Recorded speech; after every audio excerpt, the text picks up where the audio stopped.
welcome to Timeless Flux. My name is Sabini, and today I'm here for a very special reading on predictions for 2023. Month-by-month predictions. I simply love doing this reading, so I was really excited when you voted for it in our community poll. I decided to make it as a pick a deck reading, so everything's already organized here so that we can start. Normally during this reading, these readings, I use oracles to give us like a context for the year. I want to start by just telling you what I already know, what I've already channeled about 2023, and also information I've received from other channelers and masters about this year. So 2022, as I was saying here in other videos, was a year focused on Mercury. So it was a year number 6, right? Because 2 to 2 reduced to 6, and it asked of us to have a lot of concentration and decisions, not in the sense that we would need to overthink or over concern in regards to every single decision, but mostly in the sense that we needed to be determined and focused on whatever we mean to achieve, always considering how to be gentle and how to follow the middle path and do whatever we needed to do in the sense of what's best for everyone involved, consider what's best for ourselves and everyone involved, trying to just avoid over rationalization and follow what our intuition was telling us to do, but also avoiding many influences from external sources that might create kind of there's a very good card for that in Osho's and Tarot, one of the decks we're going to use here, kind of this mismatch between decision-making processes in which we kind of create this option A, option B vibe, and we narrow down too much, kind of forgetting that there's a gray zone of infinite possibilities for each and every situation in which we're involved, and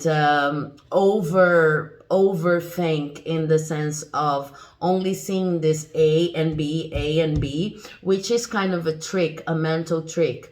Normally when we get to this state of I can only do this or that, it's an or construct of the mind, right? I only have option A or option B. This is normally a mental trick. It's even used by people who write, I know because I write them myself, multiple choice questions for exams, for example. We tend to know that the brain works like that, so we create multiple choices by putting 2 opposite items among the 5, 6, 4 options we have there, because we know the brain is kind of wired to focus on the elements, the issues, the items that are contradictory, completely ignoring that there are other options in the question, and normally these 2 opposing items are not the truth, they are not the correct answer. And these multiple choices, it's kind of a trick that content creators for educational and academic purposes normally use in order to add levels of difficulty to multiple choices. So if you work with that, you already know what I'm talking about. If you're a student, I think that most of us has faced at least one multiple choice exercise in our lives, so you probably can relate to what I'm talking about. And I'm talking about that because 2022 was a year that kind of tested us in this way. We had several choices. They were presented as A, B only. They were kind of testing us in our creativity and also in our levels of faith, because situations were coined so that we tended to observe them through a funnel tunnel vision, like only to see options A and B and kind of struggle between A and B, while we had like C, D, F, G, H, you name it.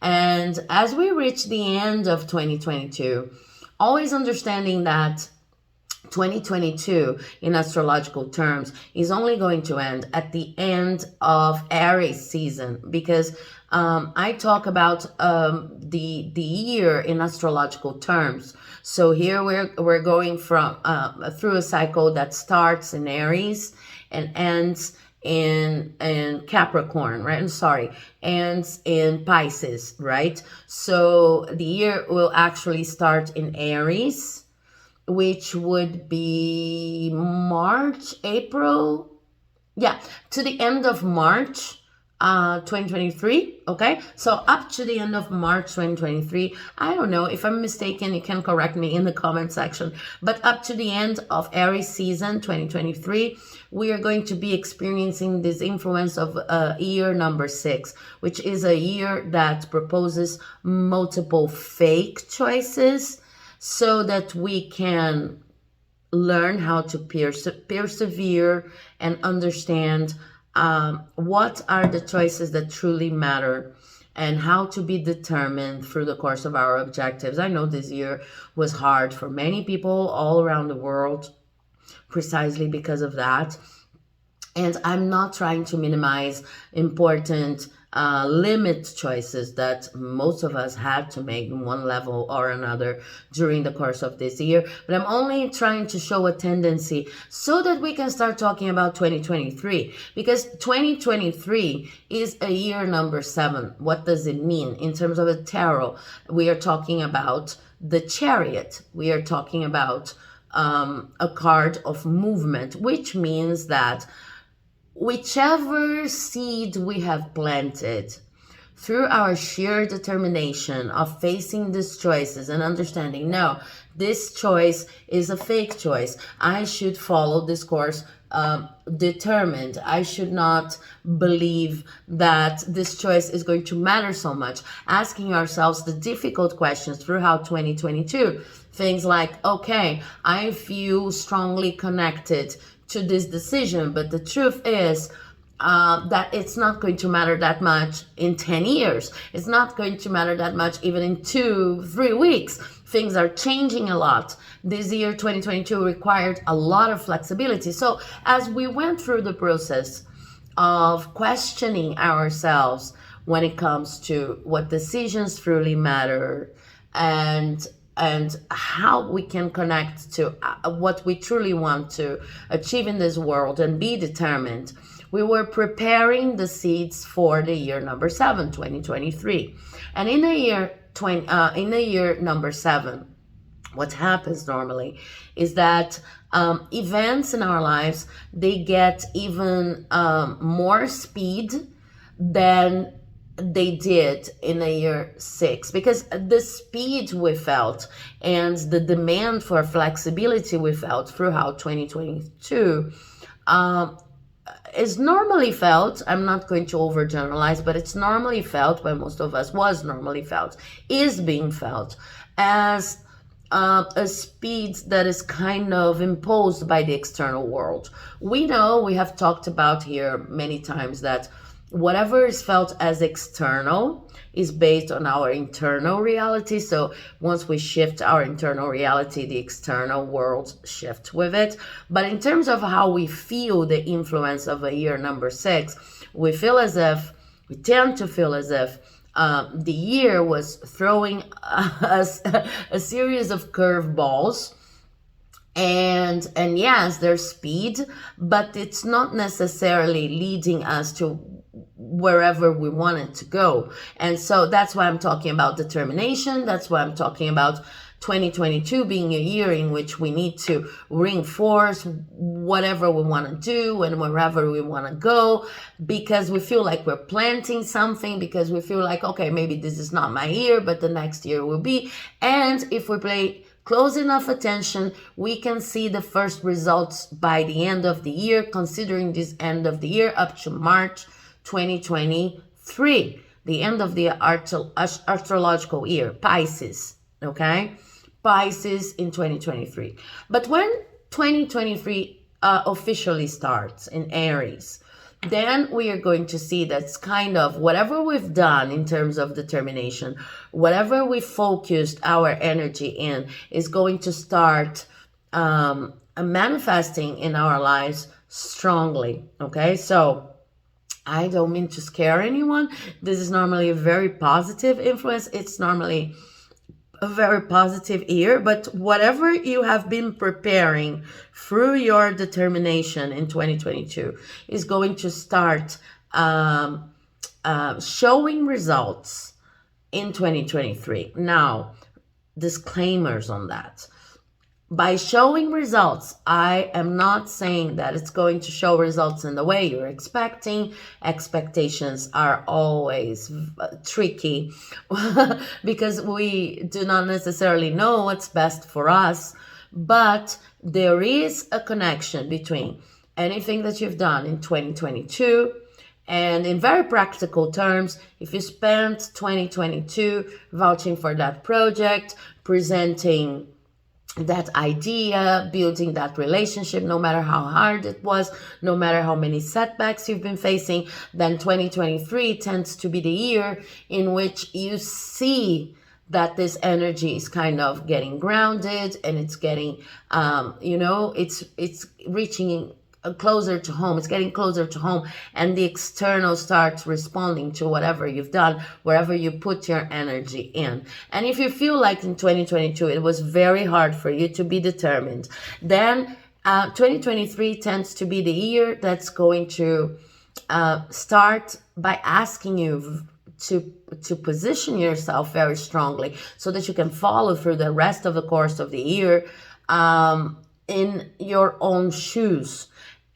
2022 was the year of walk your talk. So if you say you're a writer, you should be writing. You should be writing more than talking about writing or posting on social media that you want to write, or, maybe buying clothes that you think writers use, or buying special pens, but writing because you say you're a writer.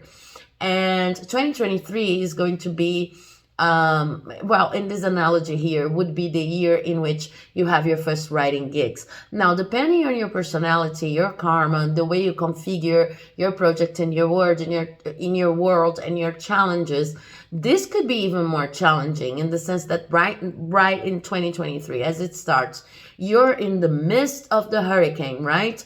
You're right there where you want it to be, and the first really good opportunities are starting to show. So maybe depending on how you feel like you've been preparing in 2022, you feel like, no, this is too much for me. And then part of the challenge for 2023 is understanding, no, it's not too much for you. This is the year in which you shine in whatever you've decided that you're doing. So if this is about relationships, if this is about guaranteeing that you're entering a new level of intimacy in your personal relationships, then 2023 is the year in which you are going to have actual opportunities. Be it because you were alone and then these soul family people members start showing up, or because you have a new level of understanding going on, or opportunities to live and experiment adventures with the people you love, you name it. But the thing is, you have actual opportunities to produce whatever you were trying to produce in 2022. And I know that 2022 for a lot of people felt arid, felt like we had speed, but we needed to adapt more, and we needed to a lot of people talk to me about it. It feels like we had to always, with this walk your talk thing, always remind people, yes, I'm a writer if you're a writer. Yes, I'm a tarot reader if you're a tarot reader. Yes, I'm here for this committed relationship if that's what you're into. Probably a combo, right? And then 2023 is the year, and it's okay. So Okay. So you've said this throughout throughout last year. I understand that you're determined. I understand that that's what you are about. So now I'm giving you this on a silver plate, and it's not exactly a silver plate because you spent the whole year like kind of building that, right? But the thing is, for some of us, it might feel scary. For some of us, it may feel like, oh, finally, now I can shine. It depends on your personality. It depends on your mission. But I'm kind of giving you the context here. For us to have more specific information on your year, always reminding everyone out there that this is still a general reading, even if we're going to enter a lot of detail here. But for us to have more specific information on your year, we have a pick a deck, as I've said.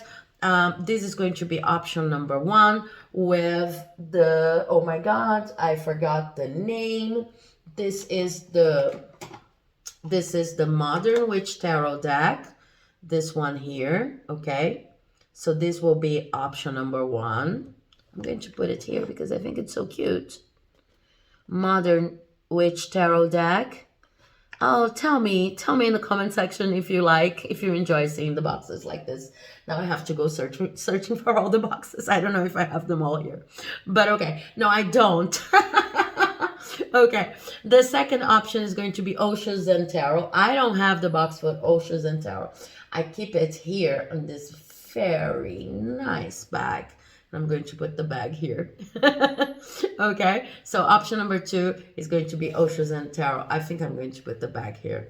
Okay, as you meditate for which option you're going to use. Okay, option number 3 is going to be the Nightmare Before Christmas deck based on Tim Burton's movie. And I love Tim Burton's work, and I love this deck. I think you're probably familiar with it. So this is going to be the Nightmare Before Christmas, putting the box here. And then option number 4 is going to be the Urban Tarot. Okay, which is this one is also a newly acquired deck. I have already used in some of the videos since my return. I love this deck. I think it's quite on point. So now you have some time to select. Option number 1, the Modern Witch Tarot deck. Option number 2 is Osho Zen Tarot. Option number 3 is the Nightmare Before Christmas. And option number 4 is the Urban Tarot. And I'm really excited because this reading is going to start with oracle cards, just to give us an overall panorama on your 2023. And then we are going to have cards for each of the months. So that's why it's a month-by-month reading. I love doing these long readings. I don't know if you have, I don't know, the patience, the gusto to watch them all, but I love doing that. So let me know about that in the comment section too.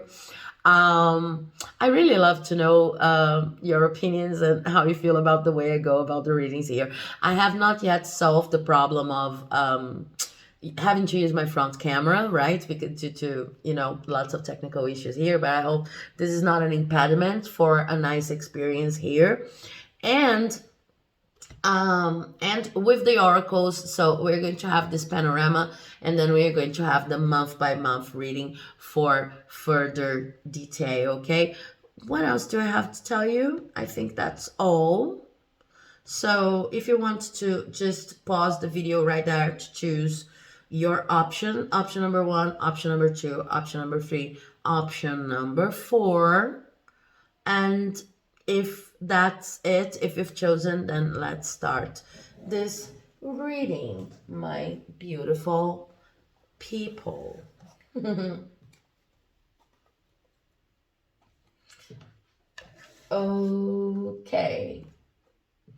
Okay, I would love to show you what's going on here. If you've chosen the Modern Witch Tarot deck, which is this one, then, or option 1, this is your reading for month-by-month predictions on 2023. If you've skipped the introduction, I have some nice comments, I hope, about 2022, an overall perspective on 2022, 2023. So you may want to listen to that. If you don't, then let's go to your reading. But before we even shuffle this deck, I will shuffle from some oracle decks here to have an overall panorama on your ear. We're going to start with the archetype deck. And for oracle cards today, I am not considering reversals. Okay, so just so you know, because I know that if you're accompanying my channel for some time now, you probably know that I normally consider reversals.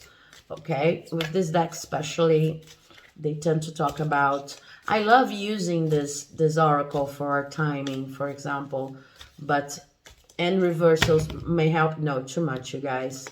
I think they only want this two for you. Okay, so let's leave it at that. Now let's get some astrology cards for you too. Oh, I think they want one more because it just fell right here on the side. Let's get some astrology. Oh, too much. I think they really want to talk to you for one reason or another, group one. Okay, so but let's see what we have from the astrology cards. I see Aquarius here and Pluto, both in reverse, but guys, I'm not considering reversals. So for group number one, do we have anything from this deck for group number one? Maybe they don't want to. They don't want anything from this deck. This could happen. This happens. Let me see. Okay, we have three. I'll take the three cards. It's also good to shuffle on camera because, oh my God, okay, this one's for you. This one's most certainly for you. Okay, okay. I think that's the one. That's the one because it came just like, okay, okay. Now let's see what we have here from Work Your Light Oracle. I feel like this one. Yeah, this one and this one. Yeah. And then we have lots of oracle cards, okay? So bear with me because I think it's important. It's a whole ear reading. So if you want to, you know, just fast forward this part, be my guest. I'm going to organize the cards after I shuffle them all. But some people just like to, you know, as I'm shuffling, they like to connect, meditate, think about the energies they and expectations they have for, yeah, this one, most certainly. The energies and expectations they have for next year. I'm really excited about 2023. And something I said in the introduction is that 2023 is going to be a year number 7. So a year lots of movements. That is going to be based on whatever you've planted during 2022. Okay, last oracle deck. This is the unicorn deck, which I love because it's so cute. Do we have unicorns for pile number 1? We do have unicorns. Okay, now let me organize this as I talk to you. Please forgive me for showing them in reverse, not in reverse, but you know, I'm using my front camera. I hope it doesn't. Let's start with the unicorns because this was my plan. Look at this beautiful image. For a year number 7, we start with the polarity card, which I love so very much. And it's interesting because it's directly related to the 7 as in the chariot card, which is the card for the year. We have polarity. Let me read polarity for you. It says, integrate your shadow side. There can be no light without dark. Understand the law of polarity. Okay. I want to talk a little bit about this, but let me show you the other unicorn. We have possibility. Raise your standards. Possibility. Raise your standards.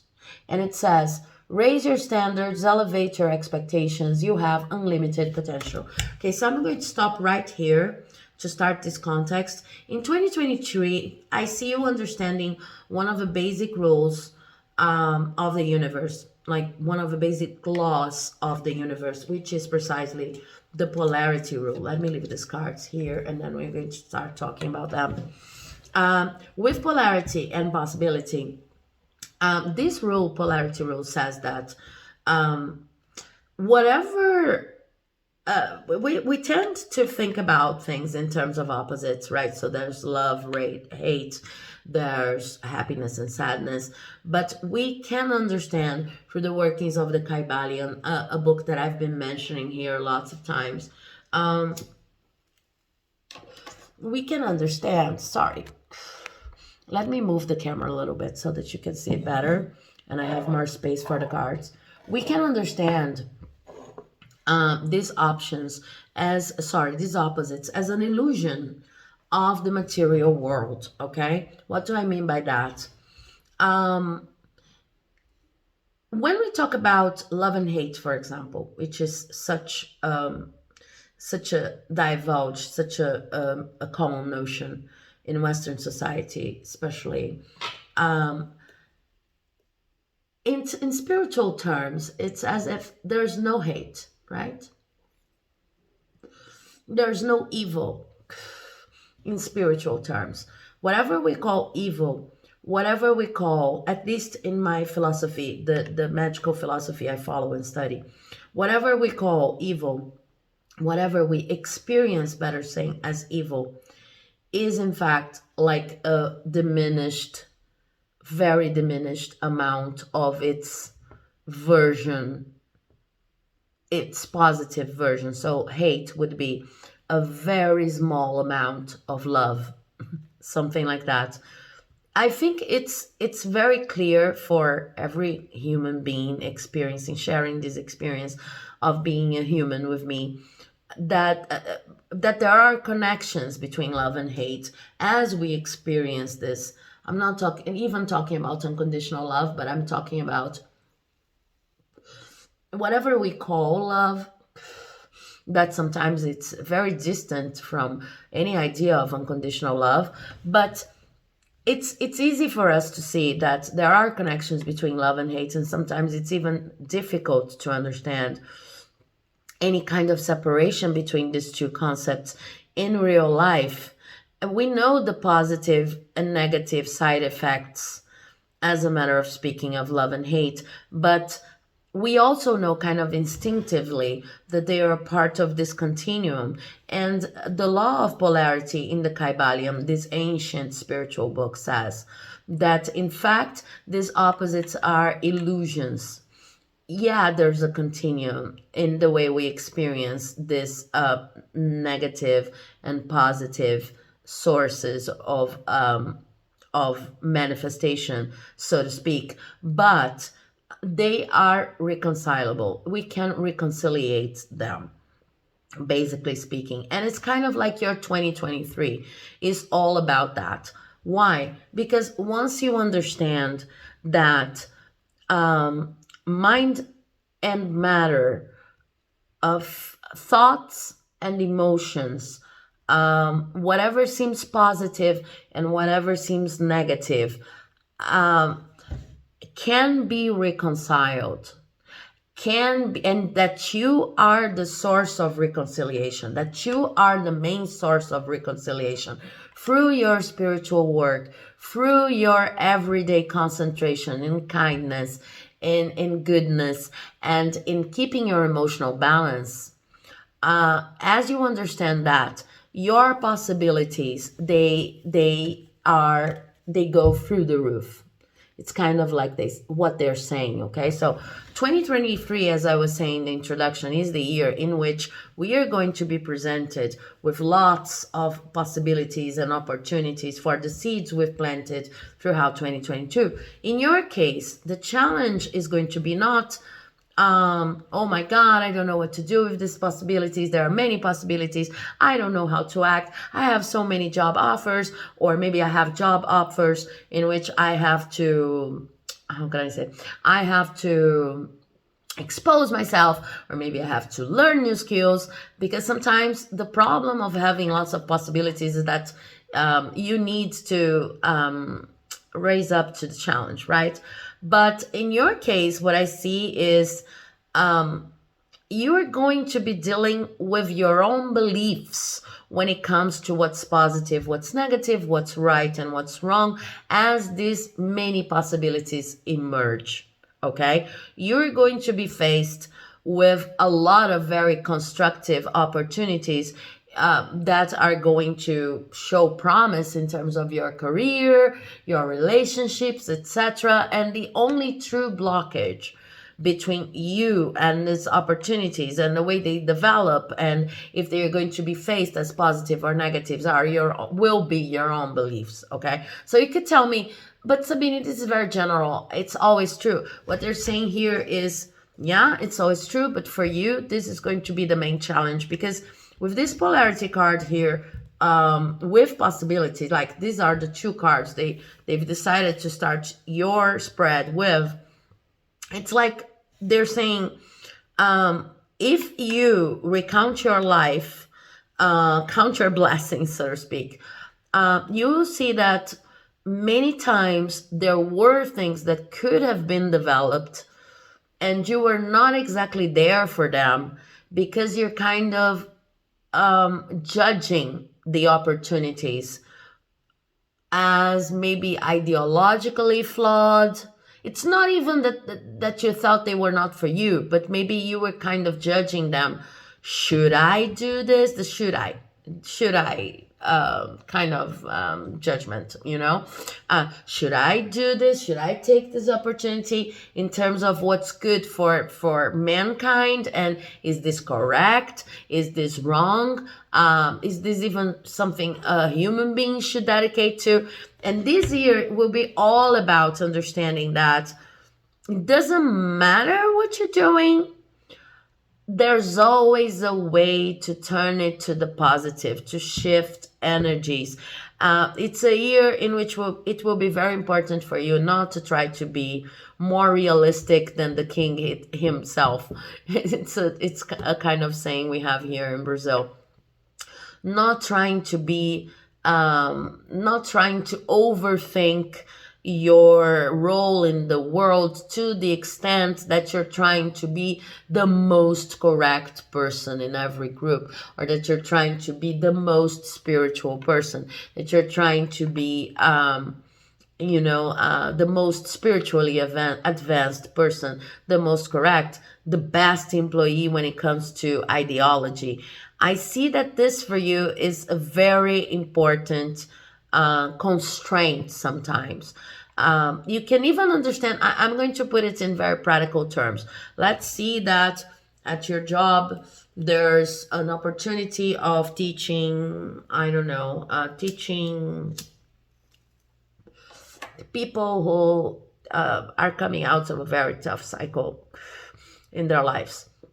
So you would question the way this project has been created, that maybe these people needed a better opportunity than the one that's being provided. And you don't want to be a part of that until all of your expectations on how this project could come to the world are met.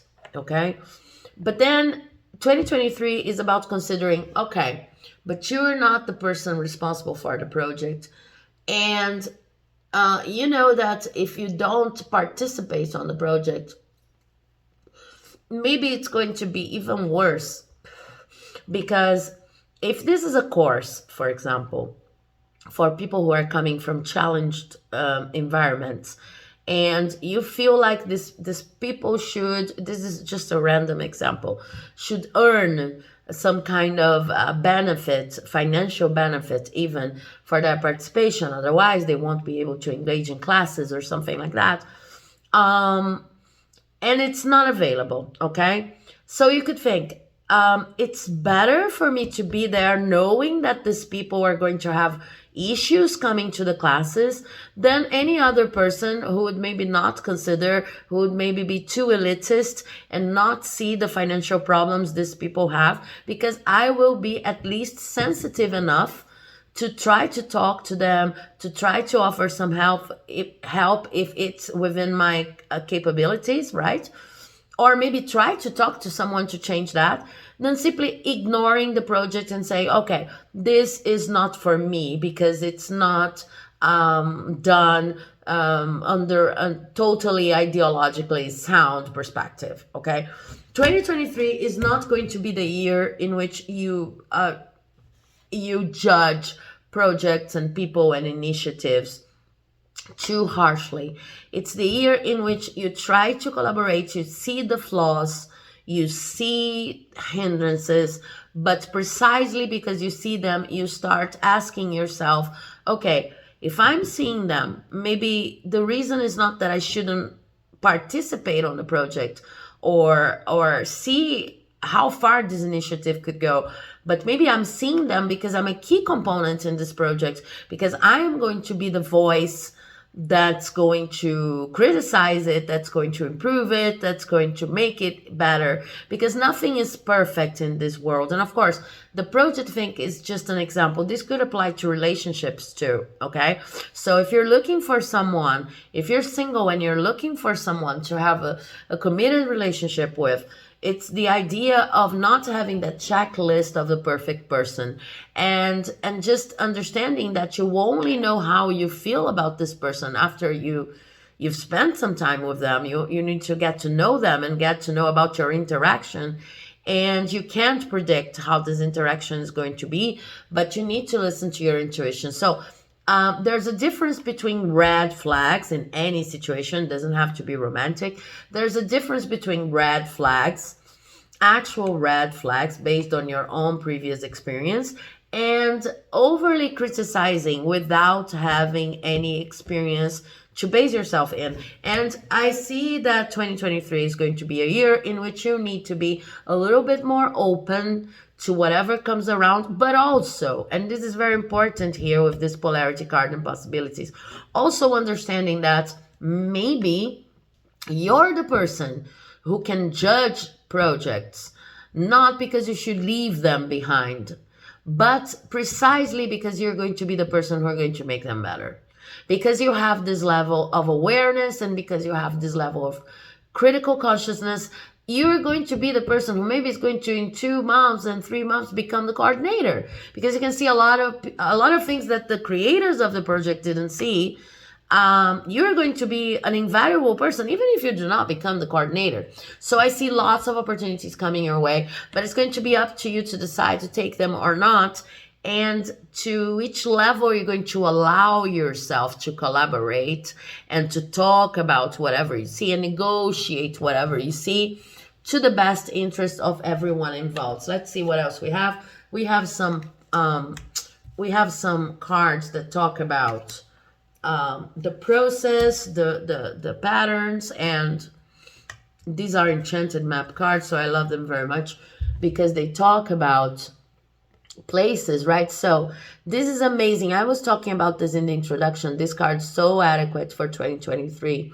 This is the storm fields, and storm fields show this hurricane here, this twister, right? And what I see is that for each opportunity that approaches you, it doesn't matter if it's professional, if it's personal, etc.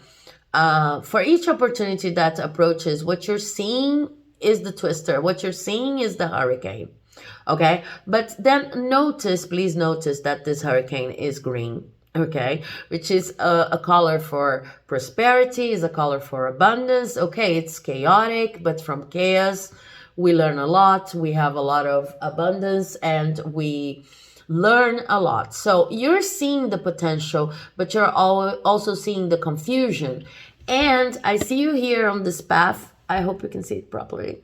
I see you here on this path, and of course it's scary, and of course your first move, maybe even intuitive move, not intuitive, but instinctive move would be, okay, I don't want to have anything to do with this job that looks like a twister. It's so confusing, chaotic, etc.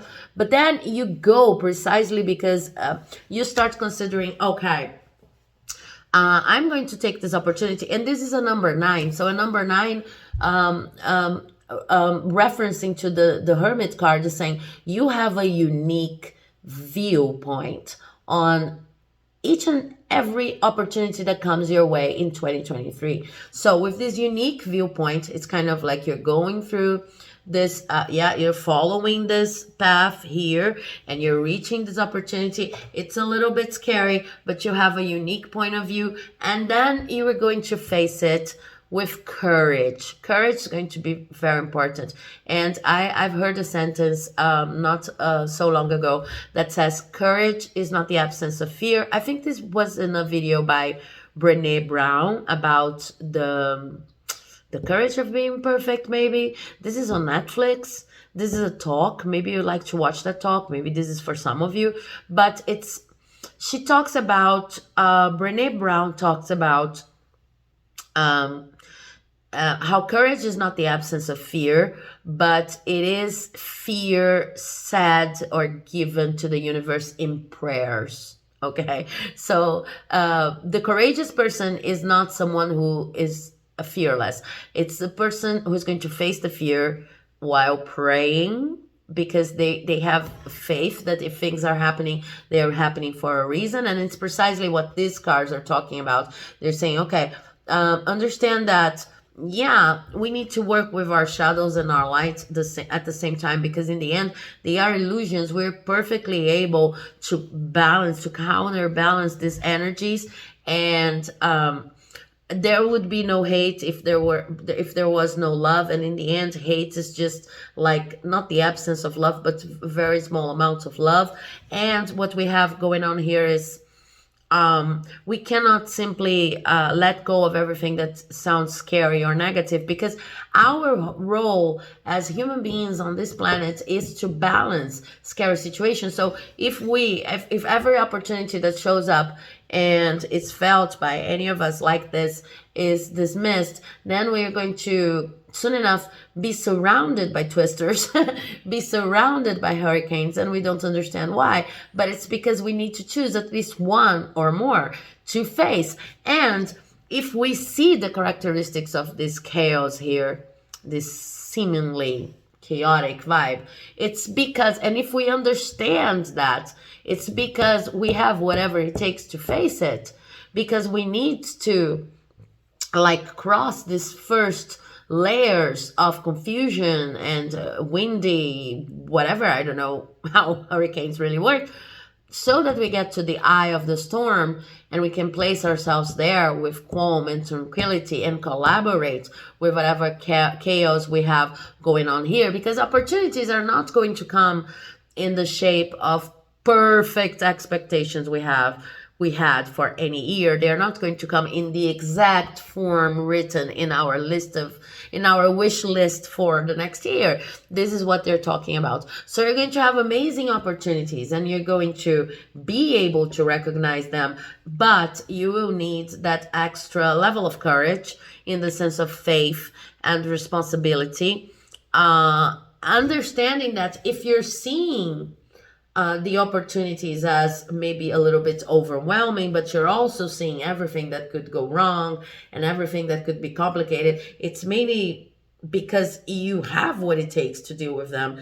And it would be better if you take them, because maybe other people who don't see this opportunities as hurricanes, they won't be able to manage them, they won't be able to contribute to them, they won't be able to balance them. You're able to balance them. So the other thing I see here with this education card, let me take it like that, with this education card, is that it will be very important for you as you see the opportunities coming in and you see their problems. I'm going to quote unquote here their flaws, because I feel like for most of you, this is how you're going to see them. You study. With this education, you see this woman here, what she's doing. Okay, with this education, you take moments for yourself, you study, and this is how you regain balance with this number 8 over here. Okay, you regain balance because you study, you regain balance because you go and then you take whatever course you need to take, you talk to people, you take your alone time to just reflect on everything that you've realized regarding this job, regarding this opportunity, regarding this relationship, and then you kind of prepare for taking this opportunity. And we also have the wide open. So it's really nice because wide open, it's number 42, right? And it's an allusion to the year of 2022. It's kind of like this year has prepared you for whatever is going on, will go on in 2023. But it's also a reference to, you will know how to face these opportunities, no matter how scary they are, after you understood that if you see the problems, it's not because you should run away, but because you are more prepared than most to take these opportunities. And also because you know even what to study in order to prepare.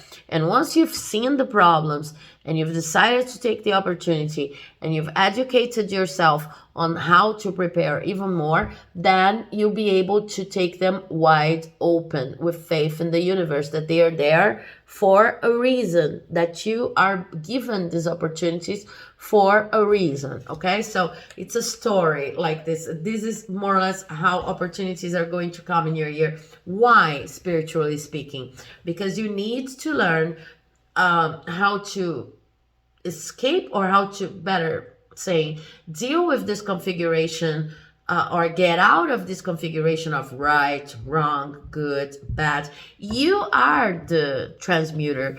You are the person, like most of us human beings, you are the person who has the power to transmute energies, to transmute negative energies into positive energies. So I see you in 2023 understanding that, because you're going to face these challenges.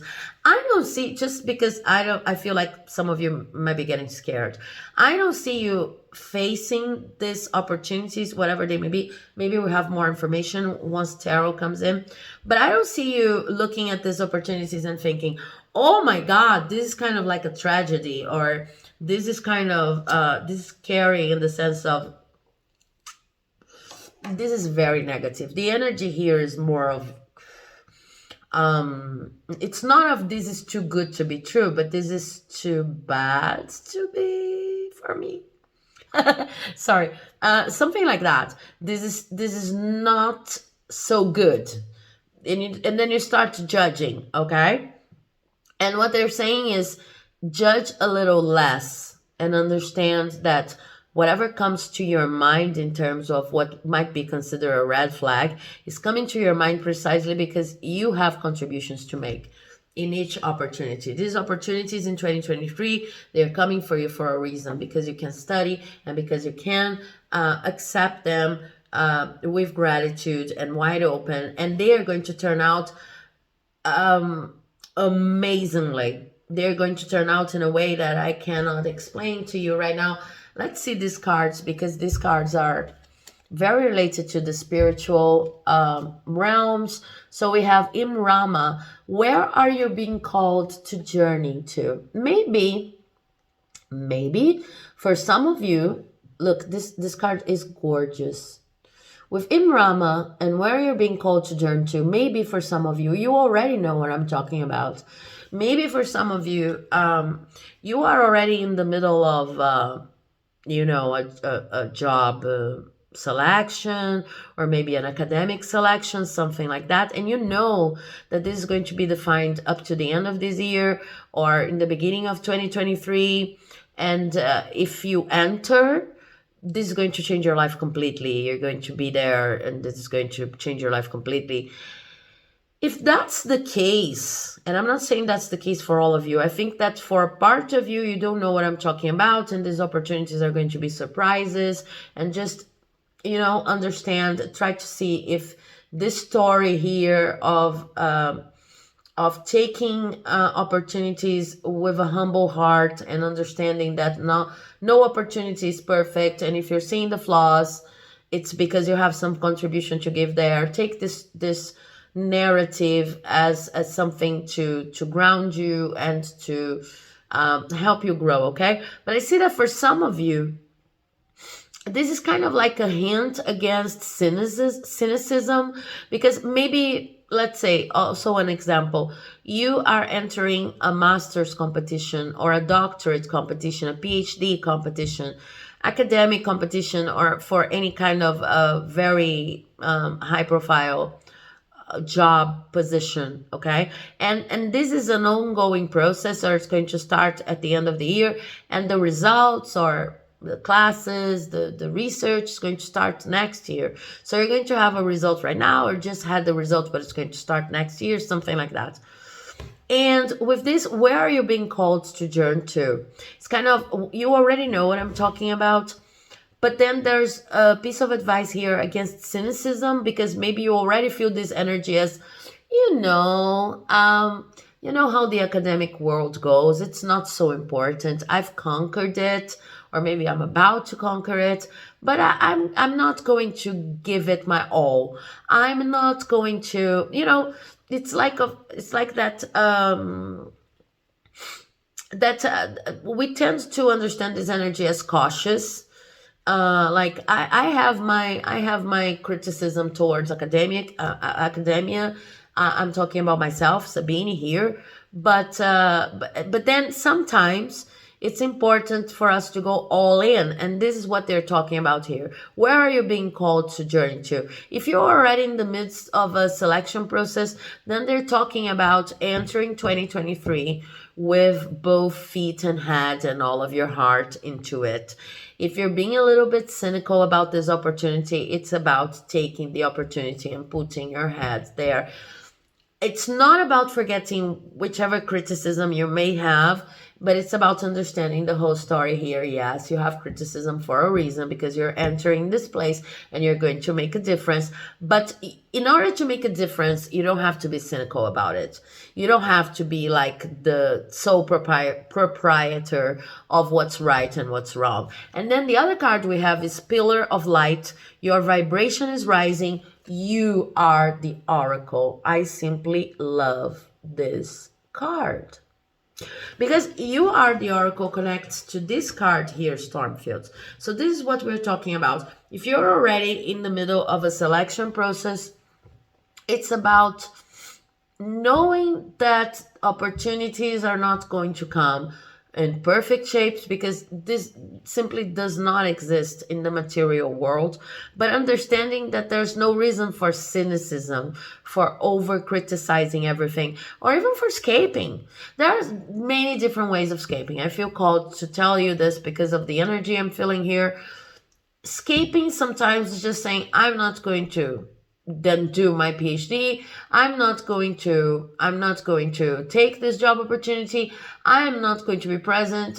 This is one way of escaping, one way of saying no. But another way of saying no is just like being there, but thinking about other things, or like diminishing the value of whatever you have accomplished, not being truly there, not being there with all of your heart. And I see that no matter what your situation is, because I'm talking to a lot of people, one of the risks that you're facing, it's not something, oh my God, it's a risk that you're facing, but it's more of a lesson, is the lesson of this belief in right and wrong as two polarities that we cannot reconcile, turning you into a cynical person. And being cynical, you can miss opportunities, be it in the sense that you're going to say no to important things this year, and I see lots of opportunities, as I've already told you, coming by, or because you're going to say yes to the opportunities but not take the full advantage of them, not being really there, not really enjoying the process of being there, not being the present while being there, So this is what these cards are talking about. Now, with monology, we have a personal issue reaches resolution, and this is full moon in Cancer.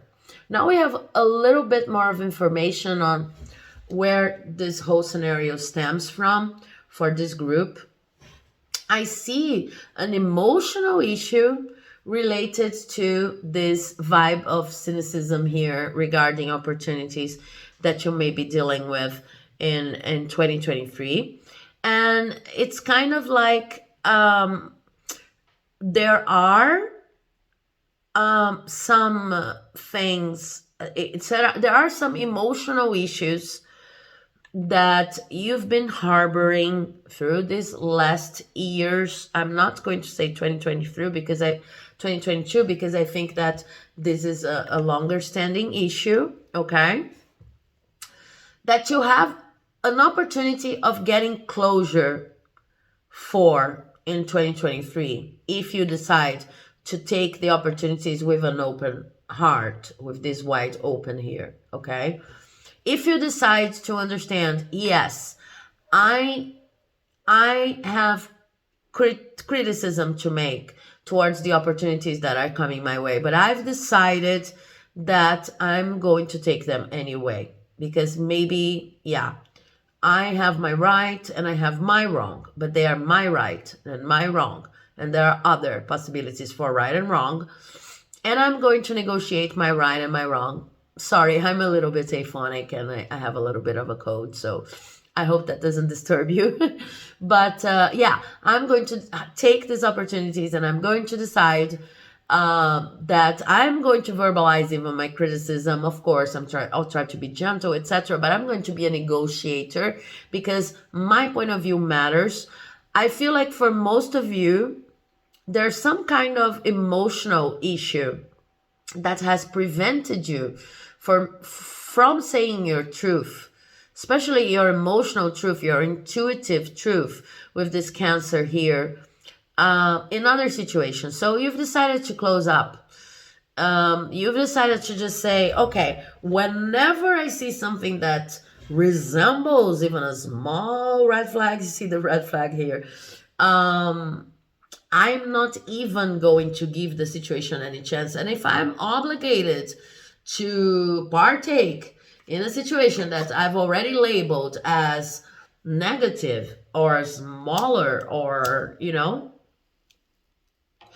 not productive, if I'm obligated to be there, or if I feel obligated to be there, then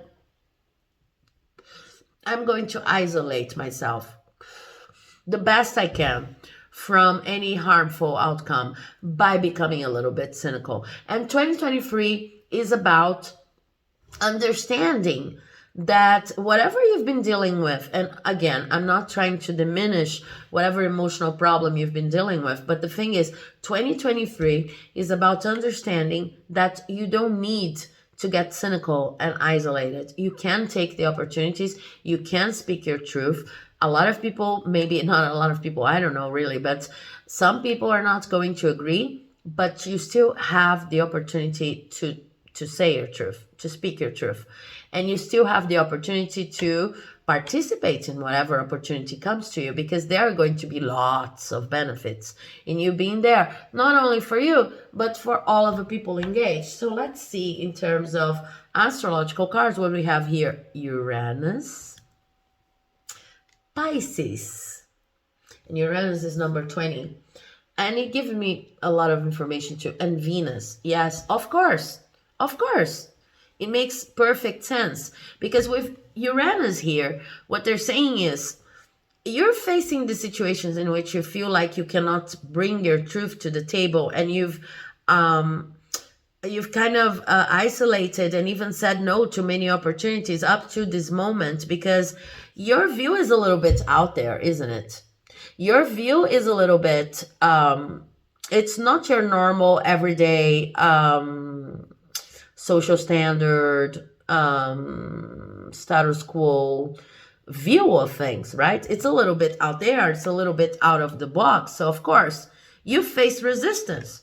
And at a certain point with this personal issue reaches resolution here, it has not reached yet. It's about to reach in 2023. This is what they're saying. But at a certain point, you just got tired, which is normal, but then you isolated yourself like, I am not going to spend my whole life just saying what I believe to be the best option, the best course here, the best case scenario, because these ideas are too far out there. People don't understand them, and they don't understand me.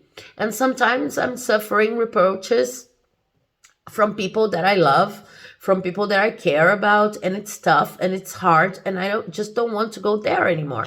But this is a number 20. This is a direct reference to the judgment, card in tarot. So it's telling me here that this is a part of your mission. Remember what I was saying in Stormfields here. If you if an opportunity comes your way and you see the problems in the opportunity, it's precisely because you're going to be an amazing contributor. You're going to be the person who will be able to say, okay, we should do this and that. And of course, a lot of your ideas are not going to be implemented because you're not the sole proprietor of truth, but your truth matters. Your truth matters. Your truth is important. You are an important collaborator in this opportunity. So 2023 brings you the opportunity of not saying no to the opportunities, understanding that whatever you're going to bring to these opportunities, yes, it's a little bit out there, but you feel better when you can speak your truth and say yes to the opportunities, even if people are not going to take them all. And with Pisces here and the number 12, I see a possibility this year of having more people who actually understand. This is the difference between 2023 opportunities and those that made you feel isolated and kind of give up on telling your truth. I see a possibility this year, and that's maybe why a personal issue with expressing yourself reaches resolution. I see a possibility of finding your soul family in these places. So it's not like everybody's going to agree with you. No, I see lots of negotiation, and I see you kind of, I don't want to take this opportunity. I know how the story goes. I know that people are going to think whatever I feel should be done in this project is too much. If it's a relationship, I know how the story goes. I know that this kind of person, it's not for me, etc. But once you say yes and you say, no, I'm going to deal with it, and I'm going to say my truth, and I'm not going to say no to the whole opportunity before the interaction even occurs, then you're going to see that people respond differently this time. Basically, I'm going to give you an example talking about a romantic relationship so that you understand what I'm trying to say. It's kind of like you had lots of difficult experiences with a certain kind of person, and then you have the opportunity of dating this same kind of person. But this time, because I don't know, because you've decided to take the opportunity, because you're living your life on a day-to-day basis, and you think, okay, this is just a date, and then we're going to date again, and then we're going to date again, and I'm going to start saying no, or maybe I'm going to give an opportunity, an honest opportunity, and I'm going to be wide open. I already know what I can and what I can't do. I already know my limits a little bit better. So they're just a couple of dates. I'm going to date this person. Okay. And then at a certain point, you realize that this person that seems to be so similar to other people who allegedly would not listen to you, this person starts listening to you. And then you start questioning, maybe I have, sorry, you guys, I got cut here. But then you start questioning, but maybe I have also started judging people, putting people under labeling people and putting people in a group based on certain characteristics that triggered me in the past. But this person or this group of people, they just look like the ones who didn't listen to me, but they actually listen to me now. I don't know if you already had this experience in a romantic relationship, but I had. It's like I always date people who have more money than I do, and I always end up losing this and that. Okay, I'm not going to overdevelop here, but then you say, okay, no, this year I'm wide open. This year I'm going to take opportunities as they come, and I know that I can leave them whenever I'm feeling highly uncomfortable. Okay, because I'm going to have fun, and I'm going to believe my own ability to make decisions in this sense. And then, okay, in the beginning it's even similar, but then you start realizing that this person is listening. So you start questioning your own ideas about what's right and what's wrong, because you start realizing that people are very, very different. And even a person who shares some characteristics with those who were not able to understand you before, maybe this person is able to understand you, this specific person. So this is what I see happening in 2023. And we also have Venus here with the Tower. Now, Venus can talk about a lot of different things also when it comes to this personal issue reaching a resolution here. So I see that for some of you, this personal issue is related to appearance, okay? Maybe your Uranus vibe here of being out of the box is related to the way you communicate, okay? But the way you dress, because this is also communication, right? But the way you present yourself to the world, the way you talk, the way you dress, the way you do your hair, any things related to appearance, or maybe with Venus also, this is related to your views on relationship, okay? So maybe some of you are in groups that do not work with how can I put it, traditional ways of conceiving romantic relationships or partnerships at work. Maybe you are more focused on I don't know, now I forgot all the words related to this, but it's like maybe you're into dating lots of people, you're into building non-monogamous families, you're into building non-monogamous relationships. Sorry if I'm not using the best of terms, but maybe your problem of being too out there and having what people call too out there, because it's not too out there, but the alternative side of you is related to relationships, physical appearance, and the way you exchange affect. This could be what Venus is bringing here. Also, this could be related to the way you put yourself in the world, in the sense of people kind of feel menaced by you knowing so much about a topic, or by how much information you convey on a topic, or by the way you decide to share on a topic. You could be the kind of person that entering a project in a meeting, you say a lot in the first meeting while people are still getting to know each other. Maybe you don't have a lot of patience for that whole, let's introduce ourselves during the first meeting, and then the second meeting we'll actually start working, and then you just cut through the whole chase, and you start going at the project very strongly, and people feel a little bit scared and menaced because of that. This personal issue is going to reach a resolution, because what I see here is that these opportunities, if you take them, you're going to find people who are actually capable of working with you, and of understanding, admiring, and collaborating with you, accepting your contributions. I am not saying that this is going to be easy breezy. I'm just saying that this is going to be, you're actually going to like it. This is what I'm going to say.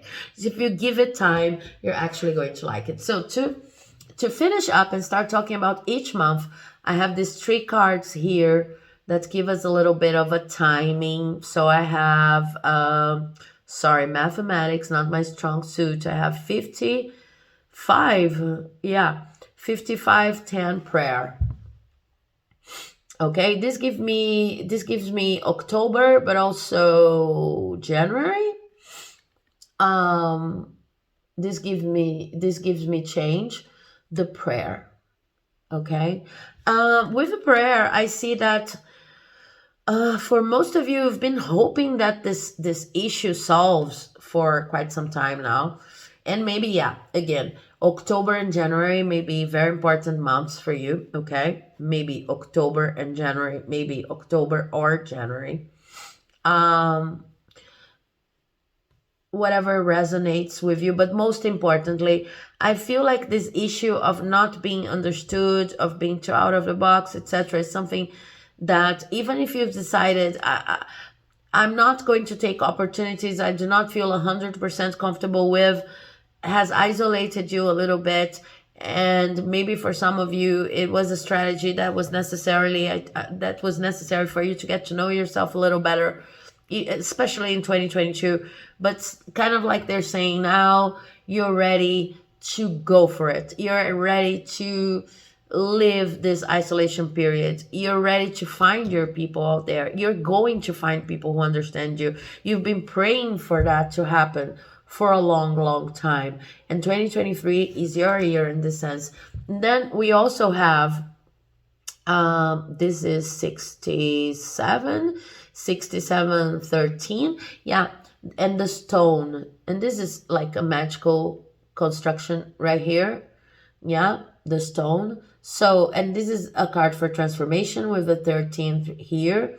So I also see a huge transformation coming this year when it comes to the main reason why you're going through, you went through this period of, I prefer not to take opportunities, but now this year I'm going to be faced with opportunities that, no matter how wrong, quote unquote, they seem for me, I need to take. I feel like I need to take, and understanding that I have contributions to make there. This whole process is related to you understanding your true essence as someone who can be the eye of the storm.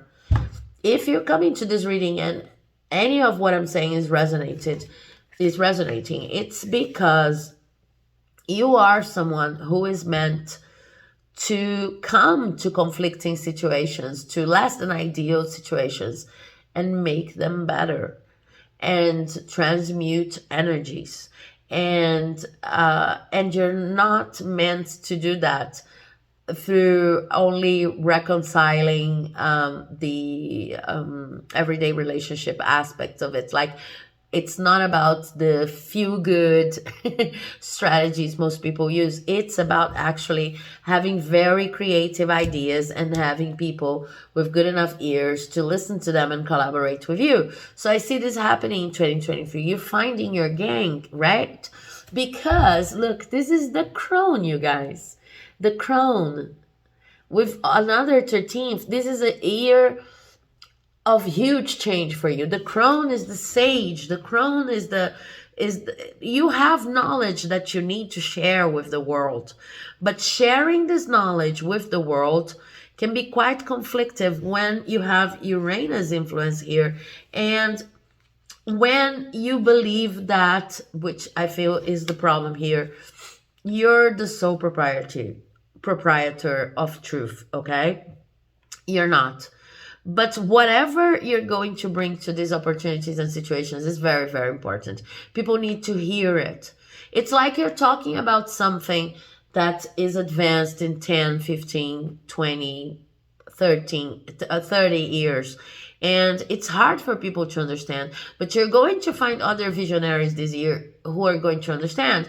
And you need to learn to deal with the fact that you're here for a reason, saying these very out of the box things, because the world needs to start being prepared for these next 10, 20, 30 years. So in terms of practical results in the project, you're going to see advanced, and your life is going to advance, and you're going to have friends who understand you, and you're still going to have criticism, but it's not going to be perfect. It's not going to be perfect. Still, you have to tell your truth.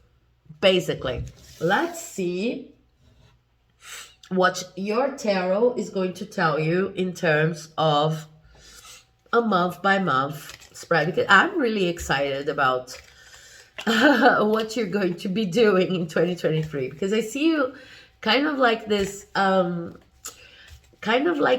advisor even. I don't know what kind of practical role you're going to have in everything that you do. I don't know if you're going to be a boss, if you're going to be a manager, I don't know, a creative artist, but I know that you'll be dealing with balancing these energies of having an important truth to say, saying it, not escaping from saying it, and still Oh my God, they want to talk to you so much. And still understanding, oh my God, do you see that, you guys? And still understanding that, yeah, there will be people who are going to understand you, to get it, to get you, to work with you, you know. But in order to accomplish that, you will need to look at the opportunities that show up for you and take them with all of your heart, wide open. So let's see what we have for January. January, we have the Page of Swords in reverse for January.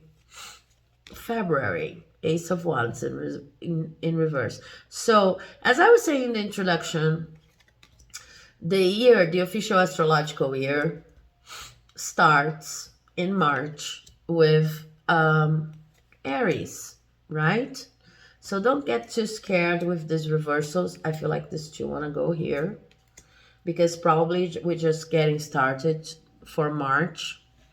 Now, let me take a look at that. We have January, February, March, April, May, June, July, August. We're going to stop here and then we'll talk about the other 4 months, right? Okay, so January, February, and March are going to be the wrap up of this astrological year before Aries season starts in my conception here. So I see that in January, with this Page of Swords in reverse for you, this is going to be a time of calm in your life, okay? If you have to work, then this is going to be a month in which the focus is not inspired action exactly, but it's if it's a vacation period, this card totally fits a vacation period, but it's kind of a tense one because you know there are some new ideas brewing, you know there are some important things about to start, but you don't feel ready to just give them a go immediately. You're just kind of resting and studying and preparing and interviewing with people if that's the case, and reading whatever you need to read. The inspired action is not really starting in January. This is what they're saying. And this is positive, okay? So if January is a quieter month, don't get scared. Just try to do whatever you need to do in order to feel a little bit more balanced, because you probably feel, you know, it's like being pregnant. You know that this is going to happen. You know that you're going to have a child in a couple of months more. So you start imagining how this child will be, how so we could be talking about relationships, we could be talking about a marriage, we could be talking about the start of an academic year, we could be talking about lots of different things, a new project that's coming, but you don't feel ready. And then they're talking about the importance of not rushing it, of enjoying this process of incubating whatever that you feel is kind of starting here in January. And also a process of analyzing whatever you went through in the past year, okay? Because astrologically speaking, January is still a month in which you're evaluating whatever went through. With Capricorn and Aquarius, you're still evaluating whatever went through in the past year. It's still not, it's not a new astrological year yet. So things are getting quiet here, okay?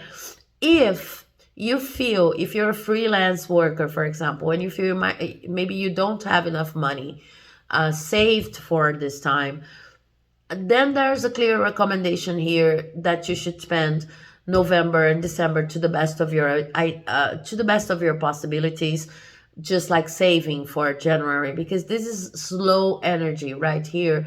Not only slow energy because, you know, the universe has other plans for you. Also, these things are always connected, but slow energy because um because you are brewing something, because you need this time to just like concentrate on incubating on it's your pregnancy time right here, okay?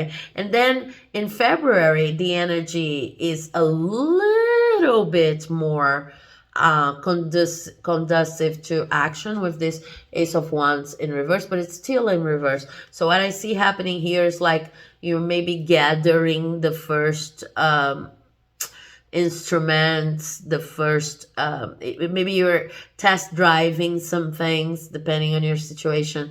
You're buying the first things you need for a new project. You're doing a little bit more of objective research, but the beginning of the year is low, okay? Here you're thinking, you're trying to organize your ideas regarding some new project, and here you're starting to organize your material, or whatever material resources you need for this new project, and you don't feel like you're ready, okay? And then in March, what I see is that if you don't understand these energies here, that you're starting, that they are important, that you don't need to start the year like doing lots of things, it's the opposite of that energy that I finished Christmas and New Year's with a New Year's resolution list, and then January 1st, I'm going to start this diet. Or no, you need to understand that in 2023, opportunities are going to come to you. So you need to wait. And if you have something brewing, then respect the time it needs to brew, and then respect the time in February. You need to have to gather material resources, maybe to save a little here in February too, because if you don't, then in March you're going to be like improvising. And then in March there is a clear indicator or piece of advice not to improvise, not to be irresponsible with whatever you aim at accomplishing, okay? So March is all about being responsible. It's all about waiting till you have more information on work projects, waiting till you have more information on any kind of relationship that you may be interested in. But this period here, even if it seems like the energy is a bit slow, it's not supposed to be experienced as something, you seem to be very active people if you've chosen this bio, but this period is not supposed to be experienced as something, as a torture, it's supposed to be experienced as an incubating process that then is going to lead to the most interesting in terms of a yang energy I see coming here, especially in May, right? Because in April, what we have is the Seven of Cups in reverse, which is a very positive card. What I see here is that in April, if you respect the energy of the start of the year here up to March, this is when the astrological year is really beginning. And then you will know exactly which opportunities you're supposed to take and which opportunities are like not there for you anymore. It's kind of like in this first 4 months of the year, you let time and your meditation filter opportunities for you. You're not saying no, but some opportunities, they're just going to collapse on their own. Even if you're scared or anything, they are just going to disappear. And then here exactly which ones are for you, so you're not overwhelmed anymore. You are already prepared to start the year, and it's actually going to turn out into something amazing from May on, because in May we have the Justice card. So if you are specifically waiting for a solution to any legal matter, to any, suit, court process, etc., it's probably coming on May. If you are waiting for a moment in which you feel like your project is going to, a personal project in terms of work or marriage, or is going to have the acquiescence of all parts involved. This is probably going to happen in May. But most importantly, in May, after this process here, in which you first organize your mind, and then you organize your resources, and then you come up with an attitude that is responsible. You don't improvise, you keep on doing what you're doing, up to the moment in which you're finally understanding what are your options and which ones you're going to take. Here you have the conditions, and this is associated with the Venus card we saw in the oracle cards here. Here you have the conditions to actually start something, and we are talking about May, right? We are talking about Taurus, I think, season. And Taurus is a season in which we need to work hard for everything that we want in this life. So this is a process of consolidation in any opportunity that shows up in your life. Maybe here you are faced with some of these opportunities we were talking about in the context, and it's important not to be irresponsible. Maybe there are so many opportunities that you cannot take them all, and here you have higher clarity and in April about which opportunities you actually have the ability to take. Here you already know which opportunity is going to fructify. And if you are someone who has a project that you'd like to develop, this process here is going to lead to your company getting off the ground or reaching that higher level of success in May. You're going to see results in May. Things are going to start, the ball's going to start rolling in May, okay? So then it leads us to June, and in June, what happens is things slow down a little bit, and I see this, I'm going to confirm with another card. Yes, exactly as I saw. I see this as for some of you, you may have the feeling that it has slowed down, and maybe for some of you this could be a little bit scary, like, I was going so well, what happened now? I feel kind of stuck again. But this is a blessing in disguise, because there's money coming in, okay? So this is not a lot of money, and it's money attached to partnership. There's some kind of partnership coming here. So I see situations like, okay, so if you started this project here, or if you said yes to an opportunity here, and here it's like the first paycheck or the first results of the project, here in June, it's kind of like it slows down. Your expectations are not exactly met, but because of the way you position yourself and you say your truth, you're going to not only get money, not a lot of money, but important money, but you're going to meet people who are then going to provide other opportunities, are going to become important partners for the rest of your life, or for the rest of this year at least. And then once you reach, which I think it's the best month I've seen so far here, once you reach July, I see wonderful cards here. The Nine of Cups is you feeling fulfilled in this journey that started in January. Okay, so you look around and you see that you've got everything it takes to keep on building on the project you've started, any project you've started. But also I have the Ten of Cups here. So if you started a relationship, or if you went to the next level in the relationship, if this Justice card with courtship and justice, I mean, world of man, human mundane justice is talking about a wedding, for example, then this wedding is fructifying here in July, okay? You're really happy in July. This is what I'm saying, okay? But notice the pattern that we were talking about in the context.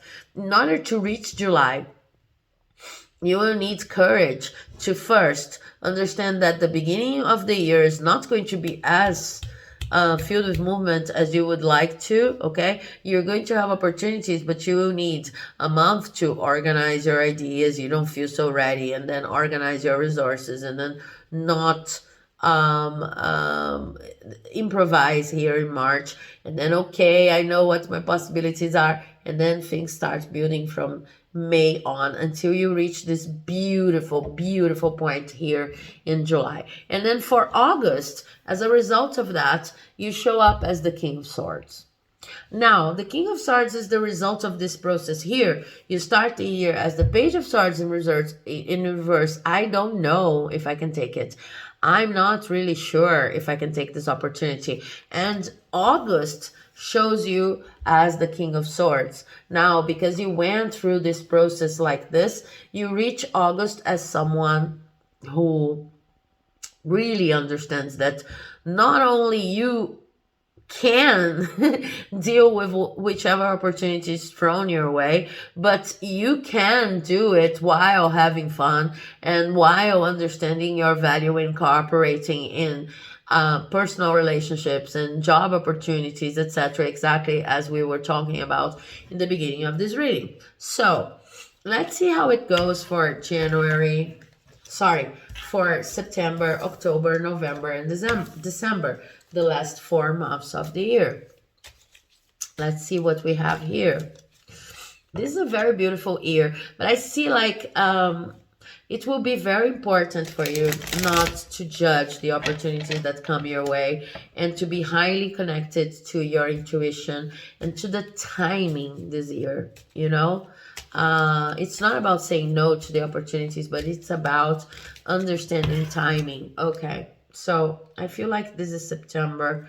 I'm going to put these 2 cards here. September, October. Okay, so I feel like because of the energies, just as you see, yeah, November. Oh my God, yeah.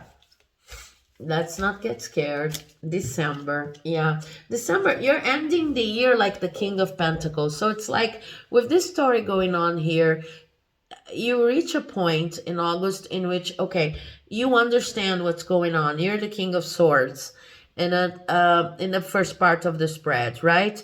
Because you went little by little with planning and following through. You are going to reach the top of your fulfillment, emotional fulfillment and balance in July. And then in August, you look around and say, okay, I understand what I'm doing here, how I'm contributing, and I'm really happy.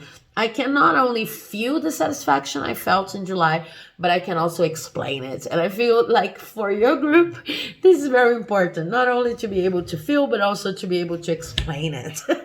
Okay, so you're coming to a kind of closure. Maybe it's the closure to that personal issue. Maybe it's understanding finally why it was so hard for people to understand you previously. And now this year, people can understand you and you have your soul family. And okay, but then in September, we have the Knight of Cups and the Two of Swords. Okay, so we reach a decision. Well, there's a decision to be made in December. If you are, and remember that up to August, everything was very positive. And in August, you clearly understood why you had to go through everything that you had to go this year and the previous years. So in September, it's kind of like there is a new offer coming. This offer for most of you could be romantic. I saw romantic fulfillment in July. So maybe if you're married and if you're already dating, etc., this is an extra level of commitment. Maybe if this was just a relationship that this is like getting in love here in July as we had, then maybe this is a romantic offer of getting married, etc. And here in September, you have to make this decision. You have to take this call. But this could also be another opportunity, another job opportunity, a new job, and you have to decide on whether you stay where you are, you keep on doing what you're doing, and or you just shift jobs, okay?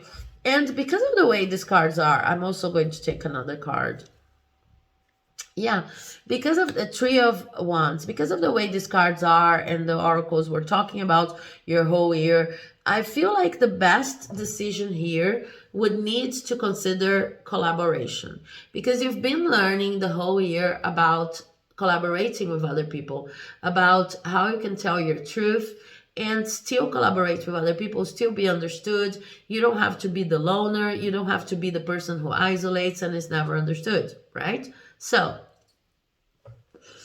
when it comes to making this decision here in September, it's all about understanding that now you have a better perspective on how to collaborate with other people. You've been fulfilled in July, and your mind is clear in August, right? With the King of Swords there, you know what are your values, what you stand for, etc. So in September, this decision is here for you as a gift, so that you can kind of exercise everything that you've learned in the first period of the year. And whatever you decide, then we have the 10 of Pentacles and the 6 of Cups in reverse here in October, which means that this decision is coming to bring you some extra money, some more material abundance. In December, you're ending the year as the king of oh my god, the King of Pentacles, right? So you end the year with more money than you started, or at least with more material safety than you started, okay? But this decision here in September is very important, because this decision is going to balance things for you when it comes to giving and taking. There's something related to this personal issue that reaches resolution we were talking about, that is an imbalance in giving and taking. Maybe you were giving too much, maybe you were taking too much, and this has to stop so that you can reach your full potential when it comes to material gain. This is going to happen in October based on this decision here. If it's marriage, if it's romantically related, maybe you were used to dating people who would always take from you, or you would always take from them. I really feel like for this group, it doesn't matter, make it fit your situation. But then because you make the decision to just stop seeing people who take a lot from you, or shift your perspective in relationships, better saying, then in October you reach a higher level of material independence in which you feel like nothing's missing.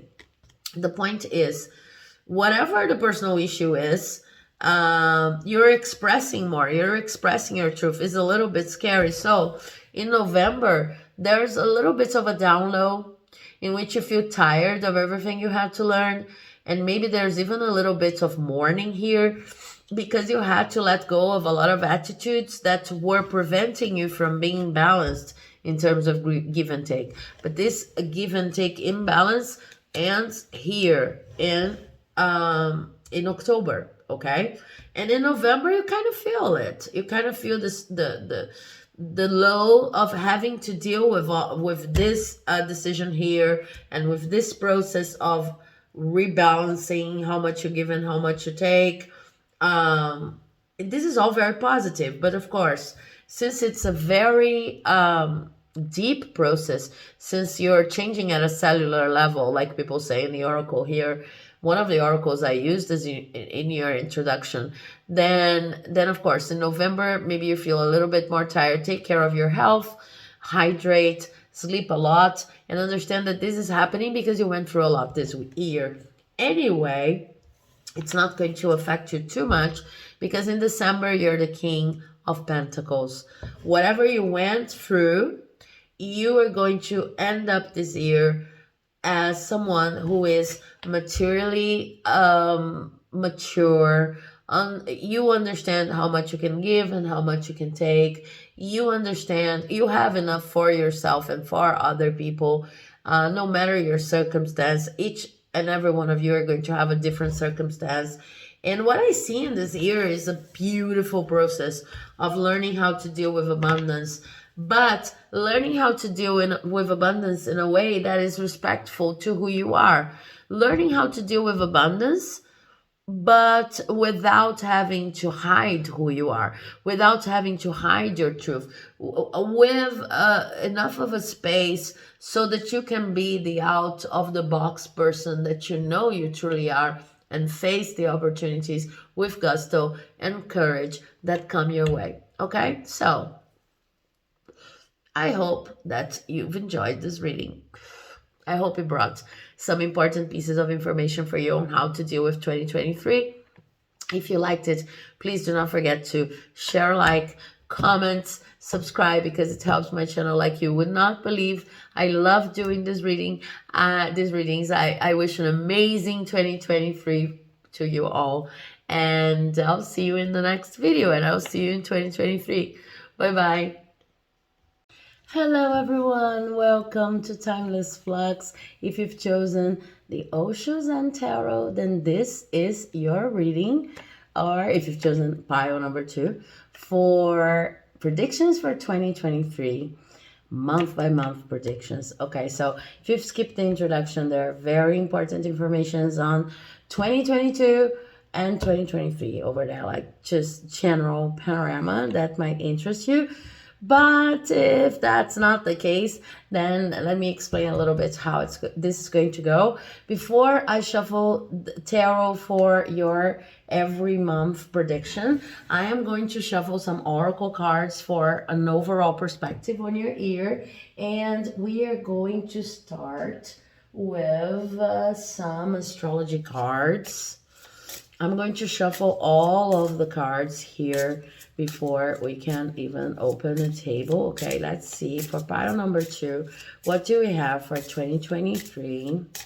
I'm going to change a little the way I went about it with pile number 1, and then you let me know if you want to watch both piles. You don't need to even consider the messages, but just to let me know about styles and reading, which one you prefer. But I'm going to shuffle and then read the cards. It's also possible that not every oracle deck has a message for you. This deck in particular, for pile 1 and pile 2, is a little bit it's a little bit cryptic today, but bringing very important pieces of information. So yeah, well, we have Taurus, and we have Taurus, we have fire, and we have Mars.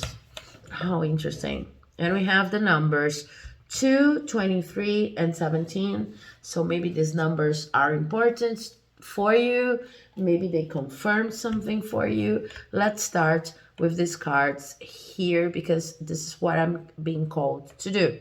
So with these cards here, I see that in 2023, first, I said that in the introduction, I'm considering the astrological year. So the astrological year starts in Aries, right? This is the end of March, beginning of April, and then Taurus starts at the end of April and May. So we would be considering, we would consider that 2022 is actually going to end in Pisces, up to the end of March. And then in the end of March, we have Aries season starting and officially starting 2023. So it's very relevant that Taurus has shown up here for you, because it indicates to me with this number 2 that it's kind of like your project is going to really start in Taurus season next year. Whatever you have going on this year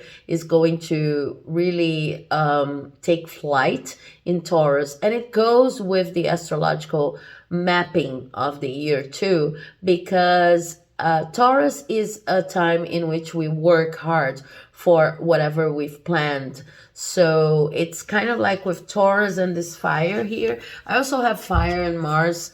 And this could be talking about with fire, Aries season, okay? And with Mars too. So it's kind of like you're testing in Aries, but it's actually going to take off in Taurus. This is very, it's an interpretation that's very, how can I put it? It's very conducive to everything that we see in astrological terms, okay? But with this fire in number 5 here, it's like, especially for you, group 2, I see that there is an idea that you're passionate about and you've been meaning to implement for some time now. But it's kind of like you're gathering the knowledge, better saying, and waiting for this idea to get some kind of momentum. And I feel like this is very intuitive for you. It's almost like you're coming here.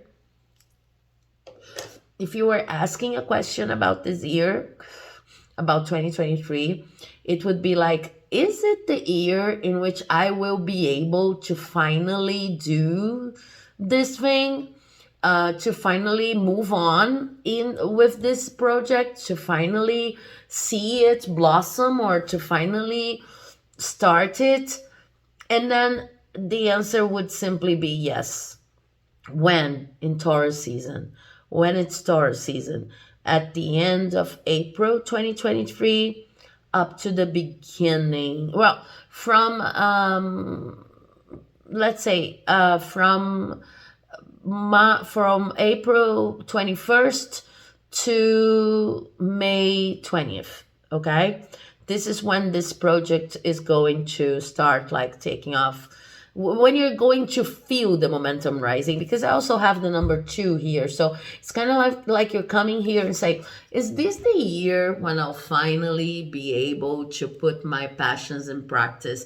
Is this the year when I'll finally see that idea getting off the ground? And it's plainly like they chose to start this reading with you saying, yes, 2023 is the year. So if that's all you wanted to know, maybe you can leave this this video right now. But we have more information to tell you, and there's some level of anxiety regarding this issue, but also I feel some level of anticipation. It's kind of like you're passionate about this idea, and it's what's been moving you throughout the difficulties during 2022. The fact that you know that there will come a day in which you'll finally be able to implement this idea.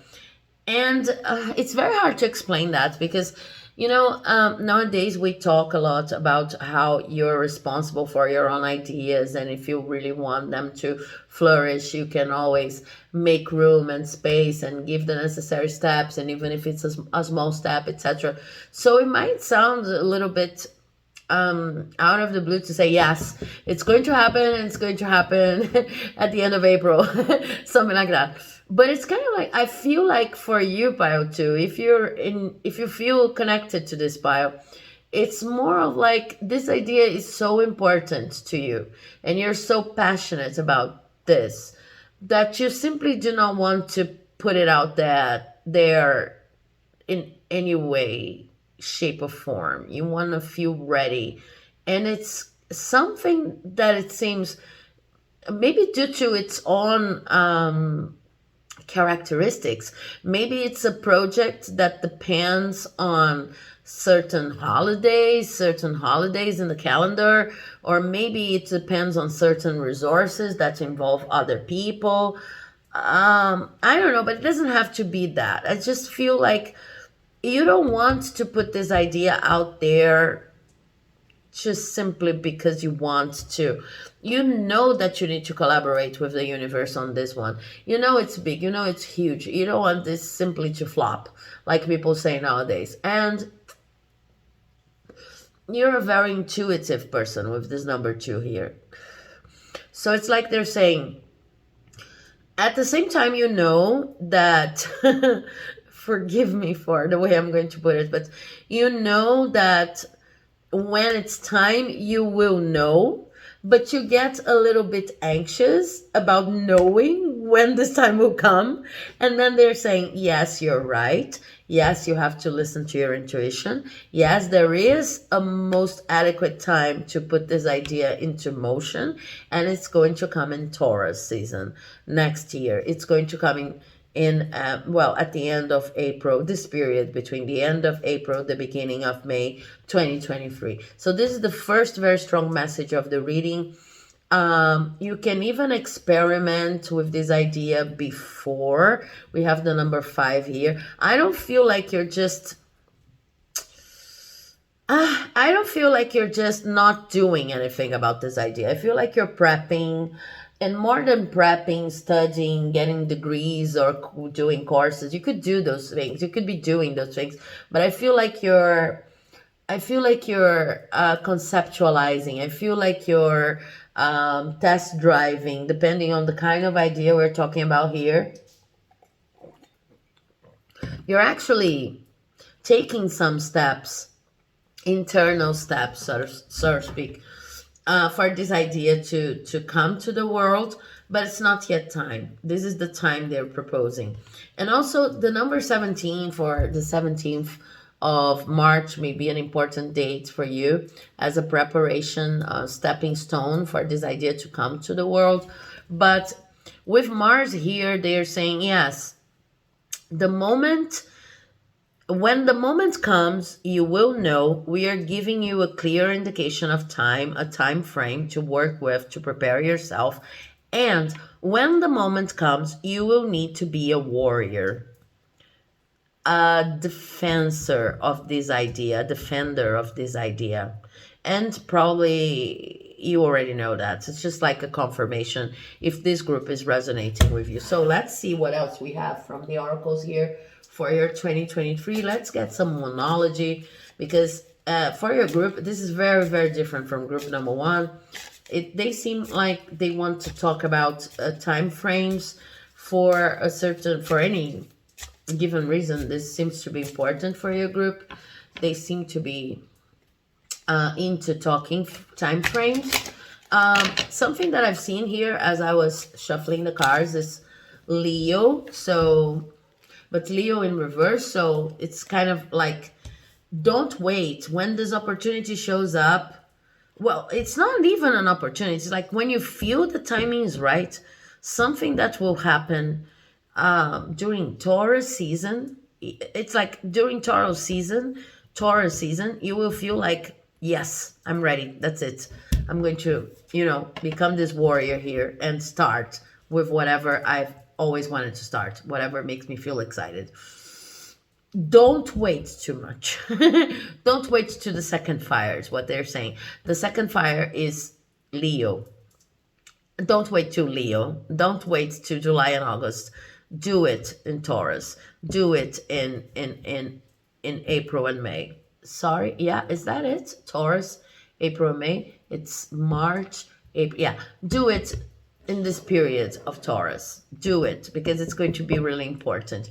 And then with monology, we have balance, spirituality and practicality, full moon in Pisces. Okay, so I see that, well, you could look in the calendar for full moon in Pisces in 2023. They may be important for you, but I see an indication here that Pisces season, which is like the end of the astrological year of 2022, but it's already in 2023, might be an important period for you to plan for whatever is going to come up here in Taurus. Okay, so plan, rethink your emotions, cry whatever you need to cry about anything that you think, oh, this idea has not happened yet, I'm too old, too young, whatever emotional trouble you have related to this idea, so that you can concentrate. Because whenever you feel like the timing is right, you will need to be like determined. You can't look back. You just have to put your whole energy and your whole self into that. So Pisces season may be an especially important preparation time, especially when it comes to your emotional balance, in order to see this idea coming to the world. And then we have the North Node, step out of your comfort zone, okay, which adds to this notion that at the first moments of this year, you're going to, and also during the implementation of this project or idea, you're going to give a huge step out of your comfort zone. So it's going to be important for you to prepare emotionally and not to leave everything to like the spiritual signs or the more esoteric side of things. It's important to keep on testing, doing whatever you've been doing to prepare, but when the time is right, and they have a time frame going on here. Pisces, important for you to make plans, okay, to establish plans, balance, spirituality and practicality. Maybe if we are talking about an idea that works with charts, that works with involving other people, that works with writing, that needs writing. That's what I mean. That needs the organization of some minimal physical resources. Maybe during Pisces season next year, it's a good moment for you to organize all of those so that you have enough time from Pisces to Taurus to see everything that you need in order to implement this idea. And then we have the South Node. Don't let your past hold you back. It's interesting that I said don't let yourself hold you back, because I feel like for you, group 2, it's like yourself and then I understand your ego is what's been holding you back from implementing this idea all along, and I don't know why. Maybe we'll have more information with other oracle cards, but I feel like you've been holding yourself from implementing this idea. But this is not necessarily bad, because it's been gaining momentum, it's been gaining strength. So 2023 is the year in which you start the year slow, you prepare like the terrain for this idea you're passionate about to fructify. You go on test drive mode during Pisces season. You collect everything you need to collect, organize your house, you balance spirituality and practicality. You do your ceremonials, but you also, you know, do your accountability. You produce the sheet, the worksheets you need to produce, basically speaking. And you know that we have both south node and north node here. So this is a part of your destiny. This is a part of stepping out of your comfort zone and leaving your past behind once and for good, you know. But it's interesting. I've never seen this in a reading before, such a specific time frame. Let's see what the other oracle cards are going to tell you regarding this passionate idea for 2023. Regarding this passionate idea, do we have anything from workers of the only one card? Birthing a new age, birthing new creations, dreaming a new world into being. You see, such a beautiful card. Yes, whatever you have going on here, it's been there for a while, right? You know what I'm talking about. If you're meant to listen to this pile, and if it's resonating with you, it's been there for a while. This idea, you're passionate about it. It's been there for a while. It connects to some deep, deep soul memories. It's something you feel like it's your creation of a new world. It's your contribution for this new world. And they're saying plainly, 2023 is the year in which it comes to fruition, in which it comes to the presence of, you know, humanity, in which everyone is going to see this beautiful contribution you have to offer to the world. So I see artists' contributions here. I see projects of all sorts. I see even new way of being. But I feel like, as I talk, I feel like this is a project. I feel like this is something very concrete with balance, spirituality, and practicality. And I feel like you've been afraid for a long time to talk about it, to implement it. Up to this moment, it's been like, and now we have Spirit of Place. I have to show you these cards. I simply have to show you these cards here. Yeah. And then we have Mountain and Spark that has been reshuffled. But look, Spirit of Place, yeah. Look, this is going to make sense to you if this pile resonates. Up to this moment, there was no synchronicity. No, there was no resonance to this idea of yours in the world. It's something like that. It doesn't matter if it's because of the pandemics we've experienced, or because the world was not open to whatever you needed to express.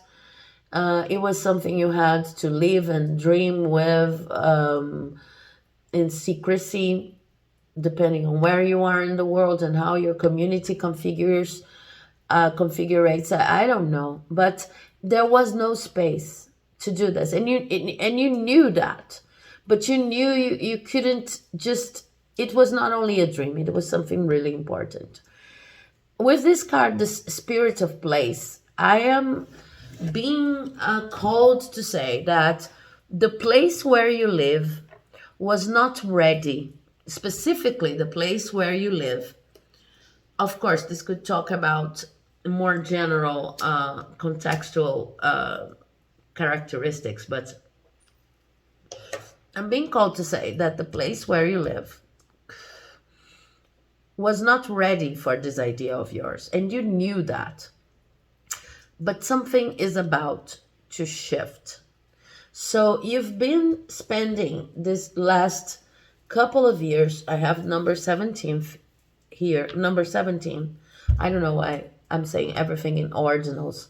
This is interesting because also there's a huge suggestion. This reading of yours is all about order. It's like, don't get scared. There's an order to everything. You're not alone. This idea that you're passionate about is meant to see the world, but there's an order. Everything in its order. I'm hearing this, and then I'm speaking ordinal numbers all the time instead of cardinal numbers. But with the number 37 here, it's like you spend, it's not 17, it's 37. There's a huge shift coming. This suggests the Wheel of Fortune in tarot. It's like you spent, for some of you, the last 10 years just cleaning your house. You see? Yeah, cleaning house. It's just like whatever, wherever, better saying, you were or are, was not in tune, in synchronicity, or open enough for this idea of yours. I don't know if you've changed place, or as I'm being suggested here, the place itself changed. But the fact is, in 2023, your idea is going to take off. And they are talking about specific time frame here in Taurus. Now, this is really something, okay? And it's not any idea. It's the idea you're passionate about. It's the idea you know it's important. It's the idea that you would, in your most intimate desires and the way you understand yourself, is the idea you would see, oh my God, so many cards. But there's one that you see landed right on top of the spread. It's the idea that you feel like birthing a new world, okay? I see you as responsible, and I'm oh my God, I felt like my whole body's tingling right now. This is such a deep, profound message, you guys. It's kind of like you are responsible for shifting something in your surroundings. The place where you live was not open to it for some reason, and now it's going to, it is already becoming. This is how I see it. Your idea somehow is connected to this card here, nature.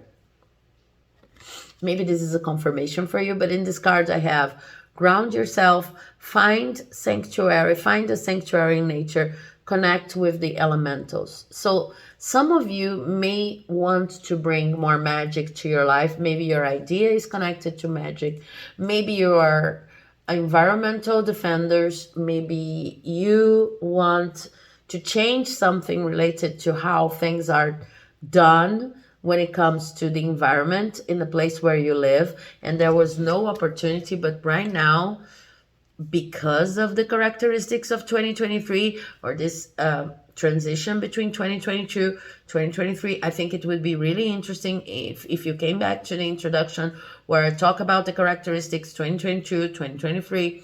You will be able to implement your idea, and your idea is related to the creation, to the birthing of a new age in which nature, for some reason, plays a huge part, in which there's more integration between your community and nature, in which there's more integration between you yourself and nature, in which nature is more respected, in which human beings are not understood as the owners of nature, but as a part of a collective that includes beings of all sorts, and these beings are collaborating with, you know, I cannot even explain it. That's so huge.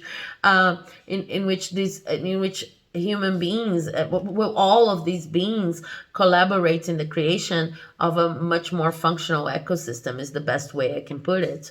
So you are a defender of something major, something really important. It doesn't matter if you're really someone who works with nature. If you are a defender of, I don't know, ecologically correct environments, or the animals, or something like that, or the plants. But I see like your idea is going to bring about further connection between all of the beings in the place where you live. And now there's space. See the connection between these two cards. It's so beautiful. Whatever you're going to do is going to be very important for the place where you live. And it's kind of like this place was not prepared for your project before, but now in 2023 is going to be. So there's like a huge sign. Go for it, go for it, go for it, go for it. This is the time. And I have one more oracle to shuffle from before we talk about every month. Okay. And we have the Mother. Look at this card. Look at this card. The number is 1. Now, I have to tell you that the Mother is, in my magical studies, the person, of course, I'm not talking about gender stereotypes. I'm not talking about feminine and masculine, female, male, in terms of societal standards.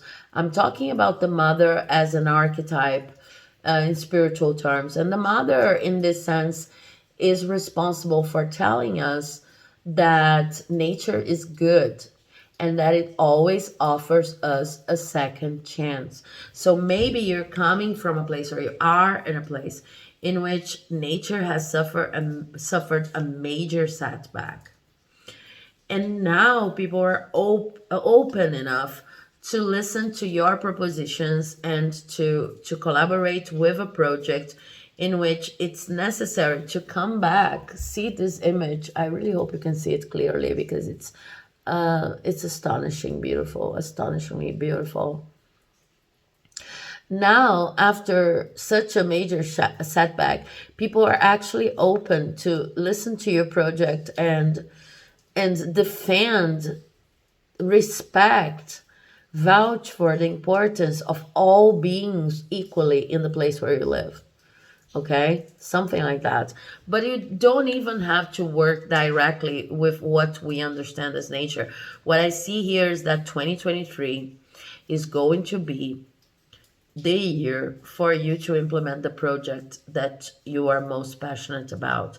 And this project is going to need to deal with some very, very deep energies that are going to heal the environment all around you and are going to be good for everybody, including yourself, in healing mother energy, in bringing back this idea that nature is good and offers a second chance to everyone who is available to listen to what the universe is trying to say, to the signs all around us, and to the many blessings we receive.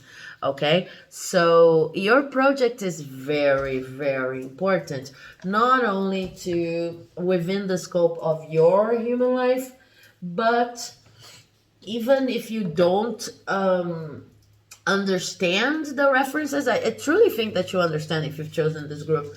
But even if you do not immediately understand the references to nature, etc., I feel like your project is very, very important to everyone who shares this earth or the place where you live with you. And now in 2023, there is a certain and a sure amount of people who are like, okay, let's do it. Okay, now I understand how important that is. Okay, now I understand why we should spend some time thinking about it. Okay, now I understand why your project is so important. Even people you have never seen in your life before. Okay, so this is this is amazing. Let's talk about your month by month reading with the tarot here. But I am a little bit I feel like this is so different from the reading for pile number one. This is so practical, up to the point, based on time frames, and so it's obviously a message for people who needed to hear it, and for people who, it's always a message for people who needed to hear it. But it's like, you see, I have the Master and Beyond Illusion here. Beyond Illusion is talking about Gaia, right? Gaia and the material world as the world of illusion. Okay, so I see that wherever you live, people have been through some kind of major setback, and now it's not that they are scared, but it's kind of like they understand the importance of doing things a different way. And you're kind of the person who's always been trying to come up with ideas on how to show people that they could be different, that could be a project in which we lived a more integrated something, a more integrated life, or a more integrated way of doing things in your business, a more integrated way of a way of respecting all beings. I don't know, but whatever it is that you're passionate about, you will be able to advocate for it. You see, Beyond Illusion again, I cannot come up with those things. And then we have here postponing. This is in Portuguese. Okay, so yeah, until people were able to see beyond illusion, okay? And if you are Brazilian, maybe you understand, due to our political situation, how it applies perfectly to our situation. But this is happening in many other parts of the world. I have friends in many other parts in the world. So there needed to be a setback. There needed to be a moment in which people understood, I have been living under an illusion. This could be a capitalist illusion. This could be an illusion regarding the place where I live, the place where my home is. But this illusion has been shattered. And because of that, in 2023, you will be able to just, you see, fly. You know, I have this fly is trust, and then existence in reverse. Okay, it's like, this is nothing new. This is something you knew, you trusted, that could be brought to existence. But it was not possible to bring your project to existence before, because it's like you didn't have a chorus. You didn't have people who would believe in you. Okay, now they want me to start talking. So we have a card for January, we have a card for February, we have a card for March. I'm going to try to make it more balanced so that you can see the cards better. So January, February, March. I'll try to make it in groups of 6. But let's see, because this reading is totally out of my hand. This reading is like, I'm having a lot of fun. It's completely out of my hands, and this is the second reading, and it's already completely different from the first one. So oh my god, this is amazing. I'm having so much fun. Yeah, I'm not exaggerating. Okay, so January, February, March, then we have April, then we have, oh my god, what I was saying, you guys, May is creativity. And this is the Empress card. And then we have the Four of... this is the Four of Pentacles in reverse. Okay, this is the Miser in reverse. Oh my god, this is so beautiful. Okay, let me start talking. For January, you already knowing within the time frame that we were talking about, for January, I see you connecting with this project. And you see, it's all related to what we were talking about in nature. I would be surprised if your project does not involve nature directly. In some, of course, you could be a writer, you could be an artist, but maybe nature is a topic that has been on your mind and you want to write something about it. Or maybe you're someone related to public policy that has an impact on nature, on the environment. Maybe you're not there like dealing with nature, such a direct term. But you could be a farmer, you could be, someone who advocates for environmental issues. But I see you starting the month with this simplicity card, the month of January. I see you preparing to do this project by connecting with simplicity. Okay, so what does this mean? It means that in January, what you're doing basically is understanding your own connection to nature and taking it seriously, okay? This is very important with the Eight of Pentacles here. Taking it as a study, but taking the whole month of January, not as work, as an office like ours, but doing something every day to understand your connection to nature and the ways in which you can collaborate with your most immediate environment. So it goes like that. If you have a place, if you live in a place like it was suggested here, or if you have a place you can go to in which you have plants, you have animals, you have, I don't know, you have the opportunity of not birthing, but in which you have the opportunity of raising something, of taking care of something, of learning about how to take care of something, of planting something, of influencing the way people deal with something. Look at this man over here. He's harvesting, he's collecting what? Let me see. I don't know if these are fruits or flowers. I don't know. But if you have a place you can go to have a direct connection with nature, this is where you'll be. And if this is the place where you live, it's kind of, I see you like gathering energy for whatever is going to come up in Taurus season, okay? It's like you're turning this into your own ceremony, because whatever happens here, you will need to be strong enough to understand your advantages, not advantages, but your strengths and your weaknesses when it comes to the way you deal with simplicity. Make it fit your situation. What is it that you know how to do, and in which aspects do you need to learn more, okay? But simplicity talks about not spending a lot of money, okay? And I'm not talking about, the most important part is not, it's not about saving. It's not about saving, because the whole spread here is talking about abundance. It's like you don't need to worry about money so much in 2023. Up to this moment in the reading, we are talking January, February, March, April, May, June. Okay, so the first semester, you don't need to overthink when it comes to money. You don't need to worry about money. This is not what they're talking about. But it's like here in January, you're thinking about not saving, but not solving all of your problems through spending. This is the best way I can put it.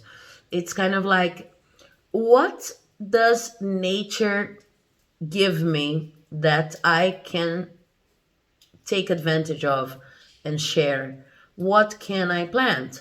What can I cultivate? What can I learn from people who already plant and cultivate? How can I synchronize my being with the environment where I am? So make it fit your situation. I'm trying to describe a vibe, okay? How can I connect to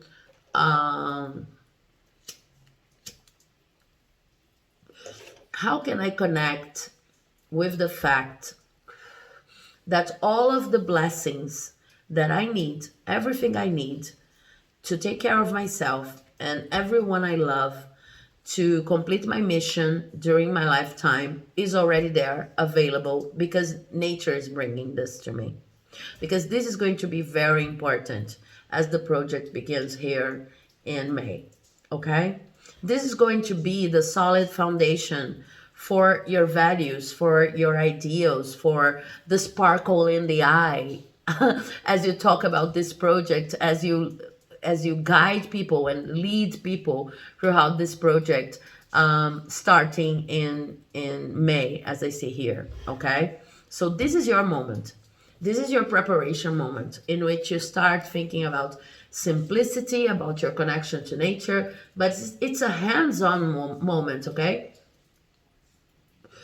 this is not a moment for traditional meditation in which you're in your house and you're just, oh, things could be a little bit more like that, things could be a little bit more like that, I could do this or I could do that. You've already done a lot of that. A lot of thinking is what they're saying. No, this is a hands-on preparation in which you're actually going to the field and you're doing what this guy is doing here. You're connecting to nature, and you're connecting to the fact that you don't need to spend in order to have access to the abundance the world provides. Okay, it's about gathering fruit from the trees. It's about planting. I'm going to start repeating myself. It's about simplicity. It's about daring to live the life of a human being that's fully supported by nature and that collaborates with nature as a part of nature, not as the owner of nature. Okay, so it's very experimental, but I feel like if you've chosen this group and if you connect with this group, you understand perfectly what I'm trying to say. Then in February, I have the dream card, which is the Six of Cups in reverse. And it's in reverse, right? The dream card. This dream card, let me show it to you upright. It's talking about influences from the past. Because it's the dream card, it can show up in dreams, and it's in reverse, and it's February. What do I see happening here? February is when we start Pisces season, right? We're between Aquarius, right? Yeah. At the end of February, we're between Aquarius that started here in January with this whole new idea, proposal for simplicity, and then we start Pisces season. And I feel like in February, you may have an influence of old ideas from the past, a little bit of nostalgia that maybe will suck you off this very good and positive energy of simplicity. Maybe there's something happening here involving a loved one. This could be a romantic partner. This could be your family. This could be your friends. This could be, sons, daughters, you name it and make it fit your situation. But there's a little bit of an influence here that may suck you out of this positive energy here. And it's a little bit of a test. It's kind of like there are influences around you telling you that this level of simplicity is not possible in the world we live nowadays, which is mostly urban. And if you're living in an area that's more to the countryside, then maybe these people are dealing with an idealized version of an urban society, or they're facing their lives in the countryside as lives in lack, or maybe they have their own issues to deal with when it comes to how they see the community. And then maybe you need to, I will not say cut people off, but you will need to get stronger emotionally and remember how wonderful it was to make these experiments here, so that you can overcome any kind of emotional problem that arises here in February as an extra level of strength you need for your project here. Because I see a situation here, I'm going to try to explain, that is more or less like this. Okay, there's going to be resistance on the part of some people you love, simply because they do not understand this The simple approach that some of them may call simplistic or feel like it's too simplistic. And I feel like it's going to be a little bit hard for you to believe that they at the same time are entitled to their opinions, are entitled to their own lives, are entitled not to follow you, but they do not have the power to change your perspective. So it's kind of like you don't have to cut them off, but it just needs to go through this challenge here to the next challenge in March, which is, well, we're going to talk about this in a second, but in February, I see you kind of, if these people do not confront you, do not say, oh, but this kind of life here is not possible. This kind of life here is like, it's an idealization. We'll never get to this point, etc., etc. I see these people, I see you realizing that these people are never going to have the same approach to reality as you do because of your dreams, because of this project you're so passionate about. And this will lead to kind of a mourning phase. Because you will understand, you love these people. You don't have to leave them. You don't have to cut them off. You still love these people, but you understand that they are out of sync. Okay, so this leads to kind of a mourning phase. And this is very appropriate with Pisces season here starting in February. Mourn these people. It's okay. But just don't let them prevent you from following your dreams. Because here in March, we have laziness. And laziness is the 9 of Cups, okay? So it's a leisure card. It's a card in which you understand that you can love people. You can understand where they're coming from, but you can still lead them towards a better version of reality. This is going to be a huge leap for you, because I see that in the past it was like, okay, I have these ideas of simplicity, I have these ideas on how the world and the collective could be truer to nature, and we could live more synchronized lives, and you have the very creative ideas, but maybe you didn't implement them before because you have people who are not in sync and who you love. And now in March, you get to a point in which you simply decide that you are going to take advantage of these relationships of yours. And see, this man is having fun. Okay, so it's even like March is your is your true vacation time.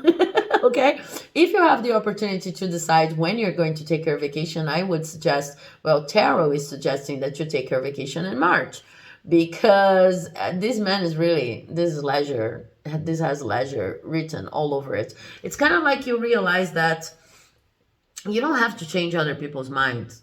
The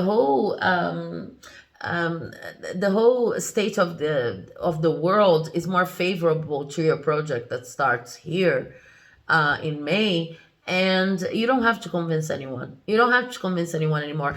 The only thing you need to do is not to let the people you are involved in convince you that you don't have to do what you know it's truly necessary, which is this implementation of simplicity here in your life. Okay, and then following that in April, now here I have a very concrete piece of advice. We have the trip card with the 8 of Wands in reverse. So this suggests that that before the project starts here, things are going to slow down, and maybe you feel like this is a little bit scary. Wow, wasn't I supposed to start my project this year? Why are things slowing down in April? April is the beginning of the year. I don't feel, maybe you took this vacation here, or maybe you felt like you were living a vacation here, and now that I understand that people don't have to agree with me, my loved ones don't have to agree with me while I implement this project, why are things slowing down here? It's a little bit scary. But there's also something saying that you don't have to, there's a word for that, but I'm missing it. You don't have to improvise. That's it. You don't have to improvise, because there is a moment of calm before the storm here in April.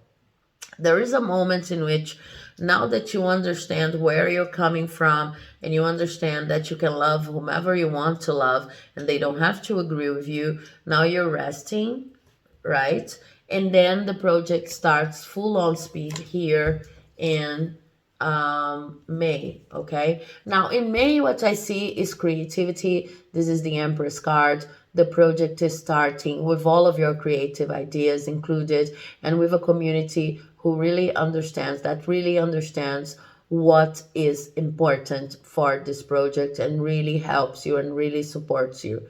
You are kind of a leader in this project, but you are not the CEO kind of leader. You are an inspirational leader. You are a leader that people look up to, because you are like the abundance master.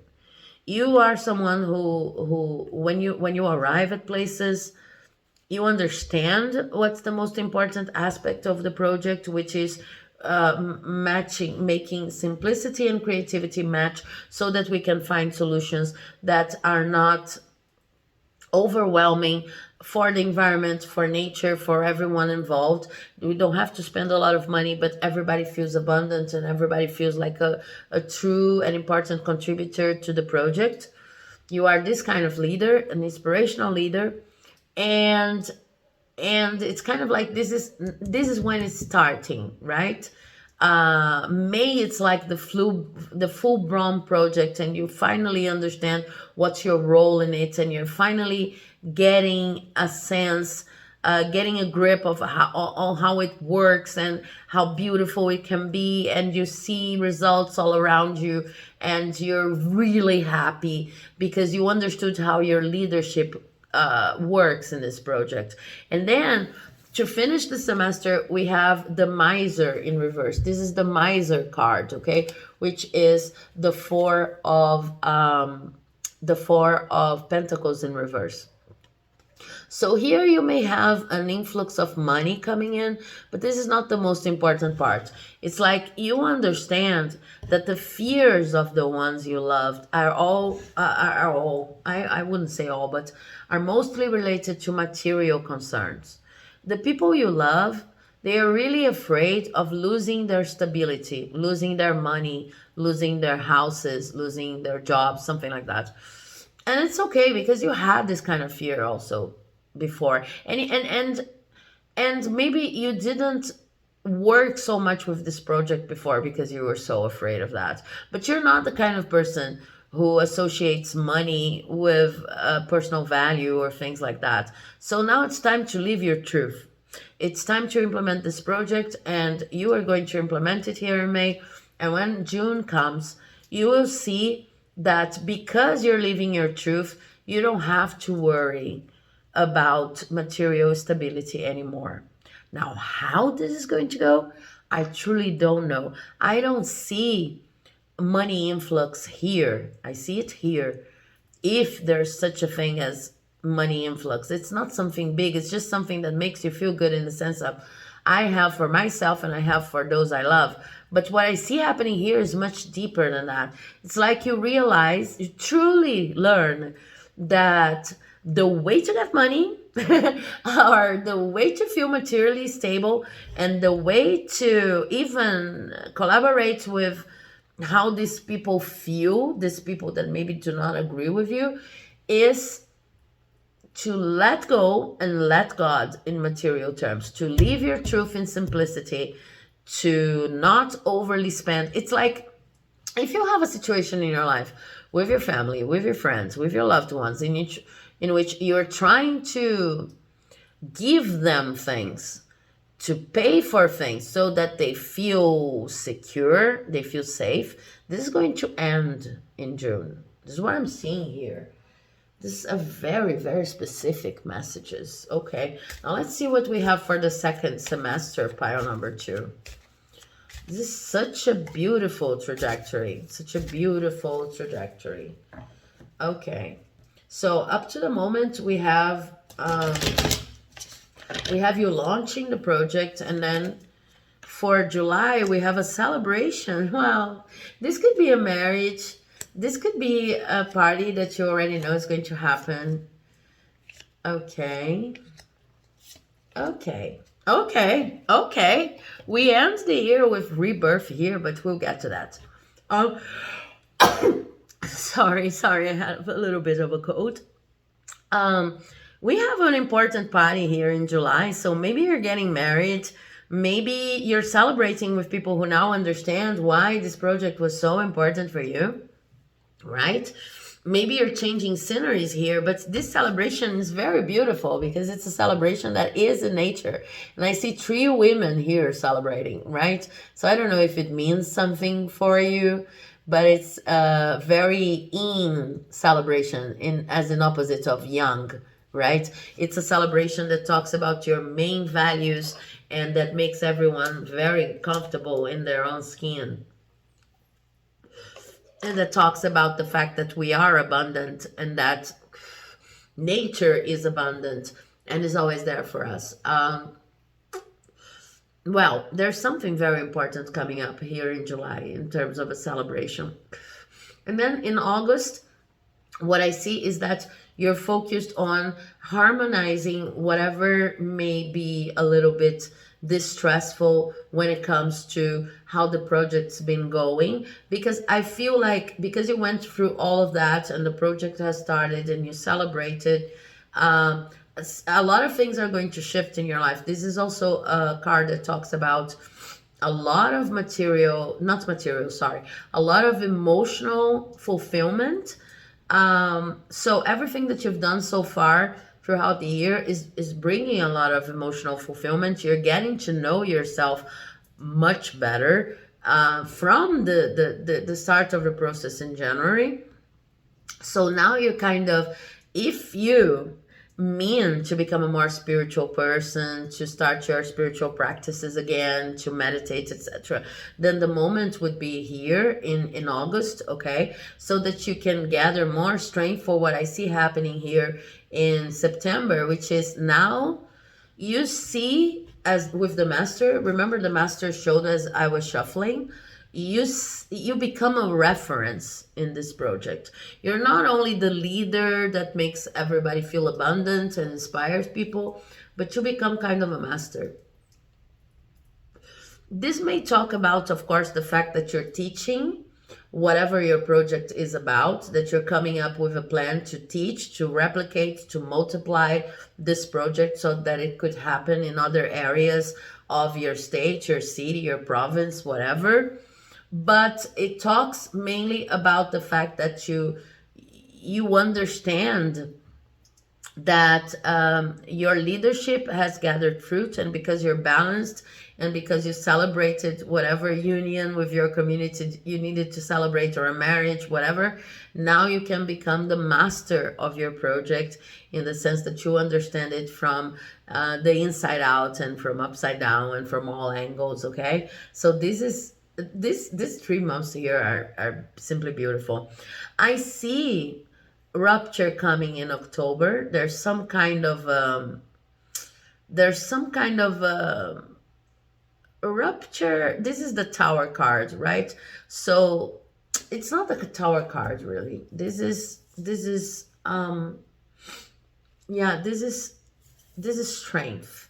But I always see it like the Tower card, the strength as in the Tower card I see for this tarot. So there is some challenge to be faced here in October that comes in the form of rupture of your own limitations. So this could mean that because you started teaching whatever your project is about, this could be classes, real classes, or expanding or multiplying, understand teaching any way you want to understand.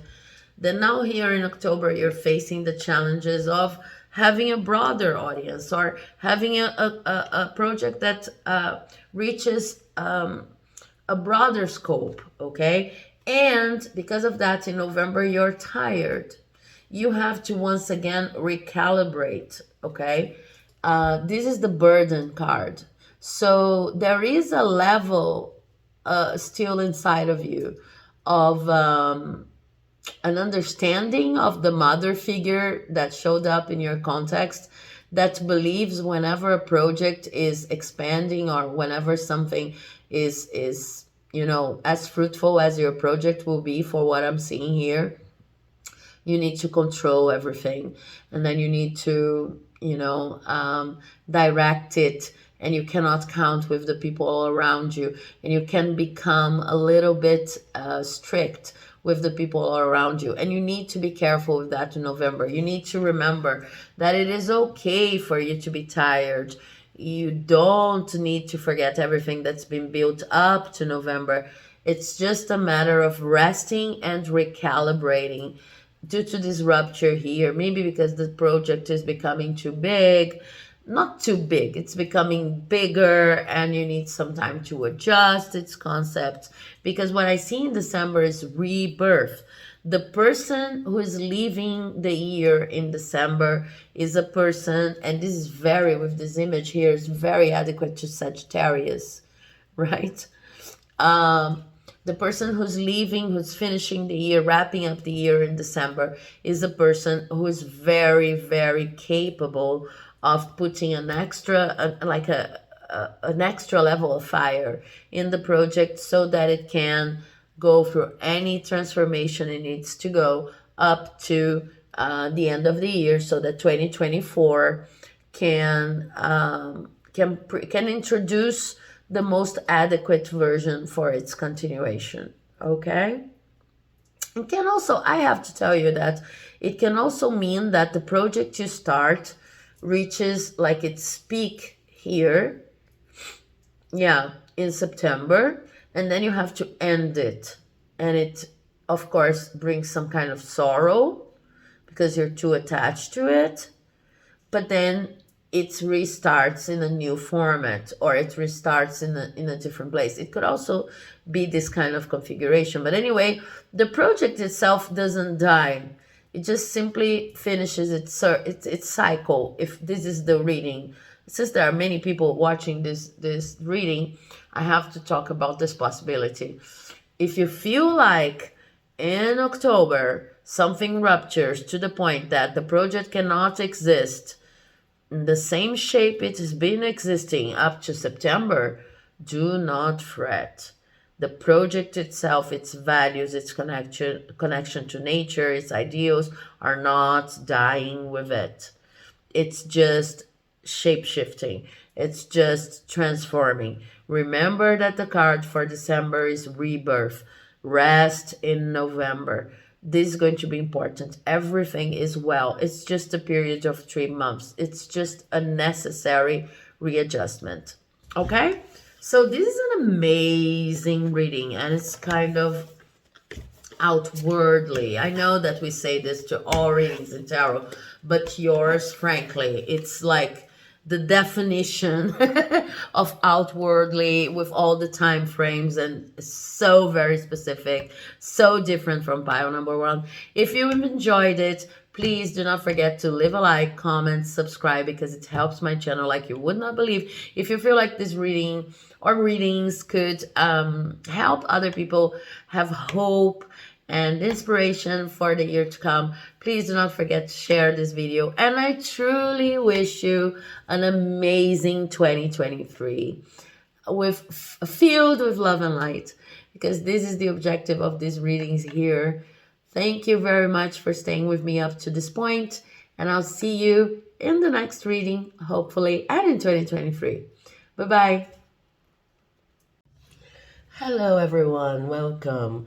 If you've chosen the Nightmare Before Christmas deck, then this is going to be your reading on predictions for 2023, and they are going to be month-by-month predictions. But first I'm going to take a look at some oracle cards just to talk about the general overview of your year. And this readings, first of all, I just want to clarify that if you've been accompanying the other readings, or maybe checked a couple of the piles that came for, well, there are only 2, but you probably noticed that the lighting has changed completely, because there's there was this interval between me recording pile number 1 and pile number 2, and now I'm recording pile number 3 in the morning after, right?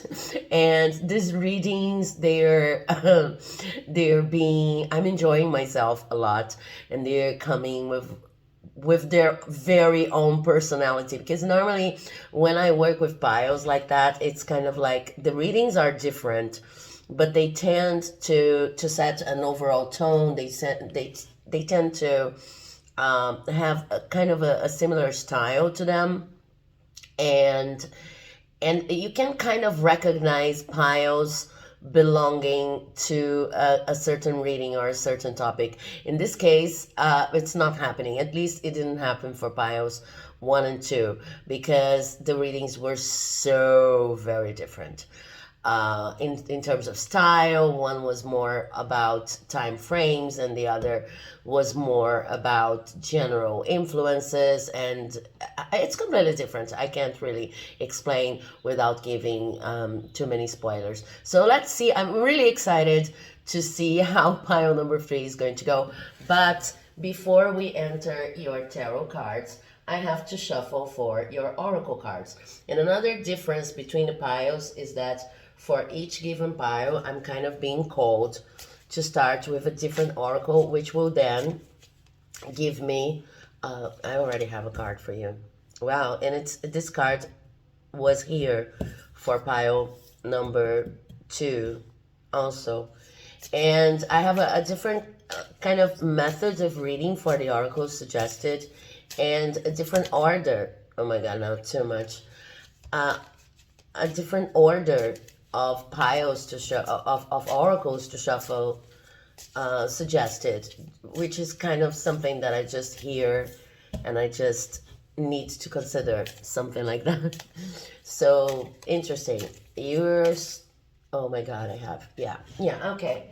I have your cards for this oracle. Just let me organize myself here. I have balancing act. Yeah, and I have magic prayer. Interesting. Okay. So what I see here is that it's interesting because this card was here for pile number 2, Spirit of Play. So, but it's here for you with a completely different meaning. It's kind of like you have been influenced over the course of 2022, or possibly over the course of the last 4 years, because I have the number 4 here. You have been influenced by your external conditions quite a bit, in the sense that most of your energy over the past few years, up to 4 years, as I see here, was dedicated to trying to balance whatever curveballs the universe was throwing at you. If you didn't see the introduction for this video, this is an energy that's quite understandable when applied to the context of 2022.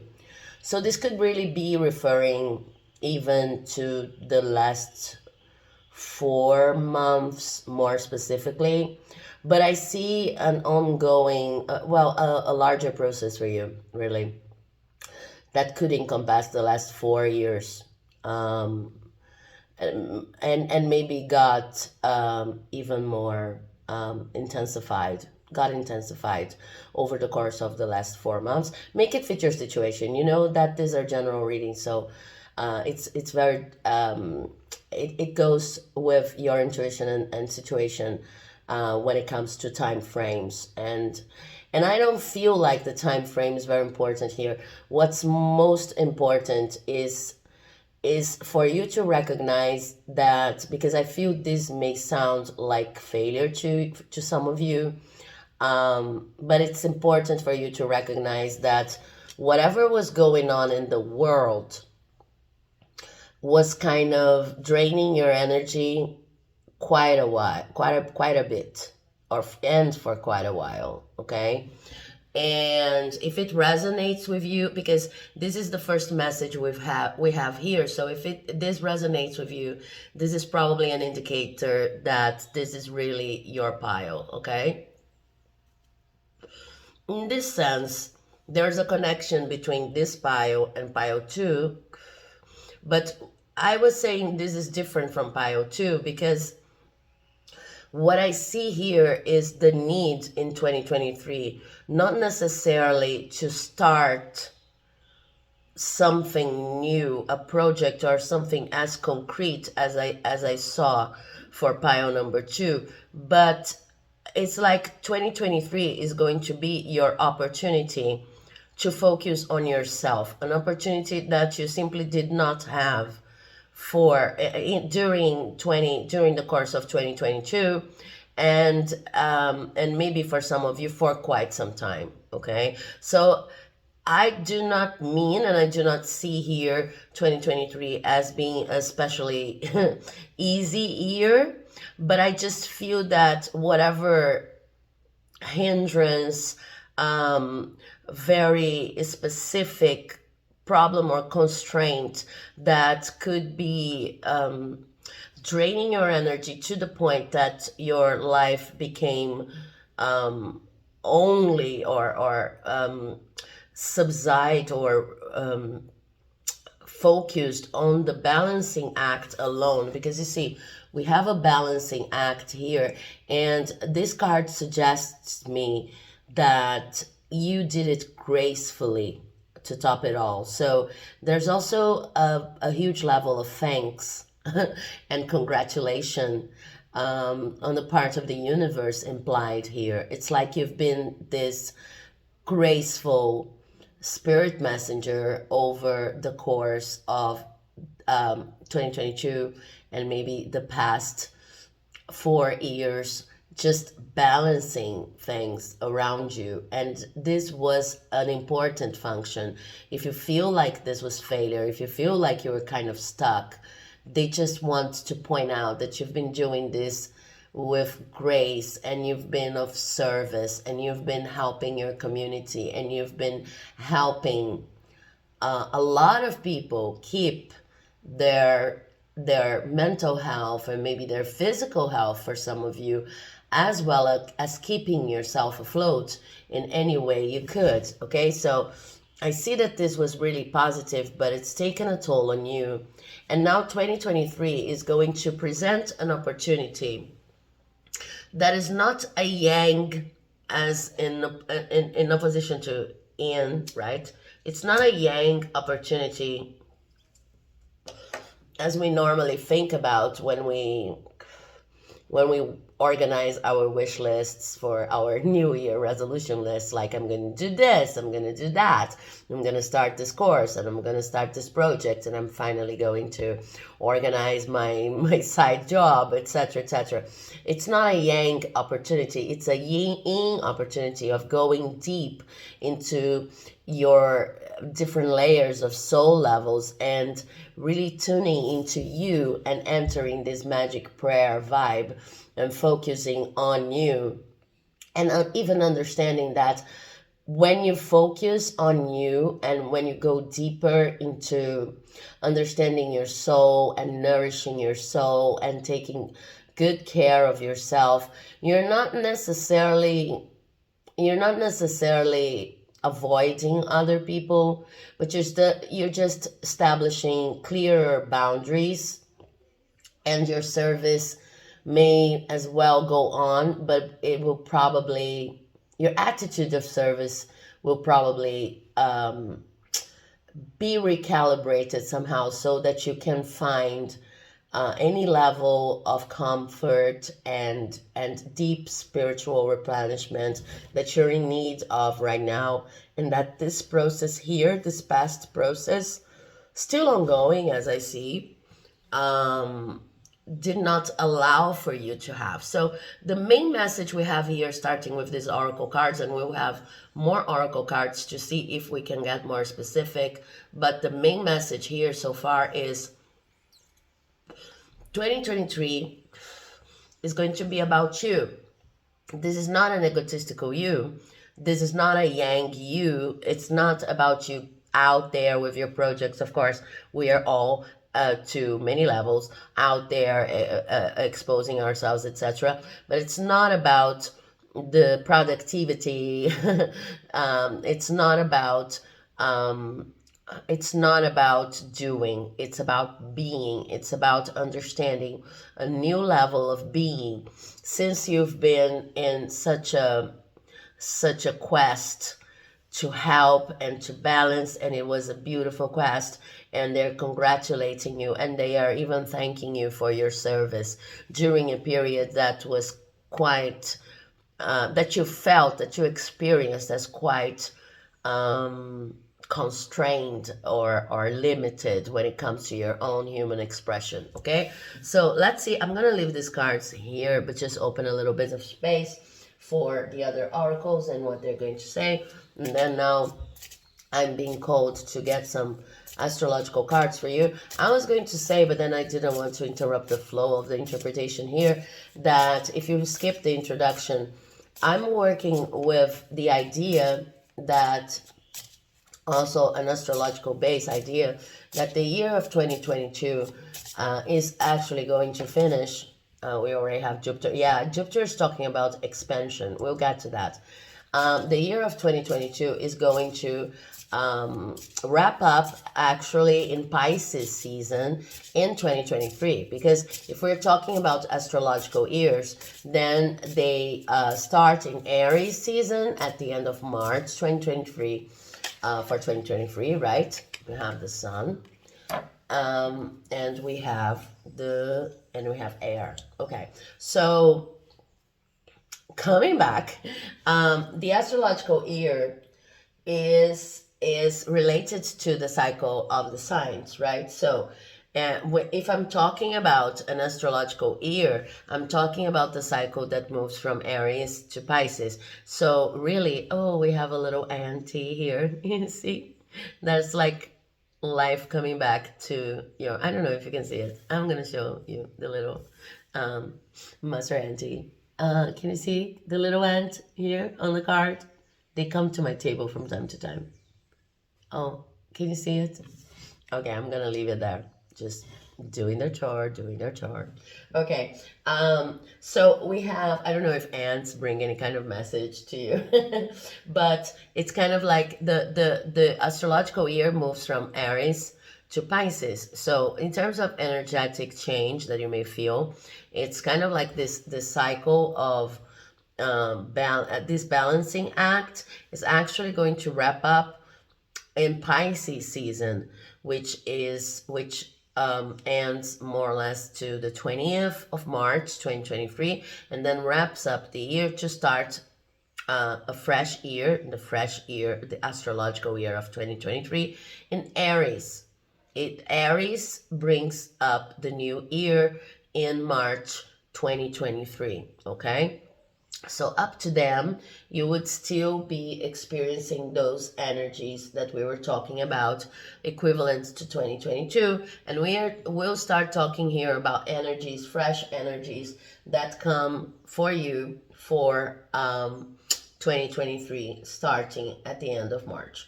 Okay, so let me just put the oracle here. Okay.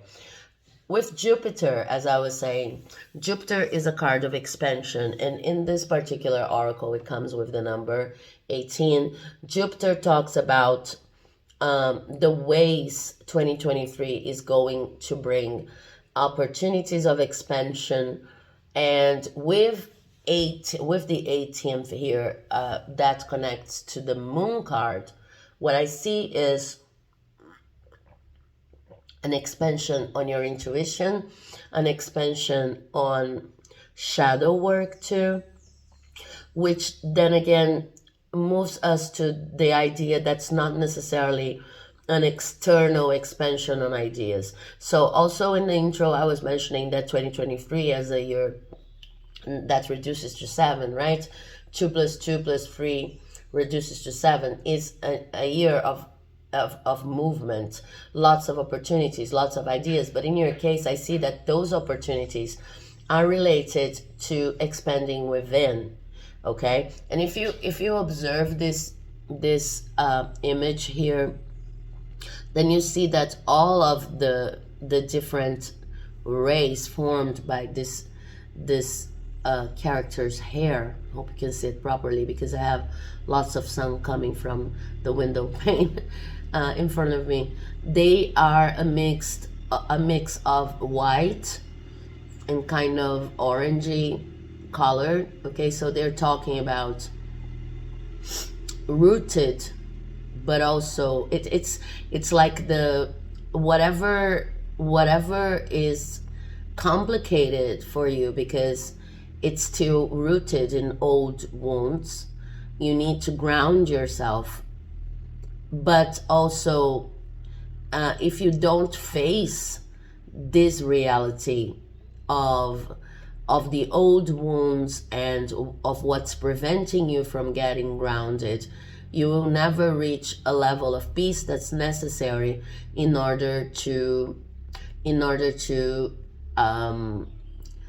get to further adventures and more concrete practical adventures in the world. So I see that 2023 for you is going to be an opportunity to get grounded and get peaceful. And a very important piece of advice here is to do whatever brings you peace. This is a year that's meant for you to understand your shadows, for you to nourish your soul, for you to take care of yourself. Little by little, move out of this urgency balancing act energy here and start facing the need to expand within yourself and to understand why sometimes you are more into just kind of putting out fires and dealing with emergency situations than coming up with plans or having attitudes that are the best for you and for your physical, mental, emotional integrity. This year is all about expanding the ways in which you can take care of yourself, and it's going to come with a need of further expression of how you feel without fear of how people are going to understand or interpret this expression with the sun here. Okay, the number in the sun card is 13, so it's talking about a huge shift, a huge change that may come to you as a little bit of a tower moment even. But the difference between the tower and death is that death is kind of if the tower is an opportunity, of course we can see all of those moments as opportunities even if they are not death in the tower, but the tower can be experimented as a blessing in disguise or an opportunity that we were not ready for. And death is kind of adamant. Death is kind of everything changed and now I feel completely lost and there's no recourse, there's nothing I can do about it. More than feeling lost, even I feel like I'm not there anymore. And what I feel is that 2023 is going to put you in a position, for some of you, like you can't do this balancing act anymore, but then it's up to you to feel that this is positive, to feel that at last you have the opportunity of taking care of yourself, to feel that it was a long time coming, the period in which you could think about your own stuff, your own shadow work, the things that you've been accumulating, that you've been hoarding inside of self. Like, when I have more time, I'm going to think about my problems, my issues, about the things that I've been hurting about, so that I had the time to answer to other people's needs or to answer to these more urgent problems. When I have the time, then I'm going to enter therapy for some of you, or I'm going to experiment with these kinds of healing practices, or I'm going to start journaling or things like that. I'm going to have walks in nature. 2023 is the time to take care of you, and to experiment with those practices, and also to express yourself creatively. It's a year in which conditions and events, and even your internal state, I see more than anything, is going to kind of push you into taking care of yourself. There's something that's coming to my mind here, especially with this air here, this air and the number 25. 25 reduces to 7, so this is the number of movement, is the number of the chariot in tarot, and bridging the gap between reason and emotion, and it's air, right? So I feel like a part of you in 2023 is going to refuse balancing. And this is going to come like death to you. It's like maybe most of you here were people who would never see yourselves as anything more, or as anything more than prioritarily someone of service. So, okay, you could be hurting, okay, you could be even sick, but if you have someone you can help, or if you have someone you can be of service of, you would never think twice, okay? It doesn't matter how bad you're feeling, doesn't matter how hard it is, you're going to be the go-to person of almost everybody around you. And then in 2023, I see a change coming up. It's kind of like you, inside of you, something changes, something clicks, and you simply cannot act like that anymore. And you, of course, since you've been doing this for your whole life, there's a part of you that's going to actually judge you.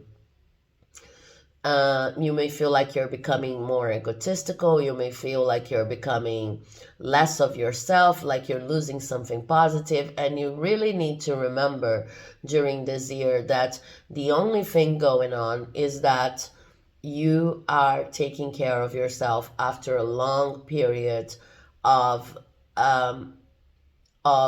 being of service, for which I want to say once again, the universe is thankful. It was important, but 2023 is not about that. 2023 is about going deeper into the reasons why you do it, maybe even recalibrating, so that you don't have to go through such an extended period of extending yourself to others, to the point in which now you have to spend the whole year like not balancing outside energies, but focusing on yourself. Like, focusing on yourself is always important, but the thing is, there is a need here for a higher balance in terms of giving and taking, which also connects you to pile 2. But I feel like in your case, that leads you to doing less in the external world instead of more. And this is kind of hard for you. The only thing is, you won't feel like you're able. You won't feel there will be something inside yourself saying, okay, no matter what, I simply can't do as much as I was doing for other people, for my work. I cannot deal with as many obligations as I've been dealing up to this point. This year is going to be about myself. Now let's check some more oracle cards. Now I want to take a look at Work Your Light oracle deck, to understand the general spiritual trajectory that is implied by this sudden change. Well, not sudden here, because it's been a long time coming. I have 4 cards here for you, and I'm gonna take them all. We have protection, call back your power, cut the cords, soul retrieval. Yeah, you see, this is divinely guided spiritual protection. This year you are kind of being protected from giving too much. And you are calling back your power in the sense of understanding where your energy flows through and the limits of your own energy, of how much you can do, not feeling drained, okay? And the other card we have it, trust your path. If you knew you would be supported, what would you do? If you knew you would be supported, what would you do? Trust your path. Yeah, there's a high level of trust that's arising in you that turns you to this question. Meditate on this question. If you knew you'd be supported, what would you do? So there's a suggestion here that maybe you were helping so much and if you were into this balancing act because you really felt unsafe, you felt unsure about tomorrow, you felt unsure about tomorrow for you and for your loved ones, as this level of protection and understanding divine abundance and understanding that we can trust what's going on, that things are happening for us and not to us, you kind of relax a little bit. And this illusion of having to be of service all the time, even if in detriment of our own energy, this illusion kind of shatters and you can clearly see your shadows operating in this equation. So it's not that everything that you've been doing was wrong. It's not that everything that you've been doing was, irrelevant. Quite the contrary, they are congratulating you. It's just that, as it is for all of us, we are not perfectly balanced. We are not perfect beings. So our own stuff comes to play, no matter how good our intentions are. And in your case, I see that your own stuff is kind of always pushing you towards a rupture with your own safety levels, to the point in which you become easily drained. And this is going to stop in 2023, at least to a certain level. You're going to be questioning if you're doing what you're doing because you truly want to, because you truly understand your place in life, your place in the world, or because you're feeling scared, because you're feeling unprotected, because you're feeling like there's a lack in support. So this is the importance of this question. If you knew you would be supported, what would you do? Okay, it's completely different acting out from a place of emergency, from a place of I don't know about tomorrow, from a place of I'm in grave danger, and acting out feeling like there's a spiritual safety net that's going to prevent you from facing anything you don't need to face. Okay, and even when something really tragic happens, understanding that, okay, maybe this was a blessing in disguise, and I don't want to put any rose-colored glasses, lenses on anything that you might have experienced, but it's just about not fretting in advance and not taking decisions based on anxiety, right?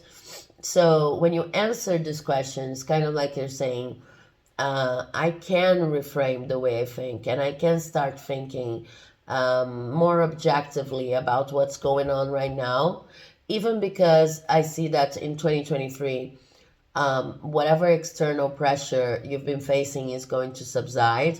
As it subsides, you can have a deep breath, take more care of yourself, and understand how the past period has influenced and triggered your shadows, and go deeper, expand your understanding of your reactions during this last cycle, so that you can feel more protected. And you can even review some of the situations you've been living to understand that you've been protected the whole time, no matter how hard the situations were. And from now on, you can readjust your boundaries and your limits. We also have the ever unfolding rose cracked open. It's happening for you, not to you. See, guys, I cannot invent those things. I didn't see this card, promise you. Okay? So yeah, it's a higher level of understanding. Now that the worst is gone, that you've learned a lot from what happened, and it was happening to you, for you, not to you. Okay, so this is a very reoccurrent scenario, when the worst of it is all gone, then you can sit down and reflect and understand that part of the suffering was there, and you did the best you could, and you can be thankful for everything that happened, and you can celebrate the way you've experienced it, no matter how hard it was. But you can also understand that it's triggered a lot of things in you that maybe you can rethink and recalibrate for the next time. And 2023 is not going to be the next time. This is kind of what they want to say. You don't need to be scared. The worst of it is over. 2023 is going to be about taking care of yourself. See, we have unbound. Unbound. And unbound says releasing soul patterns, contracts, and past lives. Okay, so whatever you've been working with in terms of shadows in this last period, it's really going to it's really being left. The lessons, the practical lessons, have really been you've been through them already. Okay, now it's the process of understanding what you had to learn, understanding how different it could have been if you didn't have this kind of trigger going on, and understanding your shadows, even understanding that a part of what you experimented as difficult, as your responsibility, as your trauma, is always going to be there. So whenever you plan for the next step in your life, you need to consider this trauma or these triggers, because this is a part of taking care of yourself. Okay, this is a part of what composes your bioenergetic self in this world. So planning respectfully, um, planning in a respectful way for yourself and for your life, doing what's good for everybody includes doing what's good for you. So planning respectfully towards you means planning considering everything that triggers you. You don't need to overextend yourself all the time. Okay, and in this sense, it's very similar, but in terms of advice, it's quite an outcome. It's the opposite of what we had for Pile 2 as I was recording it yesterday. Okay. Let's see what the Unicorn Oracle is going to bring us in terms of energies for 2023. This is a very beautiful reading because I feel like 2023 is going to be a healing year for you, okay? It's going to be an opportunity of deep, intense replenishment and healing. I would not be shocked at all if we had some kind of replenishing and nurturing card coming up right now in this deck, or in the Monology deck that will also have cards here in a moment, or maybe in the Archetype deck, because this is the energy I'm getting here. Okay, not yet. Let's see if we have cards from the Unicorn deck for you. They want to come, but it's kind of, yeah, there's an energy. Maybe some of you are going to find your energy is kind of contradictory, and we as human beings, we deal with contradictory energies and feelings all the time. But in your case, I feel like, yeah, it's, you see, this card was here for pile 2. Yeah, these cards were here for pile 1. Sorry. Interesting. Polarity and possibility. Yeah, there's a level to which you believe in right and wrong, and it is okay for you to believe in right and wrong. But for as long that you understand that right and wrong are perspectives that you undertake for each of your activities, they are not the radical final truth of the matter. They are your point of view, and your point of view needs to be expressed so that other people with other points of view can share their thoughts on any matter too. and you can then collaborate and negotiate with your view on things and situations, okay? So this card polarity says, integrate your shadow side. See? There can be no light without dark. Understand the law of polarity. I was mentioning for pile 1, because this card showed up too, that the law of polarity is being explained in the ancient book of the Kybalion, and it says basically that there are two poles to every feeling, like love and hate, for example. But hate is an illusion. Hate is just a little bit. It's just love tuned really down. So there's little love, and sadness is little happiness, something like this. And the opposites can always be reconciled. Okay. I'm really simplifying the law, but I think that for some of you, maybe it will be interesting reading about the law of polarity. And because the focus of the law of polarity is the idea that whenever we create opposition, mental oppositions, and this air card here brings to my attention how important it is to say this to you. Whenever our mind is kind of focusing on creating oppositions, like this can never happen, or this is wrong, or and these thoughts are charged with feeling and emotion. We're really attached to these thoughts. No, this is like this and this is like that. They cannot be reconciled. It drains our energy quite a bit. And this is an illusion, because there's always a way, like a gray area with many different possibilities through which we can navigate without resorting to this polarization, okay? In my country right now, we're living in a highly polarized environment.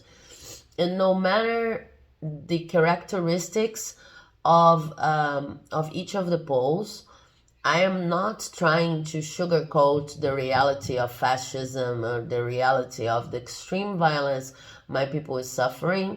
This is not what I'm talking about. I'm just saying that the more you polarize, then the more fascism gets its strength out of sometimes the ideas and the energy of people who are against it. So there's a logic to it. A spiritual logic that says the more you're against something, the greater strength or the greater capacity this something, this object, this situation has of feeding on you, on your hate, on your aggression, not aggression, but on your need to be against it. Being against something, it's also draining. That's why a lot of activists like myself feel the need of choosing their battles. We're only human. We are not going to change the whole world, and especially we are not going to change the whole world by ourselves. We are interdependent. We are all interconnected here. That's why I was saying, if you have, it's important that me and you and everyone else has their opinions, and their, more than opinions, their view and their honest to God view on what's right and what's wrong. For as long as we remember that what's right and what's wrong is our view, so that we can share it with other people, unafraid of being canceled or anything like that, and look for opportunities of being heard, because the truth, if we can talk about a truth with a capital T, is actually in the connection of the truth of all people involved, all people ultimately living in this world. There are some things when exposed that become clearer, not because there's an ultimate savior or an ultimate human being who knows everything that we should do, but because when we communicate, we can see all of the different sides of the bigger picture. If we don't communicate and if we don't collaborate, then there's no possibility for that.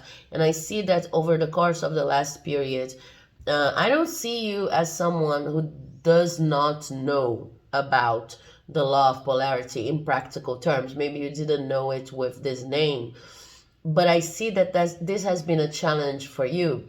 It doesn't, but it's not because you know about that other people around you know and implement it, of course.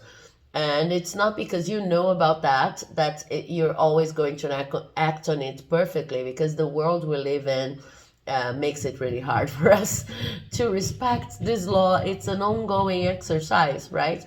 But what they're saying is that in 2023, you are going to implement this law on yourself. You are going to understand with this expression card also here that you can express your truth. It is important that you express your truth.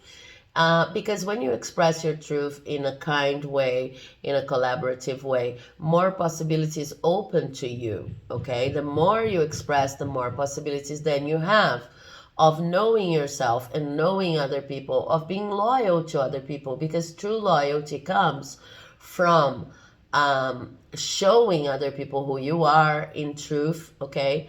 I know that depending on where you live, expressing yourself may even put your life in danger. So I'm not advocating for any kind of attitude that's going to put yourself in danger.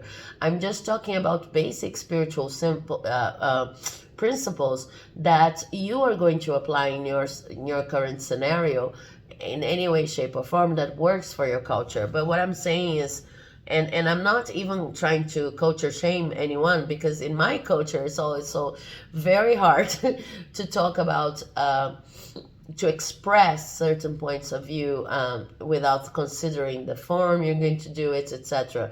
But what I'm saying, I'm talking about general spiritual principles that can guide your adventure in getting to know yourself more, in getting to know your true motivations, getting to know your shadow side, since this seems to be the work that you're going to be dedicating to in 2023. 2023 is about understanding why is it that you had to go through this balancing act, which forces were operating to make things so hard. Now that the biggest challenges have been lifted in the external world, something was very operational, very functional. You helped a lot of people. Now there's a need for higher understanding, for going deep within yourself to understand the next time, the next cycle. And 2023 is going to bring opportunities for you to understand yourself way better, okay, in this sense. And then we have these topics arising. We also have, also going to have cards from the archetype deck here. They sometimes talk about time frames. Yeah, we have an indication here that I forgot to mention, that September might be an important month for some of you. And September is Virgo season, brings Virgo season. So in the astrological year, it's a month in which we kind of, have a card here. Wow, the Temple. September is a month in which we see the results of whatever we've been working with. So maybe September is a month in which you're going to start seeing some results of this internal work. Look at this card. It's so beautiful. The Temple. So this card to me confirms that 2023 is going to be about investigating, inhabiting most of all your internal temple, finding the space within of peace, quiet, and continuous self-transformation. And there's a lot of green here, and green is the color in my tradition of abundance, right?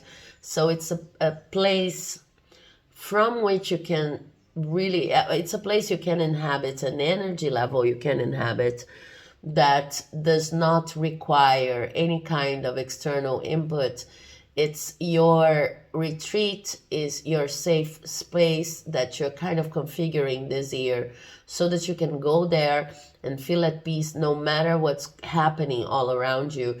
And I feel like this is your biggest mission for this year. It's like configuring or re-encountering, revisiting this place, so that it's easy for you every day to just go there and know that it's there, and even broadcast or transmit or work your energies from this place of safety. Okay, it's building everlasting safety, spiritual safety, so that these shadow energies here do not influence at least your decision making process.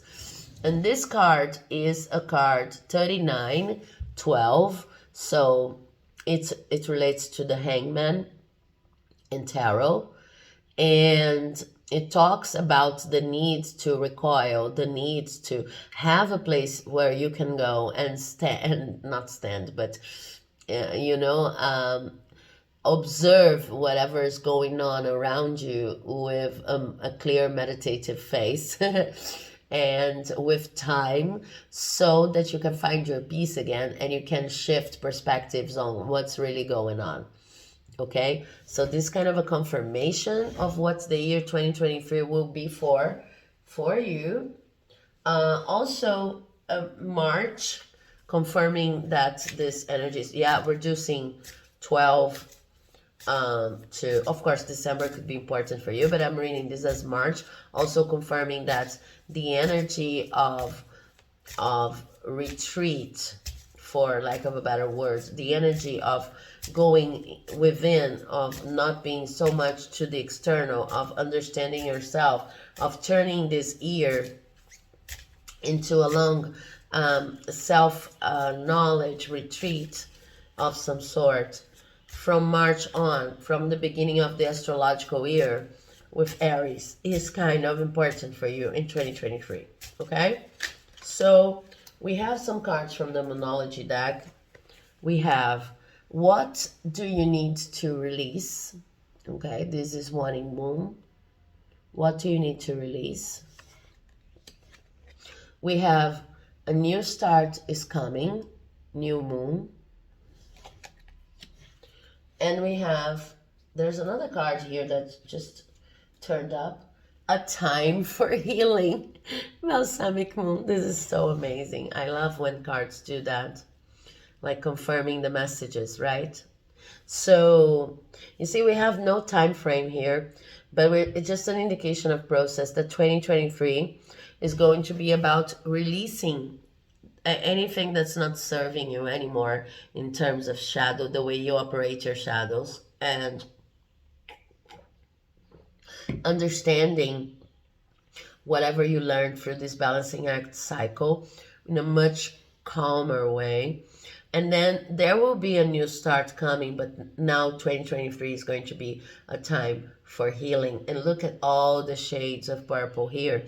So you're transmuting a lot of energies that are there from this last cycle. This is going to be a soothing year for you. This is what I'm seeing. And it's going to be a beautiful year for self-reflection, for kind of understanding why you had to go through some of the things you had to go through. It's a beautiful year. So now we're going to go into tarot to see each month specifically. And I'm kind of being drawn to tell you that it's interesting how you've chosen the Nightmare Before Christmas tarot deck, because it also has these shades of purple, right? I'm gonna bring it to the table, start shuffling here to see if we have more specific details on each month and how this healing process is going to go for you during 2023. But it's a beautiful journey. It's interesting because it's kind of like your main spiritual lesson or trajectory is really in tune with that of pile 1. I'm not even saying you should watch it because it's a very different energy. But it's kind of, you were also feeling constrained over the last year, or over this year, right? 2022, we're still in 2022, by external conditions. And now you have the opportunity of of giving yourself more time and energy and understanding everything that was going on from a different perspective. Differently from pile 2, being as this constriction is, as this difficulties are solved, as this constriction is lifted, the movement is not towards more activities and doing more and exploring more in the external world. The movement is within. This is the main difference I see. Even if the external conditions seem to be similar. Okay, so yeah, I was saying in the beginning that there are no similarities between the piles, but there are. But the individuals seem to be experiencing very, very different developments of similar conditions and spiritual lessons. This is a very interesting reading. Okay, so let's see what we have for you. And I'm going to show the first 6 months, one card. At first, one card. Let's see how they, yeah. One card for each month. And then, yeah, it's going to be a first semester, second semester thing. Let me see if you can see it properly. January, February, March, April, May. I hope you can see it. April, May, June. Okay. Okay. There's one extra card here that was jumping for June. Okay. Maybe because I was already asking about the June card on my mind. So thank you, Spirit. Okay. Okay. So you start January with movement. Okay.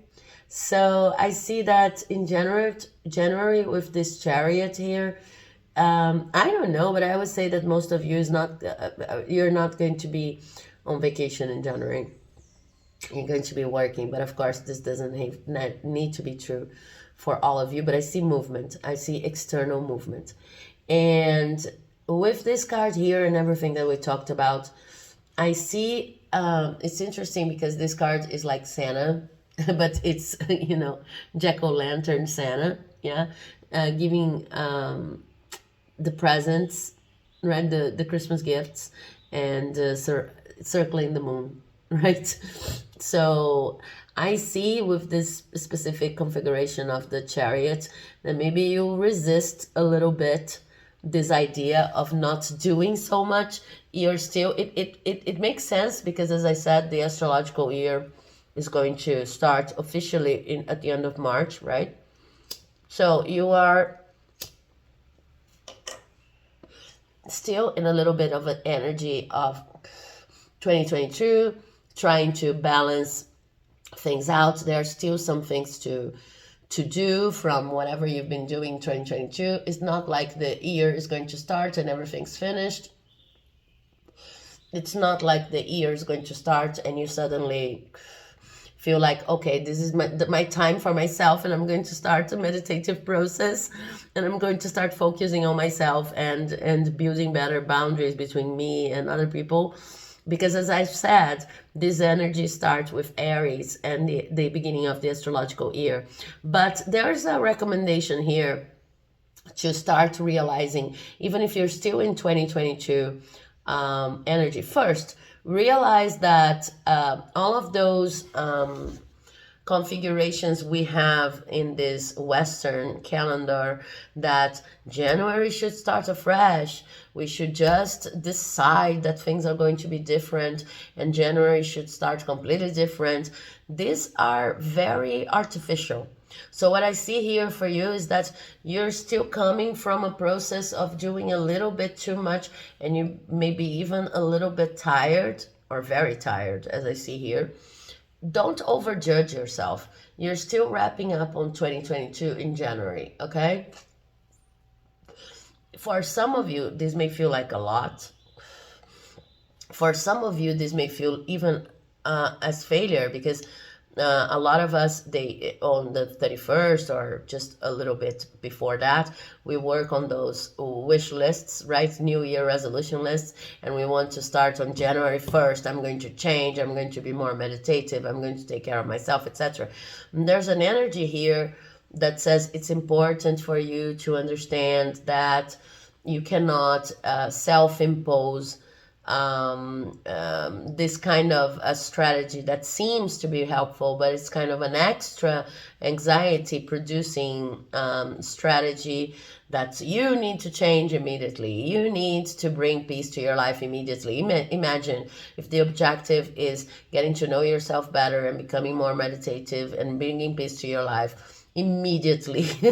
Does not cut it, right? It only adds anxiety and stress to this kind of endeavor that seems to be the biggest endeavor of your year. So January starts with a little bit of frantic energy here, and it's okay. I feel like you should take this moment in January to really wrap up on anything that is anxiety producing, and that you should wrap up so that you can better take advantage of the energies incoming in the at the end of March, right? Because this is going to be important. You don't want to have those like things that you've promised, or things that you, this unfinished symphonies going on, like the oracle card says, another oracle. You don't want to have this unfinished business moving along with you towards the beginning of 2023. So take advantage of January to solve anything you need to solve, and don't read too much into it. It's part of a natural process. You're not just going to enter the Western calendar and disconsider all of the other energies involved, and it's okay for you to spend some time just organizing your house and finishing whatever you need to finish. And there are going to be plenty of opportunities during the year, as I already see here, to rest and to rejuvenate and to nurture yourself, okay?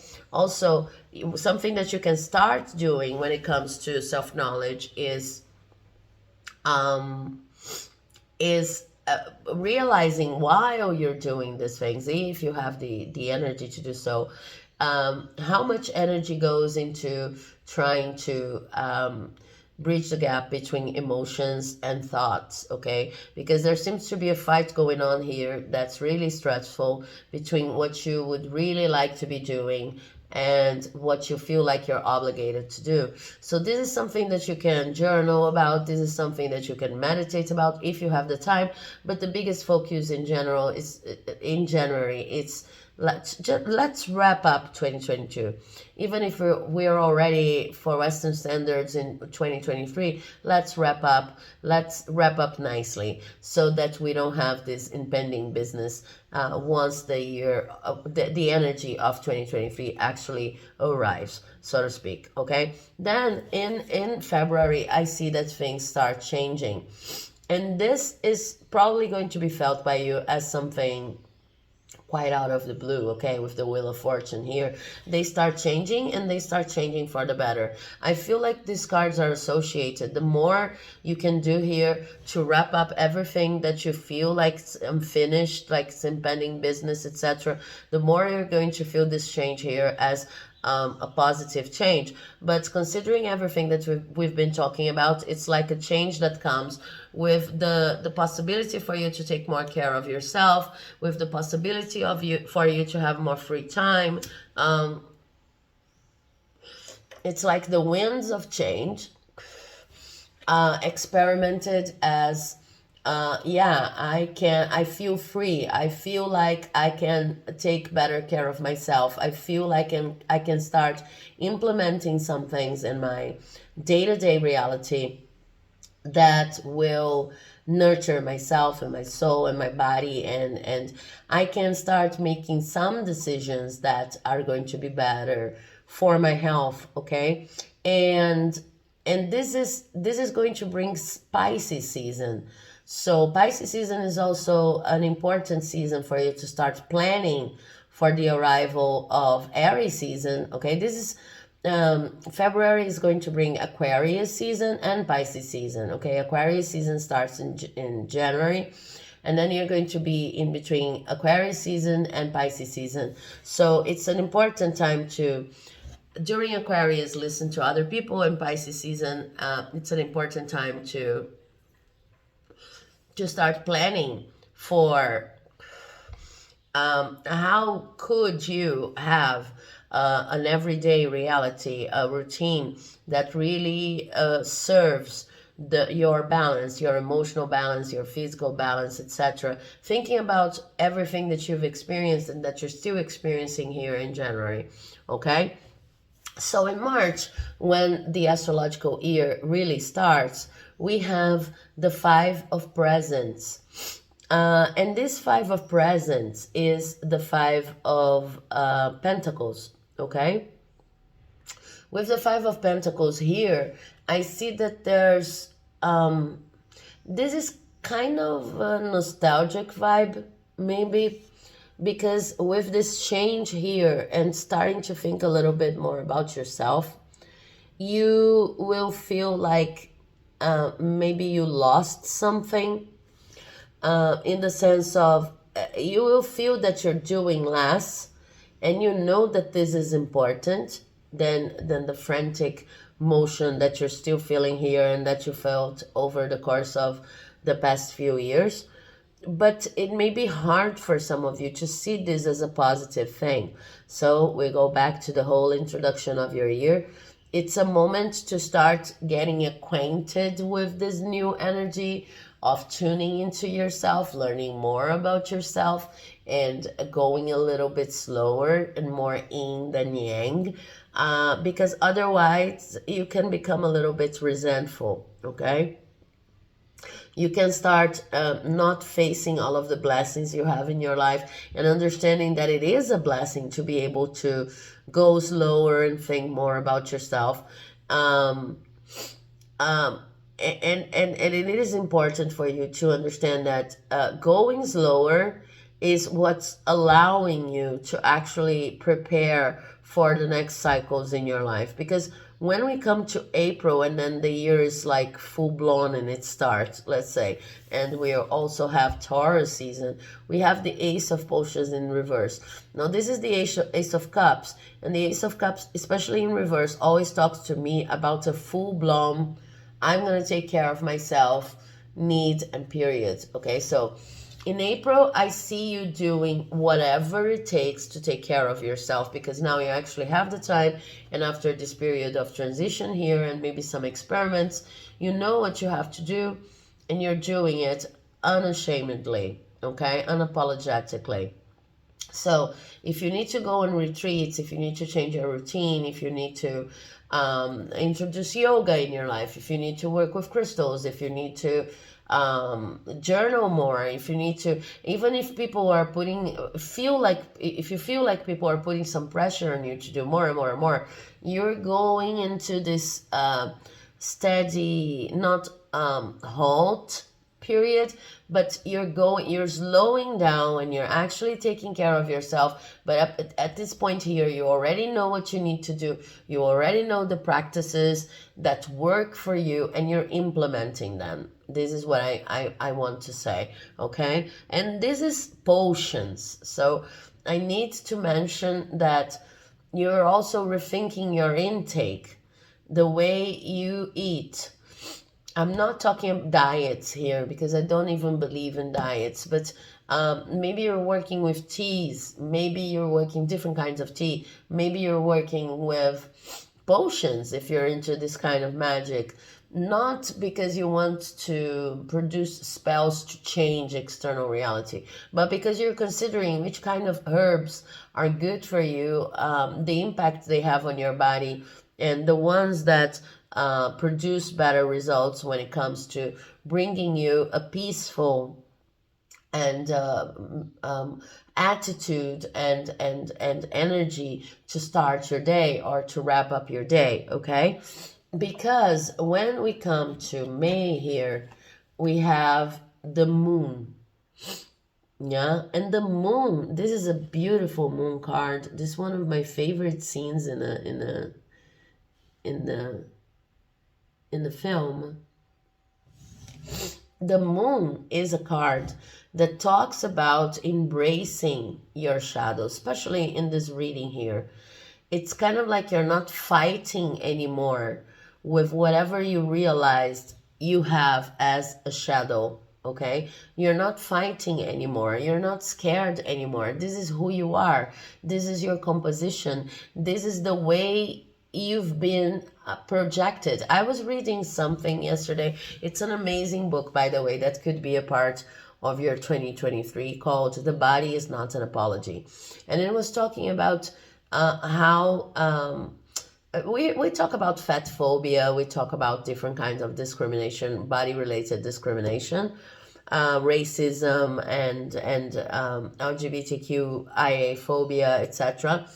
But we normally do not talk about ableism as much, and about how we see disease in Western society, and even in Eastern society. Sometimes we understand that people who are ill or diseased, they kind of, how can I say, it's like they need to tell us, or they need to prove to us that they're doing whatever it takes to become better or to be healthy.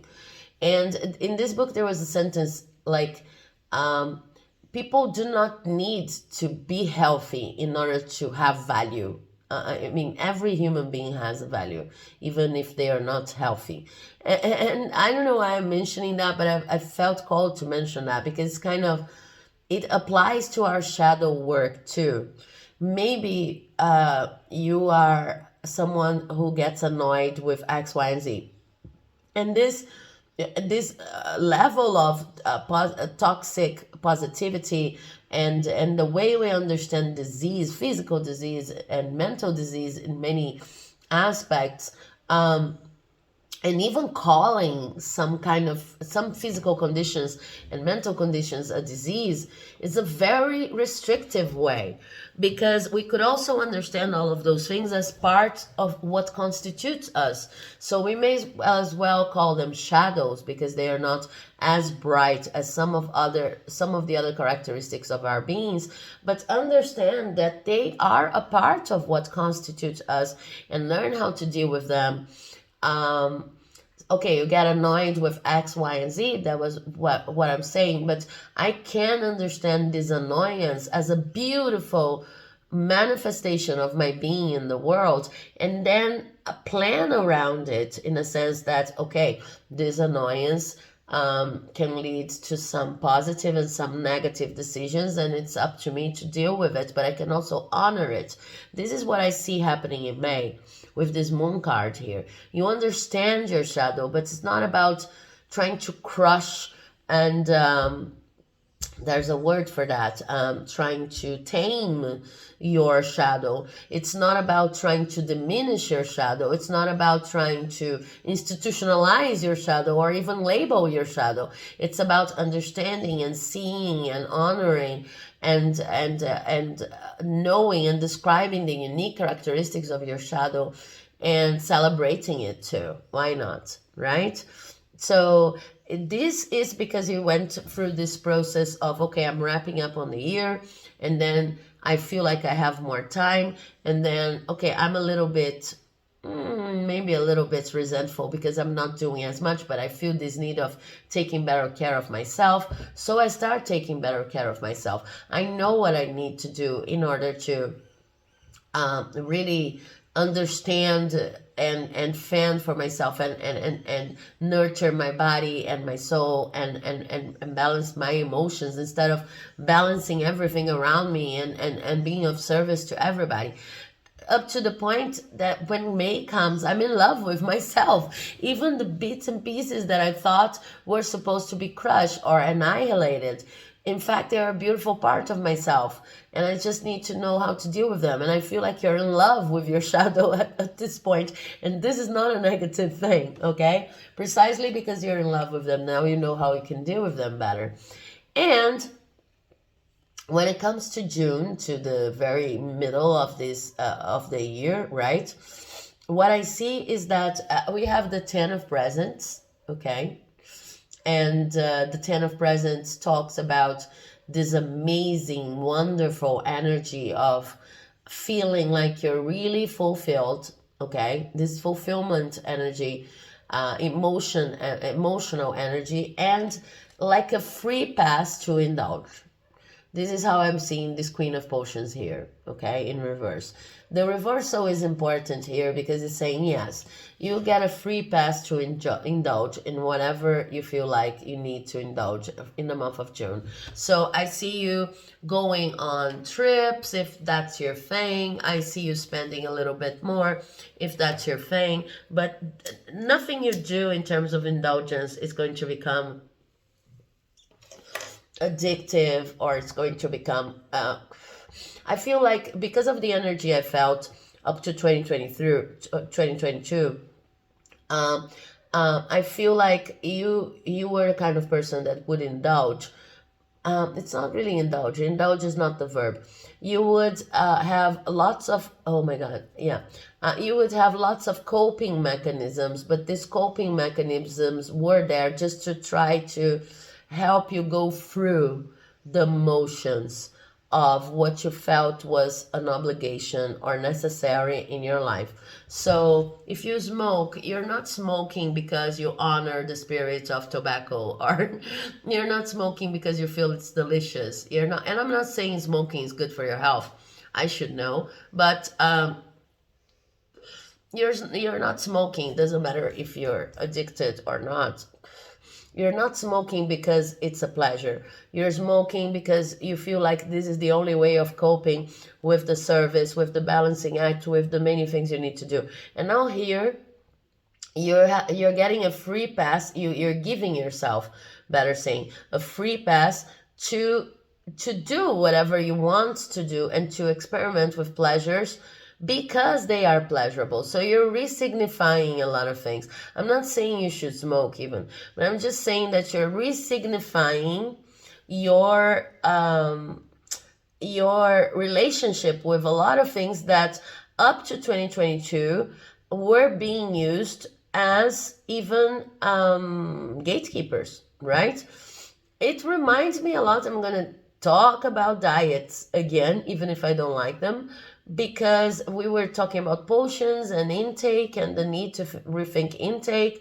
It's kind of like there was a book a couple of years ago that was a diet without a diet, saying that, and a lot of health at every size and anti-fat phobia movements, they talk about the need of reconfiguring our relationship with food if the idea is to get out of the zone in which fat it's equivalent to something negative, okay?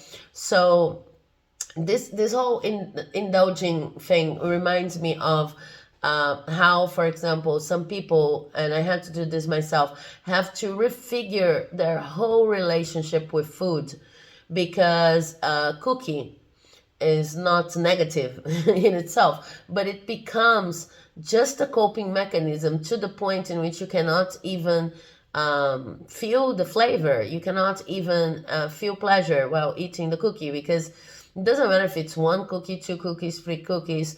You're eating because you feel like you need it to cope, because there's something bigger, there's something more compulsive, there's something there is an obligation you have to deal with, and then your mind's wired to think, I can only do this if I eat the cookie, or if I smoke, or if I drink a certain kind of beverage, etc. So the meaning it has in your life is of a coping mechanism. And I see you coming here to July and like reframing a lot of the substances, the attitudes, the habits that you had so far into pleasure mechanisms that then are very easy not to overindulge. So you're indulging, but you're not overindulging.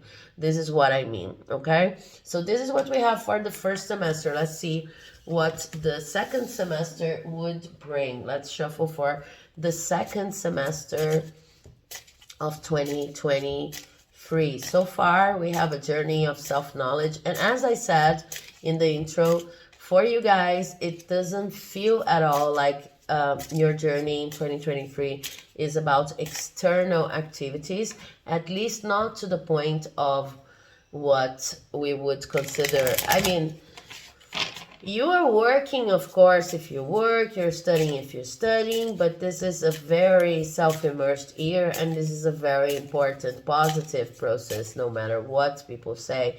And it's really, there are no warnings here against, don't worry about what other people say. So I feel that once you enter 2023, you're not really concerned about what other people would say. Because whatever happened in 2022 and the last at least 4 years back, right? Whatever happened from 2018, oh my God, a lot of carbs. No, too much. Whatever happened from 2018 on has been preparing you to understand that you're kind of the main character of your own life, and you need to take care of yourself, and you need to fall in love with who you are, shadows included. So this is kind of the main mission we all have, and the rest, so to speak, is going to have to accommodate to what you're doing in terms of self-knowledge. Very beautiful reading, you guys. Very beautiful reading. Okay, guys, can we talk about the second semester of the year with some... Okay, so we have July with the 10 of Potions in reverse. Okay, July, August, September, October. I hope you can see it. October, November, and December. Okay, so I see that the second semester is a little bit more, maybe the worst, not the worst, I don't want to use this word because your year is so cute. But the second semester, it brings a little bit more of challenge in keeping this attitude of taking care of yourself. I'll leave it at that. Because in July, we have the 10 of Potions in reverse. Okay, so the energy we had of, this is the 10 of Cups in reverse, okay? If you follow tarot, you understand what it says. The energy we have of indulging and reframing, etc., is still going to be useful. But here in July, it's kind of like you're feeling... okay, now I need to regain a little bit of balance because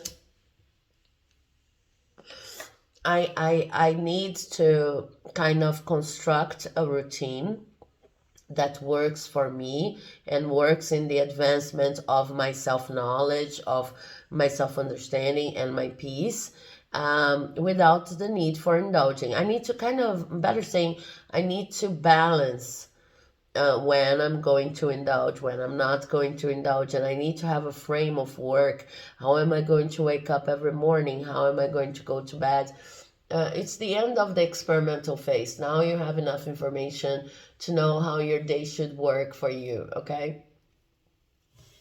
So you're kind of, if you were experimenting in June with this reframing of things, substances, people, I don't know, relationships and situations that used to be coping mechanisms, here you have your pathway clear and you're a little bit more objective when it comes to the impact they have on your emotions. So you have a more solid routine. It's like a consolidation month in July. You already know what stays and what goes, and you know what kind of routine works for you, and you're implementing it. Then in August, we have Judgment in reverse. So Judgment in reverse actually brings a very important aspect of this more challenging second semester. And it's interesting because in this deck, it is Santa's list. Who's been naughty, who's been nice, and what you're asking as a present for Santa. And Santa is checking the list, checking it twice to see if you're naughty or nice. But Judgment in general talks about your mission, right? So, and it's in reverse. So I see something coming up here in August that is going to and I think you probably know, is going to like it's an opportunity, it's an external opportunity. It could be a job, a relationship, it could be many different things, but I'm seeing a job, a relationship, could be a study opportunity, depending on how your life is configured right now or will be configured by them. And it's basically not for you. After you've been in so much contact with yourself and reframing things, etc., and you have your routine established here and you're much more peaceful, then this opportunity comes and it's kind of I don't see it as triggering you, but I see that you're going to look at it and you're going to see, I think this is kind of the past knocking on my door, and if I accept it, I could get really imbalanced. Everything that I've been working to this point in the year to August may kind of lose its configuration. It's not for me, but it's going to be tempting to a certain level. Okay, it's going to sound like part of the wish list. That's why I was mentioning the list here, Santa's list. It's going to sound tempting to an older version of you. It's going to sound like this is what I wanted when I was more focused on helping everybody, meeting obligations that I didn't know even where they came from, when I didn't know myself as well as I do now, when I wasn't focused on my well-being, when I wasn't focused on my peace of mind. And it's up to you to decide whether you're going to take it because now you're strong enough not to allow it to mess with your balance, or leave it because you're not that kind of person anymore. Okay, no matter what you decide, September is going to bring confirmation that you're no longer the person who is going to enter conflict um, um, for the sake of it. Okay, because we have the Five of Swords in reverse here. So there's no way of going wrong about this decision. That's why I'm saying there are challenges in the second semester, but it's more about like a confirmation of everything you've learned. It's more about trusting your own path and trusting what you've learned. It's more about like a review exercise than a test. You know, this review exercise here comes in the shape of an opportunity. And you will recognize like the red flags in the opportunity, and you will recognize that the person you used to be in 2022 would love this opportunity because you would kind of love the possibility of being responsible for a lot of things, of overextending yourself, etc. But then it doesn't matter if you're going to take the opportunity or not. If you take the opportunity, you are going to be able to take it without overextending yourself because of the work you've been doing up to this point in the year. If you don't take the opportunity, you're going to be well based on everything that you've experimented, saying like, I don't need that. This was an older version of me, and other opportunities are going to show up. Anyway, in September, you're going to have some kind of a confirmation that the way you've chosen to decide is really a proof of how much you've changed. Okay, and this confirmation is going to show up as a clear message, or it's a message, but a message that shows you that you've avoided conflict. Okay, that peace was the most important thing in your mind as you've decided to take or not this opportunity. So I'm going to give an example. It's like you have this job is crazy making, this job is anxiety producing, and you've decided not to take it. Okay, so in September you receive a message about how the job is actually flowing and how people there are facing lots of difficulties, and how it's not even paying as much as they've said they would pay, or if it's a volunteer opportunity, of how the project was not really what they said it was, and you're just like relieved.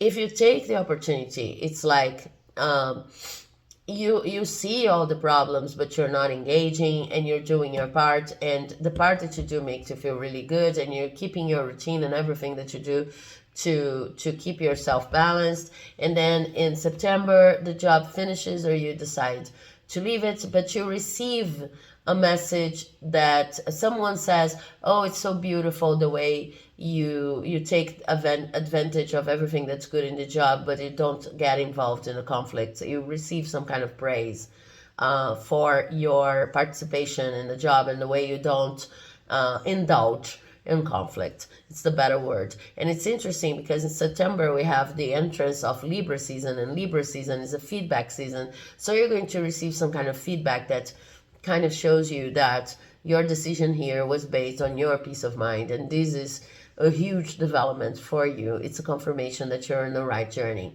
Now, coming in October here, we have the Tree of Potions in reverse, which is the Tree of Cups in reverse. Okay, so October is going to be less of a celebratory phase.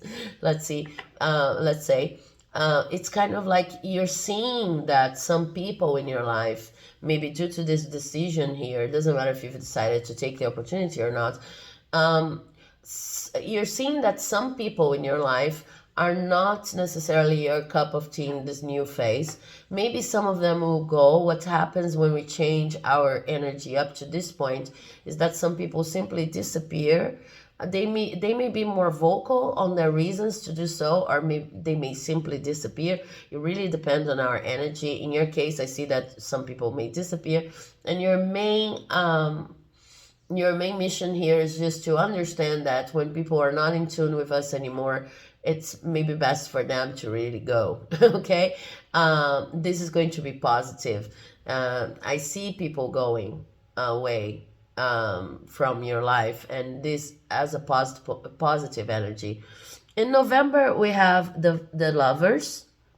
So the Lovers is both a confirmation of it's a confirmation also of your decisions of taking better care of yourself, but in the format of someone arriving to strengthen your relationship. So it's interesting because we have a process in October of people leaving, and then we have the arrival of someone who's actually going to connect with you. For some of you, this could be a romantic relationship if you were single up to this point, or this could be a strengthening of bonds in your relationships, in your family, like showing there's a process here of these people are no longer in tune, but these are the people who stay, and then you're enjoying their presence, and you're enjoying a lot being with them. And the contrast here, these are the people who are aligned with me, these are the people who are more worried about the way I feel about myself and me feeling good and peaceful, and they do not require me to overstand. Okay,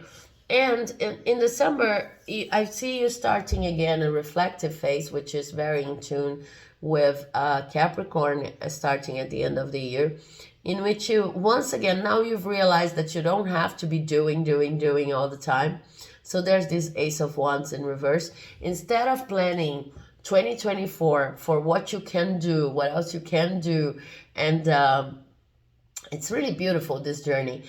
Instead of planning for wish lists and New Year resolutions, it's kind of 2023 teaches you that you need some time to regroup, to recollect, and to wait for what the year is going to bring. So you're not working with lists anymore. You're more of a reflective person. You're more of a thank you person, thanking the universe for the opportunity of getting to know yourself better. You're really understanding that everything that you've done this year, more than going yang on your perspective on things, was very deep. It was a very deep transformation of self.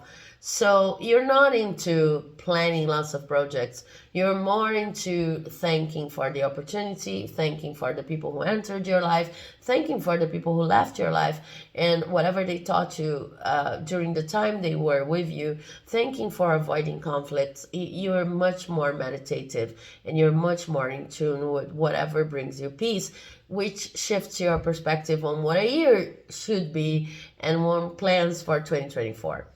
Very, very beautiful reading. I hope you enjoyed it. If you did, please do not forget to leave a like, comment, subscribe, because it helps my channel like you would not believe. I hope to see you here in 2023 for the next readings. I wish you have an amazing 2023. And that's it. I'll see you in hopefully my next readings, and I hope this process of self-knowledge and self-understanding and looking for peace is the most beautiful you can get. Okay? Bye-bye. Hello, Pile 4. So, if you've selected the Urban Tarot, this is going to be your reading with predictions for 2023, including month-by-month predictions, as I've explained in the intro. And if you've skipped the intro, just a quick review on how this is going to go. I am going to use oracle cards that I have here to my side to just generate an overall panorama for your month, for your month, for your year of 2023. And then I'm going to shuffle from your selected deck so that we can talk about each month of the following year. I also mentioned in the intro some characteristics of 2022 and the way they're going to unfold in 2023, most generally for all of us. So if you're interested in getting to know how this is going to play out, probably according to astrological and numerological predictions, then you might be interested in watching the intro too. Okay, I think that's it. I also have to tell you that I'm working with an astrological view of a year. I don't know if it's going to show up here for you during this reading, but I think it's really important for you to know that the energies we'll be talking about here for 2023, they are more influential from March 2023 on, since we're talking about the astrological year. And it starts in Aries season, okay? So Aries season starts at the end of March 2023. That's when the year actually begins. I think I've said everything. I've been recording this reading through a long period of time. So you see the changes in lightning. You see the changes, maybe a little bit of the changes in scenario. You see the changes in my hands and the way I'm dressing, because... So I don't know if you've accompanied or if you've watched any of the other readings, the other piles, the other decks. Please, that's just an explanation for those of you who are more detail oriented. I started recording yesterday. This is a very long reading. I think that maybe it's the longest reading I've done for this channel. So if you want to just pause for a while, oh my God, lots of cards. If you want to just pause for a while, get a cup of coffee, your favorite beverage, maybe a cup of tea. I've been drinking lots of tea here as I record. Be my guest, okay? We have Sacred Pool. It's also different in terms of methodology, a little bit, because I'm feeling the energies for, yeah, this one wants to come out. And it came out, I think, for pile 2, for deck 2. Oh my God, rock bottom. Okay. So intense energies already here on the table. Yeah, it's a little bit different in terms of methodology too, because as I shuffle from the oracles and I shuffle from tarot, I feel like I need to bring the messages for each pile a little bit differently each time. And the messages are coming, even if the piles sometimes are connected, and I can see a strong connection with the year itself and the energies I've been mentioning since the introduction, since I recorded the introduction. I feel like each pile is completely different in terms of how this is going to pan out. I already feel lots of energy coming from your pile, you guys, from pile 4. And okay, we have sacred pool here talking to me about a year in which you're kind of focused on learning everything you can with this 47 also there, which reduces to 11, which could then be reduced to 12. You're trying to learn every single thing you can about your practices and about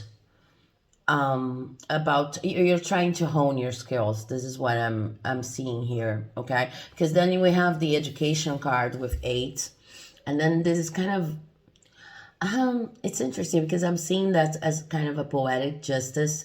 It's a completely different interpretation from the one we had for pile 2. I think that was when this card showed up previously, but it's kind of like I see 2023 for you being a year in which you are dedicating to really studying, as the card says, but not necessarily traditionally studying. It's not that necessarily you're going to enter a master's course or a PhD course or any kind of course.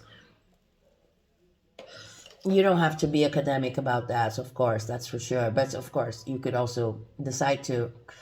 Anyway, I feel that if you decide to go academic about what you need to hone, what you need to know, this is going to be somehow extra, even if it's considered to be the mainstream way of going about it, because what you're truly interested in is praxis. So praxis is the connection between theory and action and practicality and practical aspects of whatever you do.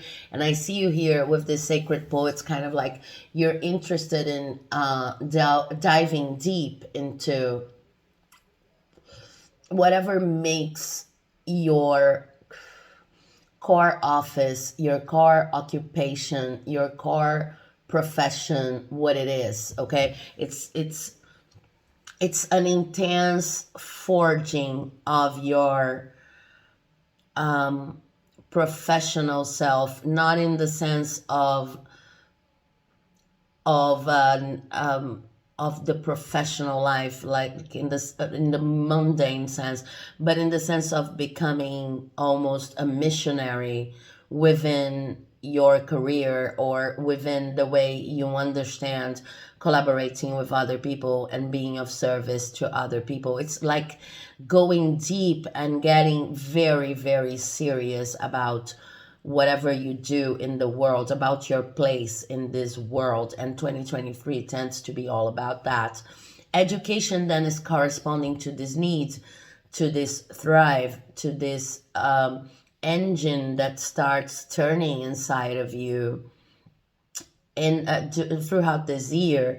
You want to see more, you want to be more, you want to incorporate any kind of practice methodology or any kind of technique that could bring you closer to the epitome of what a master in your profession would do, or a master in the area of expertise, interest that you work with would do, okay? And I see you even going beyond that. Like, for example, you're not a tarot reader, let's say, and you're listening to me talking about my methodology and how it changes from bio to bio, and you're interested because there's kind of this a general professional or occupational interest in how people do what they do and how they hone their skills and how they make their decisions. You're interested in this side of life, in methodologies, techniques, advances. It's a very serious and at the same time sacred approach to our place in the world. And 2023 is going to be about that. And I see that it's coming after a moment of huge change in which you think, I'm not going to say think, but you have experienced what it is to reach rock bottom. Okay, so let's talk about this experience for a little while before getting any other oracle cards, and then we'll see if we get confirmation for that. But What I see here is like you've experienced something very, very difficult to experience when it comes to your place in this world. Maybe you've been questioned. Maybe you lost some kind of material stability. Maybe you even lost your job. You got kind of confused. You don't know what you're going. You didn't know what you're going to do, how you're going to proceed. Maybe you're wrapping up this year in this position, which is very difficult to be. Maybe this is something that you experiment within due to some kind of constraint or limitation that you're now facing. Maybe you've reached the glass ceiling, but the feeling is that you've reached rock bottom. And once we reach rock bottom, you see the card here shows that rock bottom only provides us with the possibility of growing up. So this card is all about understanding that once you're here, you have 4 pathways to and then they are all just presenting us with opportunities of moving back up. Okay, so I see you full of energy after you've gone through whatever process you needed to go through, like understanding that you needed to take this hit. I feel like right now you have already maybe you're still going through like a more down state, but I really don't see that. I see that for most of you, at least, you understand now that you had to take this hit because you learned a lot about yourself, and now I see most of you filled with energy, understanding that whatever rock bottom represents for you in your life, in your career, in terms of the place you occupy in this world, you see that the only way now is up, and that you're coming up again, and that you're phoenix like resurging again, filled with energy, and a different person who understands more and more about the need of continuously reframing and continuously relearning, reshaping your experience regarding what you do in the world. That's where this energy for 2023 is coming from. Okay, so let's see which other messages we have from. Oh my God, this was almost immediate. Do you see that, guys? I have the judge here, and this is number 14. Okay, so, and at the bottom of the deck, I have the mirror. Oh my God, this is so crystal clear. I'm going to put it here so that you can see it. Okay, it's like crystal clear, crisp message. Okay, so I feel like this rock bottom here is talking about an experience of rebalancing energies in your occupation, in your career, that was really, really tough because it implied judgment, okay? Whether because you were judged by other people, and I would have to say, due to the energies I'm feeling here, that then you were harshly judged, or at least you felt harshly judged, or because you were judging yourself too harshly, and then you couldn't understand and you couldn't see the benefits of anything that you had constructed so far in your life. Even if you are way ahead in your career, this internal criticism, this internal judge, just came to a point in which you couldn't deal with it. I see burnout syndrome written all over this configuration here, and then you hit rock bottom, right? And with the mirror card here, which is number 68 reduces to 14. Oh my God, so I have 14 cards here reducing to 14 here. This reduces to 14. This is 14. So what I say here is that it's kind of like because you were experiencing such a level of internal judgment, because you were judging yourself too harshly, because you were unable to see everything that you had built on up to that given moment before you hit rock bottom. This pressure kind of created the rock bottom experience, because it was too much for you. You were kind of seeing yourself through lenses that were not really lovable, and we're not even, let's not talk about lovable, we're not really even objective to any terms. For you, it was something like, no, I believe that if I judge myself a little bit more to the harsh side, I will always be improving, okay? But it was too much, to the point in which you just burnt out. Um, this could talk about perfectionism. This could talk about excessive expectations on results. You expected much more than anyone in your situation or anyone in your country, in your state, considering the current world scenario, economics, etc., could ever achieve. Okay. And maybe even using a law of manifestation and other esoteric knowledge to convince yourself that it was possible if you only worked a little bit more, or if you only had the right technique, the right methodology, etc. So in 2023, you are not going to abandon the idea that you need improve methodologies and improve techniques. It's not about that, but it's about understanding that once you've hit rock bottom, just because of an excess of judgment, of self-judgment, as I see here, you are cleverer. You will be able to work these methodologies considering yourself and considering more realistic expectations and everything that you have already accomplished. Because pile number 4, for what I see here, you have already accomplished a lot. Okay, no matter how hard this bottom hit you here, it seems more of like a self-judgment routine than anything that could be conceived externally as a rock bottom. Okay, especially because then I have the mirror card as the bottom of a deck. Okay, the next card is the shadow. Oh my god, this is scary accurate.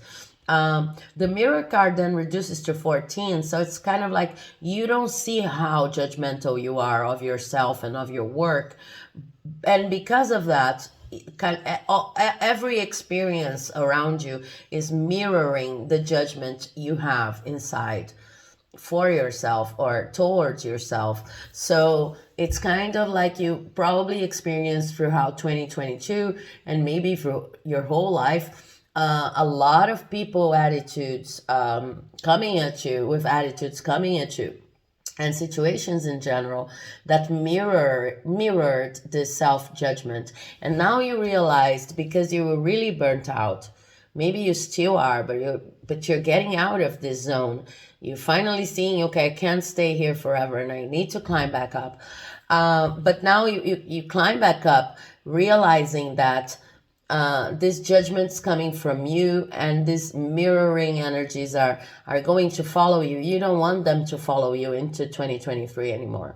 You don't want to judge yourself too hardly. It doesn't matter how you've been raised, how rigidly you've been raised, and how important these beliefs once were, and how hard it will be to get rid of them, because you don't want to climb back up and then have to go down again simply because you cannot stop judging yourself unfairly. You can't stand anymore having these experiences mirrored back at you, this judgment mirrored back at you, kind of blowing, diminishing the fire and the beauty of your accomplishments every time you try to do something.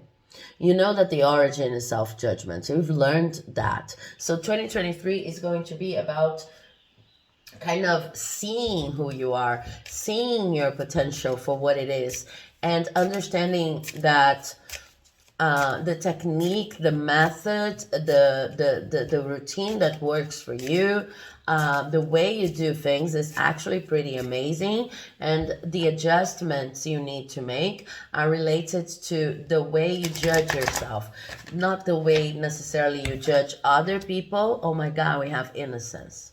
Innocence, for me, it's always talking about the heart chakra. Okay, It's about a perspective, a childlike perspective that allows you to see yourself and other people as complete divine manifestations, and also helps us a lot understand that we are not perfect beings, so it makes us humble.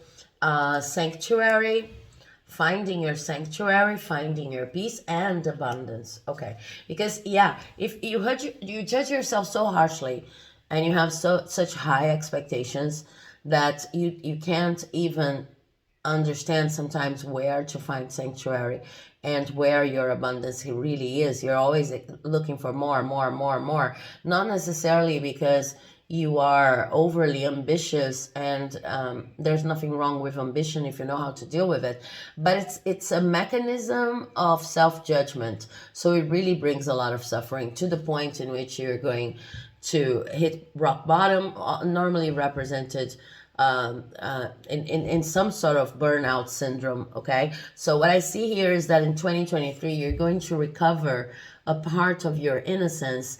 This is going to be a healing period for you. Let me read this card for you. Take time to play, nurture your inner child, live with a childlike sense of wonder. Okay, this is what I was talking about, the childlike perspective. You're asking yourself questions like, okay, then there's this productive methodology. I have to be objective about what I can achieve and what I cannot achieve. I have to be objective about how much I can do in a day. But what's the cost of a certain methodology when I am not taking advantage of the process, when I'm not enjoying the process? And furthermore, very objectively speaking, in terms of praxis, as I was saying, what's the use of, that's the expression, of doing everything that I'm doing and being productive and even achieving results if in the end I'm not really there? I'm just focused on the result. I'm focusing on productivity and on perfectionism. And is this going to have an impact on the final product? Because, for example, you could have a methodology to create, let's say that you create dolls, these little cute dolls, okay? Like these dolls here that you sell, that you share. It really doesn't matter if you're doing this to get money or not. These are abayomi dolls, okay, related to African Brazilian culture. Let's say that you produce these dolls, okay, and you came up with a methodology to create these dolls in tons, okay, so it's really productive, it's amazing, okay. So you start questioning, due to this crisis here and due to your burnt out, due to the fact that you're burnt out, you start questioning the methodology because you cannot cope with the many activities you have to do. One way of looking at it is, I have to be stronger. I have to take my vitamins or something like that. I have to exercise so that I can cope with the necessities, with the needs of the methodology, because I have to keep on producing that many dolls. And there's a beautiful story behind the production of these dolls, because they were dolls produced by enslaved women, enslaved black women, for their children, with the rests, there's a word for that, but I don't remember, with the rest of their clothing, okay? So they would tie knots and they would fold and they would create this doll so that their children could play with. So you're feeling highly compelled not to stop your production, because these dolls bring messages. These messages are important for the African, Brazilian, or African, wherever you are in the world, community, and they are related to the diaspora, and they have important cultural messages that can actually comfort a lot of people. So there's a whole story going on there, and you want to be stronger, etc. This is your current methodology. Even so, you can't cope with this level of production, and you hit rock bottom. In 2023, you would start in this scenario to ask yourself about to go deeper into your place in the world and ask questions like, okay, but this doll, for example, represents like the opposite of my production mechanism, because this doll is all about resisting. It's all about creating beauty amidst chaos. It's all about reinforcing identity, even in the worst case scenario. It's all about taking your time to do something that's so much more than therapeutical, that's bringing beauty and innocence and enjoyment back to a life that's much less than perfect, and even in the extreme violence that was brought by slavery. It's about finding creative solutions. So my whole methodology of production is very capitalist, is very white, is very based on many other concepts. So there is an impact, energetic impact. This is what you would be considering, just as an example. There is an energetic impact in the kind of a biome doll I produce. If I produce it like that, and to the extent that I'm burning out, and if I produce it more as a craft and more manually and with more time, and maybe involving other people in a meditative state and not having to do it all by myself. This is what I'm trying to say. You're thinking about quality of life, not because you need to meet the demands of a certain production system, but you're thinking about everything that is implied energetically and ideologically and and and in terms of inspiration, when it comes to the whatever you produce or whatever you do. And of course, this could be applied to any kind of activity. It doesn't have to be something you produce as directly as a doll. It could be related to any kind of activity, any kind of service, anything that you do. You're trying to be coherent from the beginning to the end of the process. And you're trying to do that because you don't want to enter, to come climb back up, or to research judging yourself anymore. You know that these judgments are coming from kind of a mismatch between your expectations, your perspective on what productivity really is, and what's actually possible or even desirable, as I was trying to explain with the Abayomi doll example, okay? Some of the things that you're doing simply because you heard that this is the right way to produce, or because these tasks are just based on your excessive judgment. Some of the things that you're doing, they are not even the best for whatever business activity project that you're trying to lead, okay? So in 2023, this becomes clear. And I want to get some monology for you too.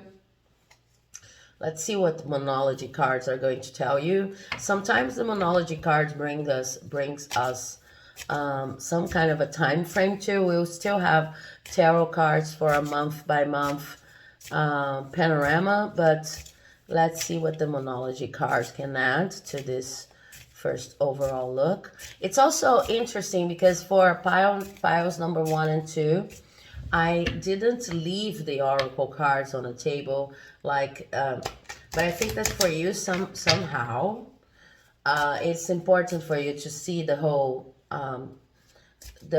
spread of oracles in this first part of the reading, because I feel like 2023 is going to bring you lots of connections. You're going to have a broader and more also more detached perspective on your expectations, and this is very important for you not to be so attached to results. But it's not only about any kind of non-material. You're a very material person. This is important. You're a very abundant person. But what they're saying is not that you're not going to think about material abundance. It's just that you reach a point with this excessive judgment in which you can simply not see how abundant you are, and then you start missing out on the use of resources and on understanding how you can help other people and yourself, and how you can make your life easier for yourself and for other people. Okay, we have Conclusions are within reach. Yeah.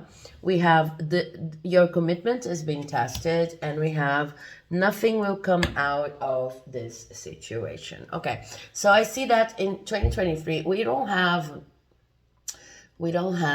let me see, we have a full moon, eclipse, first quarter moon, and a void of course moon. Yeah, we don't have time frames here yet. Maybe we'll have with the tarot cards, but we have conclusions are within reach. So 2023 is going to be a year of clarity for you when it comes to the best methodologies and the way not to burn out, the way to be more coherent and cohesive in your production methodologies, and more, as we were saying, aligned with the values of everything that you do. Your commitment is being tested because sometimes you feel the urge to become compulsive again. But especially with all of this lilac here going on, all of this purple, you will be called to heal your compulsive behaviors and to understand that they are not the best, not only for you because you burn out, but for the whole production, for the whole project. And nothing will come of this situation. I'm sorry. It's kind of suggesting that some of the things that you do right now will need to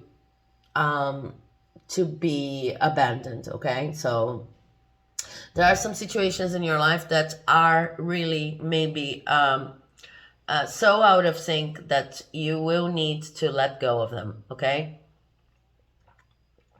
maybe you're trying to take care of too much, and then you realize that some situations, some relationships, some people, some specific ways of doing things, they are only adding to your stress and adding to the periods in which you just can't cope, and they will need to leave your life. Now let's see, in terms of spiritual development, what the Work Your Light Oracle has to tell you about 2023. Okay, let's see if, yeah, lots of cards, you guys. For pile number 4. Okay, I feel like this one is yes. Yes. Okay, if you had a specific question in mind when you entered this reading, then you have your yes here. But this yes card, just say yes, is kind of suggesting that this will be a year in which you will have to take new opportunities and say yes to things and people and situations you've been resisting because maybe you think that they are too out of your comfort zone and they are too out of whatever you planned and whatever you feel fits better to your situation. Also because I'm seeing there may be some level of difficulty in delegating, since I see you overburdened. Saying yes to help, saying yes to new ways of doing things, okay? Because this whole rethinking methodology talks about that. There are lots of cards here. They really want to talk to you. I'm going to take them all. This is going to make your reading a little bit longer, but I think it's important. So you have Lemuria, creating heaven on earth. It's happening. I think this is precisely what you're doing in 2023. You're realizing that your project and what you do here is so important that you need to think not only about the best ways to be productive, but the best ways to make it, the best ways to manifest it. And the best ways include yourself, your health, the ideology and the values behind the project, and everything that it encompasses in material terms. Share your voice. Share your voice as come out of the cave, persecution, expression. Okay, so I feel there's also some kind of a belief here that things have not fruitified because you're being persecuted, and sometimes you may feel afraid of expressing yourself the way you truly want it, of talking about your project. So if your project allows room for interviews and for any other kind of media, if people maybe start or will start in 2023, asking you to talk more about this business of yours, this project, what you do in the world. You may feel a little bit, oh my God, but they are going to judge me. It's not so important as to deserve an interview. I would rather do my work here and keep on being productive. This is a suggestion that is important. You take these invitations and speak your truth, okay? No matter how hard it is for you. With persecution, I see that you have been feeling persecuted up to 2022, but this persecution is mainly enhanced because of your own self-judgment. And I think that you already noticed that the other people, situations, etc., they are kind of mirroring your own self-judgment. So you feel persecuted, and it would be good to investigate where this is coming from. If it's coming from your childhood, if you felt persecuted by them, how was this created? What kind of environment created that, and which people exactly, and why? Okay, so we also have keepers of the earth. You are not alone. Ancient ancestors stand beside you. And it's interesting because I was just talking about a family wound, a possible family wound, and not feeling like you could express, feeling a little bit persecuted. So I'm called to say that some of the problems you have in asking for help and feeling like you need to be productive and you can't really share your truth are related to a family wound. I think that in most cases for this group, they could be related to family wounds. But this card is suggesting that precisely because they are related to family wounds, you have your ancestors, like your ancestors have your back. They are with you. They understand, even if you felt like some of them has passed and they were kind of responsible for the way you feel now, like having to be productive and always prove yourself to the world. Even if you feel like they could be responsible, they understand that you're trying to overcome these wounds. And if they wounded you, it's because they've been wounded too, and they honor everything that you're doing to try to judge yourself less harshly than they did. You're kind of healing a pattern that went for the whole family. Then the crumbling, what are you clinging on to? Yeah. So it only goes to confirm that there's a pattern here of self-judgment that it seems to run in the family. But your ancestors have your back. They understand how difficult it is for you to stop judging yourself. And they understand that the more they judge themselves and therefore you judge yourself, because it's like a pattern, it's a cycle that runs through the family. They understand the more you do that, the more the external world is kind of going to mirror this energy back at you. They understand how hard it is to break this cycle, but they also see that in 2023, you have an important opportunity of breaking this cycle as you rethink the methodology for everything that you do, like kind of rethinking the methodology, including yourself, rethinking what's important for the project, not only in terms of productivity, but in terms of the core values of the project, is part of the process of stop judging yourself so harshly. And then we have the Great Gathering. It's all coming together. Intuitive hits Soul Tribe. As you start understanding how this cycle goes, and as you start letting go of judgment, then the people who approach you are no longer mirroring your judgments. They are no longer acting as harsh judges of every single thing you do. They become more of a soul family that offers comfort. And I do not mean by that saying that you're going to attract the perfect people with whom you never have problems. I'm just saying that you have different kind of problems. You're going to break this tough karmic cycle that, as I see here, runs through your family, right? You have different kinds of problems, but you will be presented in 2023 with an opportunity of learning how to express yourself and how to come up with techniques, routines, methodologies for whatever you do in the world. They are much more functional, not only because they add in productivity, but because they add in true productivity, if we can say that, in a sense that they honor the value you have and the value of your project. In a sense, this is also, as I've already said, a difficulty with judgments to see everything that you have already built. So it's going to become clearer throughout the year for you how much you already have in terms of abundance, okay? But I've already said that. Let's see some astrological cards for important months, influences. Okay, I have one here. Earth. This is going to be a highly grounded year, as I said. The number here is 26, so maybe August is going to be an important month.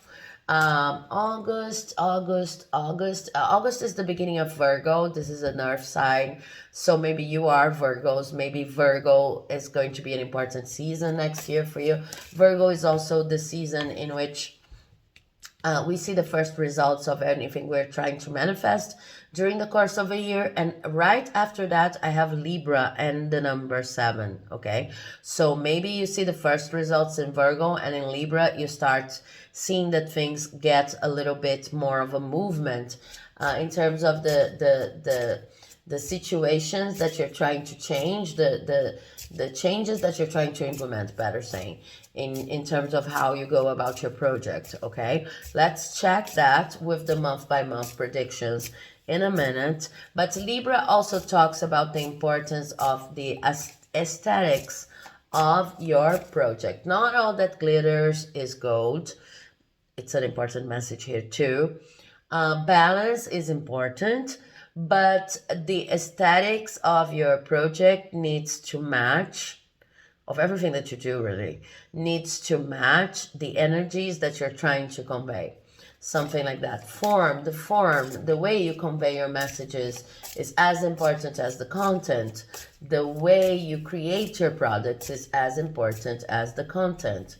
I don't think we have any other cards. So this is the general panorama. You're rethinking the way you do things, right? You're rethinking the way you do things because you realize that self-judgment and excessive criticism was highly influencing the way you you have results in your projects, and it made you hit rock bottom.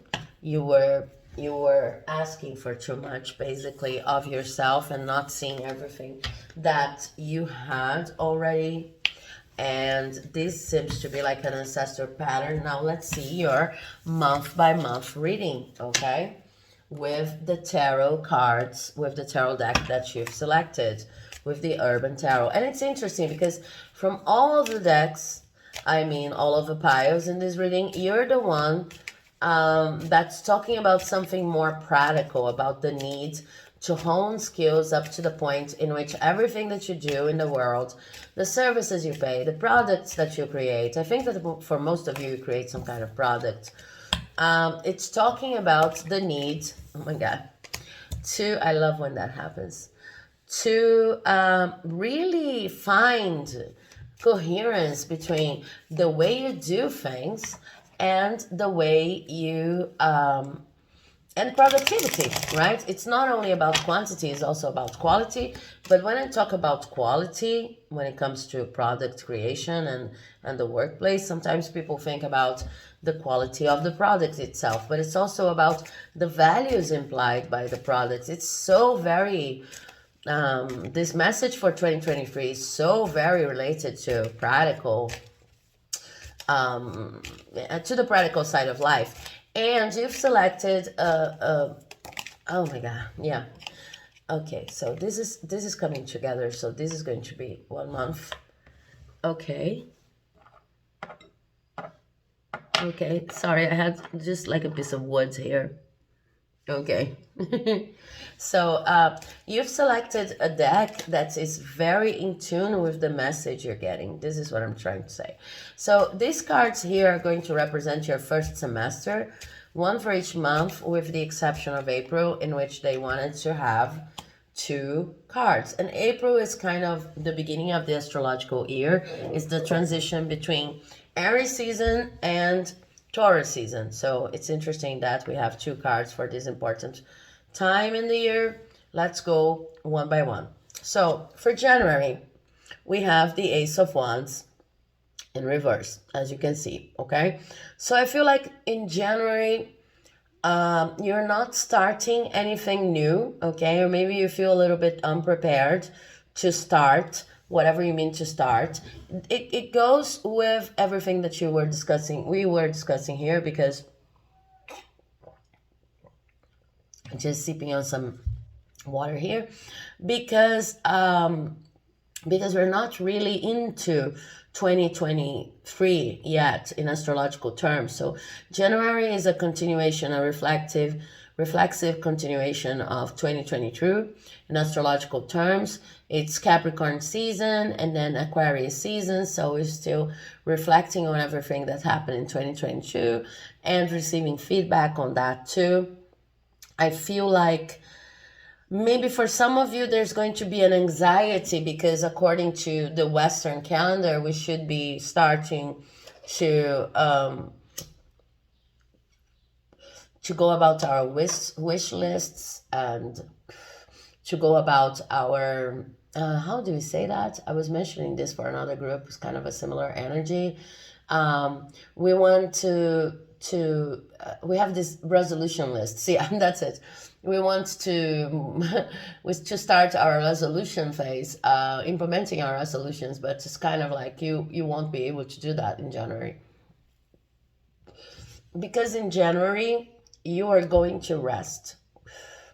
And if you decide that if anxiety gets the best of you and you decide like you're going to forcefully push things into action, this is going to be detrimental to your health. Especially, this is an Ace of Wands in reverse. It's not an Ace of Swords. So I feel like this group may have some sort of bias against mental health, not in the sense of being insensitive, but in the sense of maybe you don't give as much importance to your mental health as you give to your physical health. So I don't want to scare anyone. I'm just saying that if you don't go slow, this is what they're saying, okay? This could change based on your decisions. We say that we're predicting here 2023, but these are tendencies as far as I can see right now. But this card is suggesting that if you don't find a way to slow down in January and really reflect on 2022 and plan carefully and plan based on everything that you've seen go wrong, you're going to burn out physically, not only mentally. There's really no separation in spiritual terms between what goes on mentally and what goes on physically. There are a lot of conditions and a lot of studies, a lot of very serious people who study, even within the realm of academia, the effects of mental health into physical health. You don't have to take my word for that, but what I see here with the Ace of Wands in reverse is that you do not feel ready simply because you're not. Simply because this period here in January is a period where you should be resting.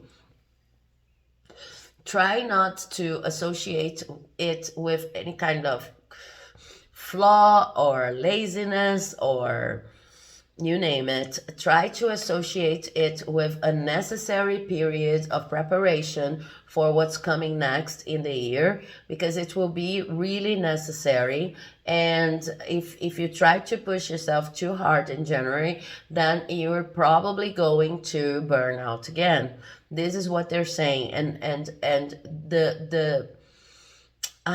the results of this burnout could come quite strongly at you. Okay, I don't want to scare anyone, but this is what this card is suggesting. Okay, so for February, what we have here is the Nine of Cups in reverse, and this deck is especially clear. So this is happiness in reverse. Okay, don't get scared. Happiness in reverse does not mean that you're not going to be happy in February. What they're saying is in February things start moving faster when it comes to your external activities. So this scenario that you see here, in which people are simply relaxing and they're hot dogs, right? Yeah, they're hot dogs and there's a beautiful sunset and they're just enjoying their lives.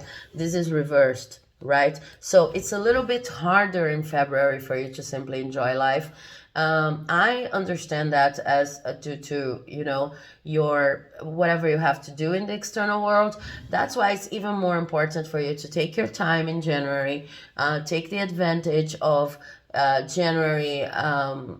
Take your time to rest, basically, because February starts with lots of movement and less opportunities for you to rest. But if you prepare yourself in January by resting the most you can and analyzing everything that happened in 2022, you'll be able to take these opportunities that show up here, and even to understand why you're feeling a little less inclined to pleasure, let's say, and even to balance this whole situationship here, in which you kind of I would like to have more time to rest, but I don't. So maybe it would be important to have the 5 minutes relaxation here, and then the 5 minutes I'm going to be with someone I love here, and 5 minutes to talk to my friends, etc. Because here the rhythm seems to be a little bit frantic.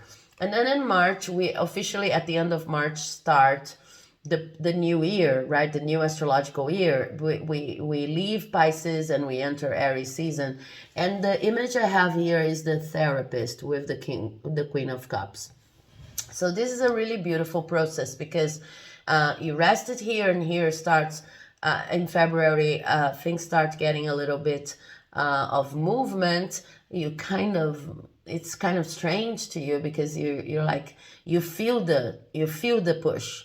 And now it's an external push, but because you rested here, because you didn't insist on not resting, you are okay. You can deal with that, and you can find mechanisms to cope. You can take care of yourself, so that you enter the new year understanding that you're your own therapist. You are the person who knows how to take care of yourself and how to take care of your own needs. This card is all about self-care, so that you can deal with other people, but also because you are worth it, because you understand, and you're very wise when it comes to methods you could implement to make yourself more comfortable, to make yourself calmer about the things that you do in the world. Maybe some of you are even therapists, and you're very able to suggest ways that other people could use methodologies, etc., to feel better in the workplace, to feel better in the course of their lives, but you're not so good at implementing these methods for yourself. So March is kind of a month in which you realize, I'm going to take care of myself so that I can take better care of other people, okay? And this is only the start, because this year is about understanding that you take care of yourself not to become more productive, but you take care of yourself because everybody needs to take care of themselves, because life is beautiful, because it's beautiful to be alive, and we simply do not have to attach our value to productivity. Now, with the full-blown start of the year, going from Aries season to Taurus season. Taurus season is a season of lots of work and the true, honest to God implementation of our year project. We have strength in reverse, and we have the Queen of Swords in reverse. Now, that's very beautiful. As a result of taking care of yourself, of like managing the first anxieties of the year, taking care of yourself after a period of rest, in April, you have the opportunity of showing your vulnerability in everyday life, and kind of letting go a little bit of your need to control everything with a very rigid plan for your days. Now, let me explain this a little bit better. What I see here is strength in reverse, talking about the vulnerabilities. You will be able to talk to people about how you're really feeling without worrying so much about your image, about, let's say you are a therapist, okay? I don't see this here, but I'm simply using this as an example. If you're a therapist, then you, of course, not with your patients, but in your everyday life, you could consider things like, I'm a therapist. I cannot say that I have this and this problem. I'm a therapist. I cannot behave in this and this way. But there are moments in which you're not a therapist, with your friends, with your family, with your trusted ones, your loved ones, and you will start allowing yourself, because you start taking good care of yourself here, you start allowing yourself to simply be who you are and talk about how you're feeling. You will allow yourself to become vulnerable in the presence of other people, and you will have opportunities to do so. It's kind of like, this is the theme. So if you resist this too much, you will face situations in which the universe will give opportunities to be vulnerable, to not get scared if they happen. Things like, so you need money and you have to ask for this money. So you need an extra hand in a certain job. If you're not a therapist, if you're producing dolls like we were talking about earlier in this video, you will need help to deliver, I don't know, to a shipping of dolls. I don't know, a doll shipment, and you will be faced with situations in which you need to expose yourself and ask for help. This is what I'm trying to say. But if you don't resist this kind of scenario, you will see that there are a lot of people who can help you and who do not find it strange that you need help, even if you are a therapist, even if you are normally the pillar of strength in the community. You will see that it is okay to ask for help, and it is okay to rely on other people. And as a result of that, there is the chance that you will see some people are not as reliable as you thought they were. Once you start needing and asking for help, feeling more comfortable to do so, there is the possibility that this Queen of Swords here is one of the people who used to mirror your behavior of extreme self-criticism and being extremely judgmental, and it's going to and you will need to let go of this person, okay? Be it because they are not there for you, and they simply disappear, which is the best case scenario here. Be it because they confront you and they hurt you, in a sense of when you ask for help, they clearly say things that you do not condone with anymore, and you feel hurt and you say, no, I'm asking for help. Any human being can ask for help. You don't have to be mean about it. And then there's a rupture in this relationship. The Queen of Swords could be a relative, a mother, it could be someone you're in a relationship with. It doesn't necessarily need to be a woman or someone who identifies as with the feminine side or feminine expression of gender. But it is a person who is judgmental, especially because it is in reverse. It's a beautiful card, but it is in reverse. So it's bringing up these traits here. It could also be saying that there is a part of you, as we've already mentioned, that is extremely judgmental and that will resist this process of being vulnerable about other people and having to ask for help, okay? Because then we have March, April, and May. What I see here is the Empress in reverse. It's a process of because I was dealing with my vulnerabilities and exposing myself, etc., I become a little bit annoyed, irritated, okay? I feel a little bit resentful.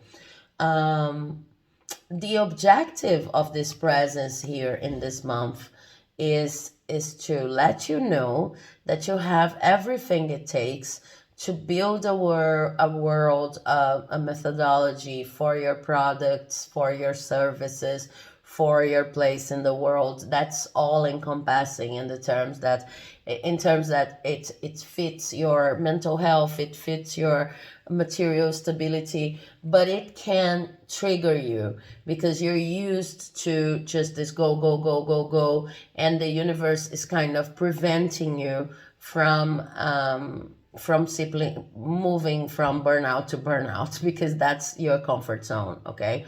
So there is a suggestion that you could be during this first months of the astrological year here, April and May, you could be resisting processes of needing to ask for more help, people telling you, why don't you do it like this? Why don't you do it like that? I could assist you, and you're kind of resisting. And also there is a suggestion of people, this figures that show up here as feminine figures, female figures, like resisting your change, and then maybe you need to let go of them. But in the end, this is mirroring a process of you yourself not accepting that you're not going to do everything alone, that you need to change some of the processes you're used to, that you need to ask for help. And it all comes down to this situation here in June that I see is kind of a lack in balance. This is 14. We saw 14 twice in the beginning of this reading with the oracles, right? This card here is very special because 14 in this deck is art, okay? And it's in reverse here in June. So what it's telling me is that there's something about your place in this world, your occupation, that's very artistic.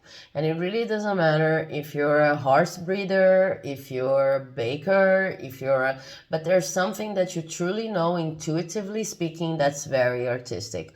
Art is nothing more than a human being or a group of human beings expressing themselves to the most authentic of their nature, right? And this expression is healthy, is necessary, and should be available to every single one, to every single human being. So when a child goes pa and calls it art, it's art if it's a true expression of their most authentic being. So if I say that someone who's a baker is an artist, it's because the way they do that bread is a true expression of their most authentic being. And the connection between this artistic expression that's so favorable to our mental health and physical health, because there's really no difference between this mental, physical health. They are all connected, holistically connected. When I say that, what I mean is, and I think you know that, there's something in the relationship with these people that may be going out of your life between the months of April and May, or your connection to your own self-judgment and you being too attached to old ways of doing things and a little bit inflexible as change announces, and you know you have to change things, but you really don't want to go there because it's out of your comfort zone. It's related, and you'll see this in June, to maybe a little bit of bias towards the more artistic perspective on what you do.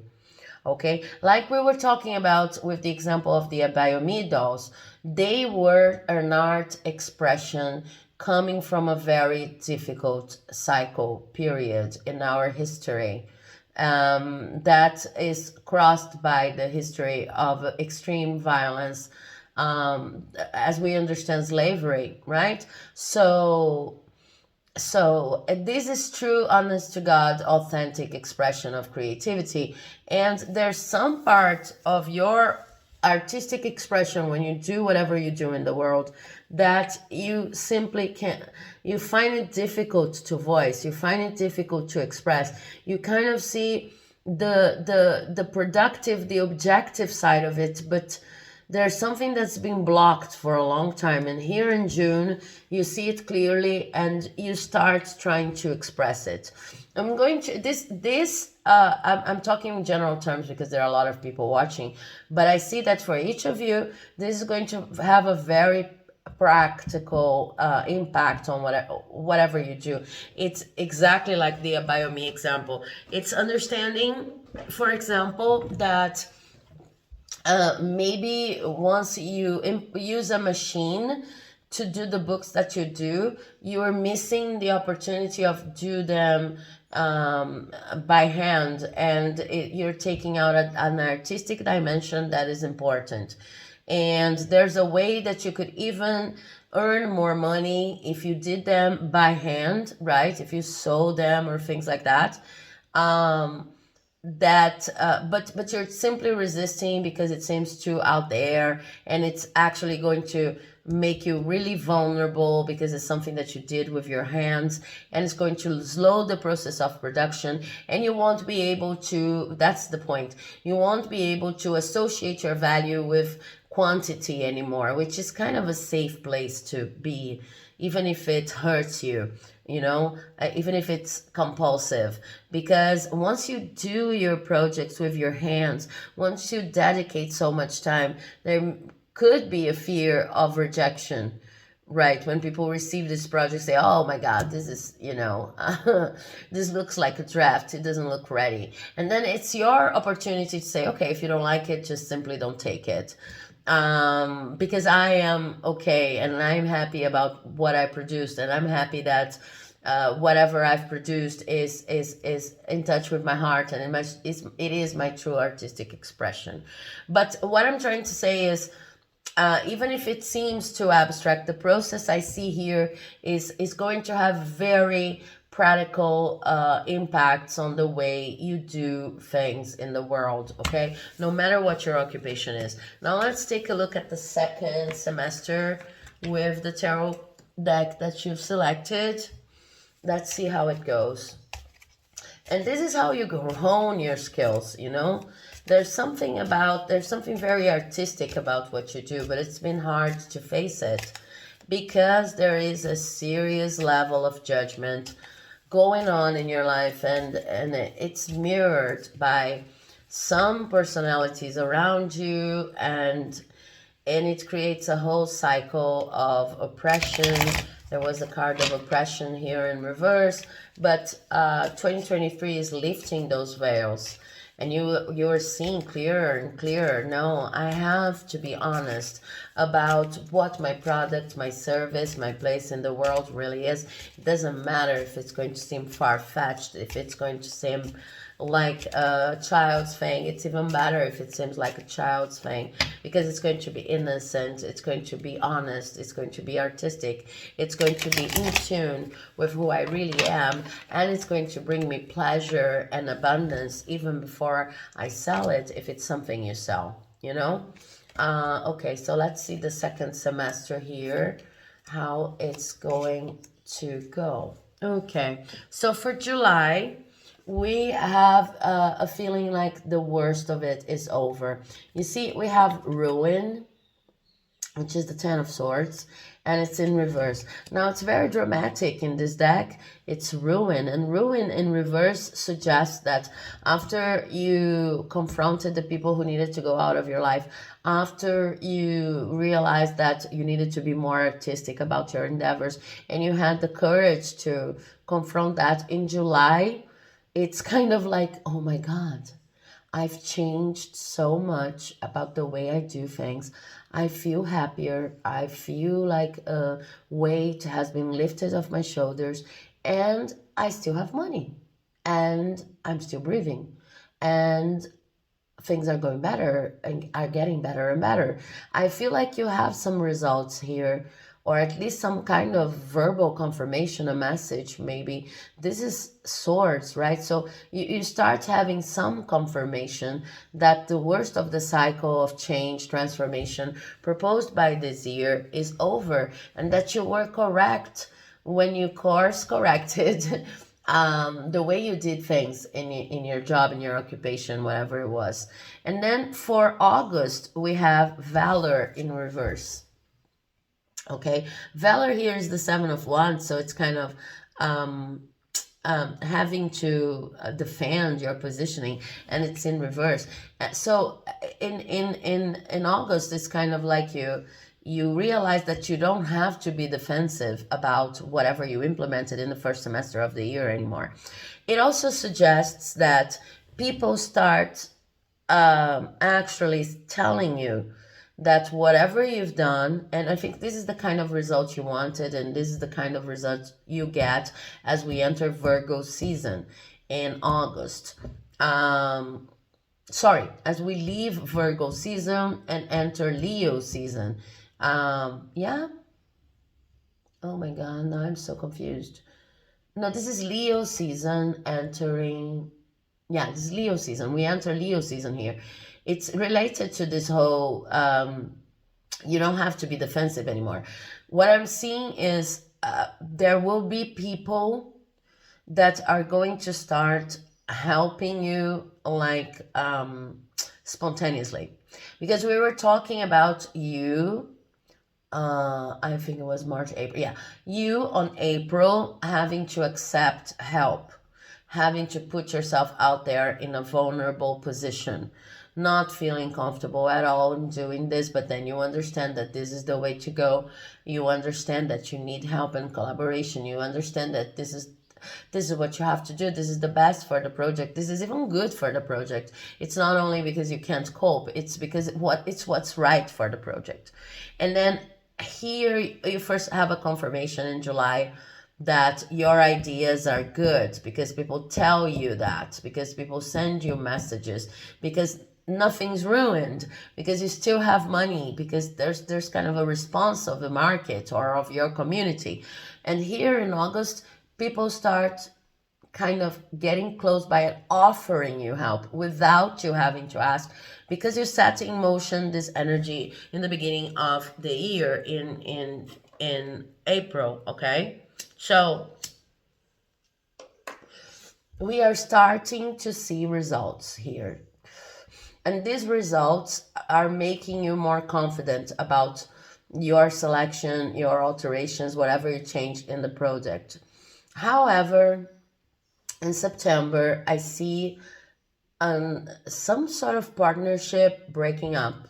Okay, so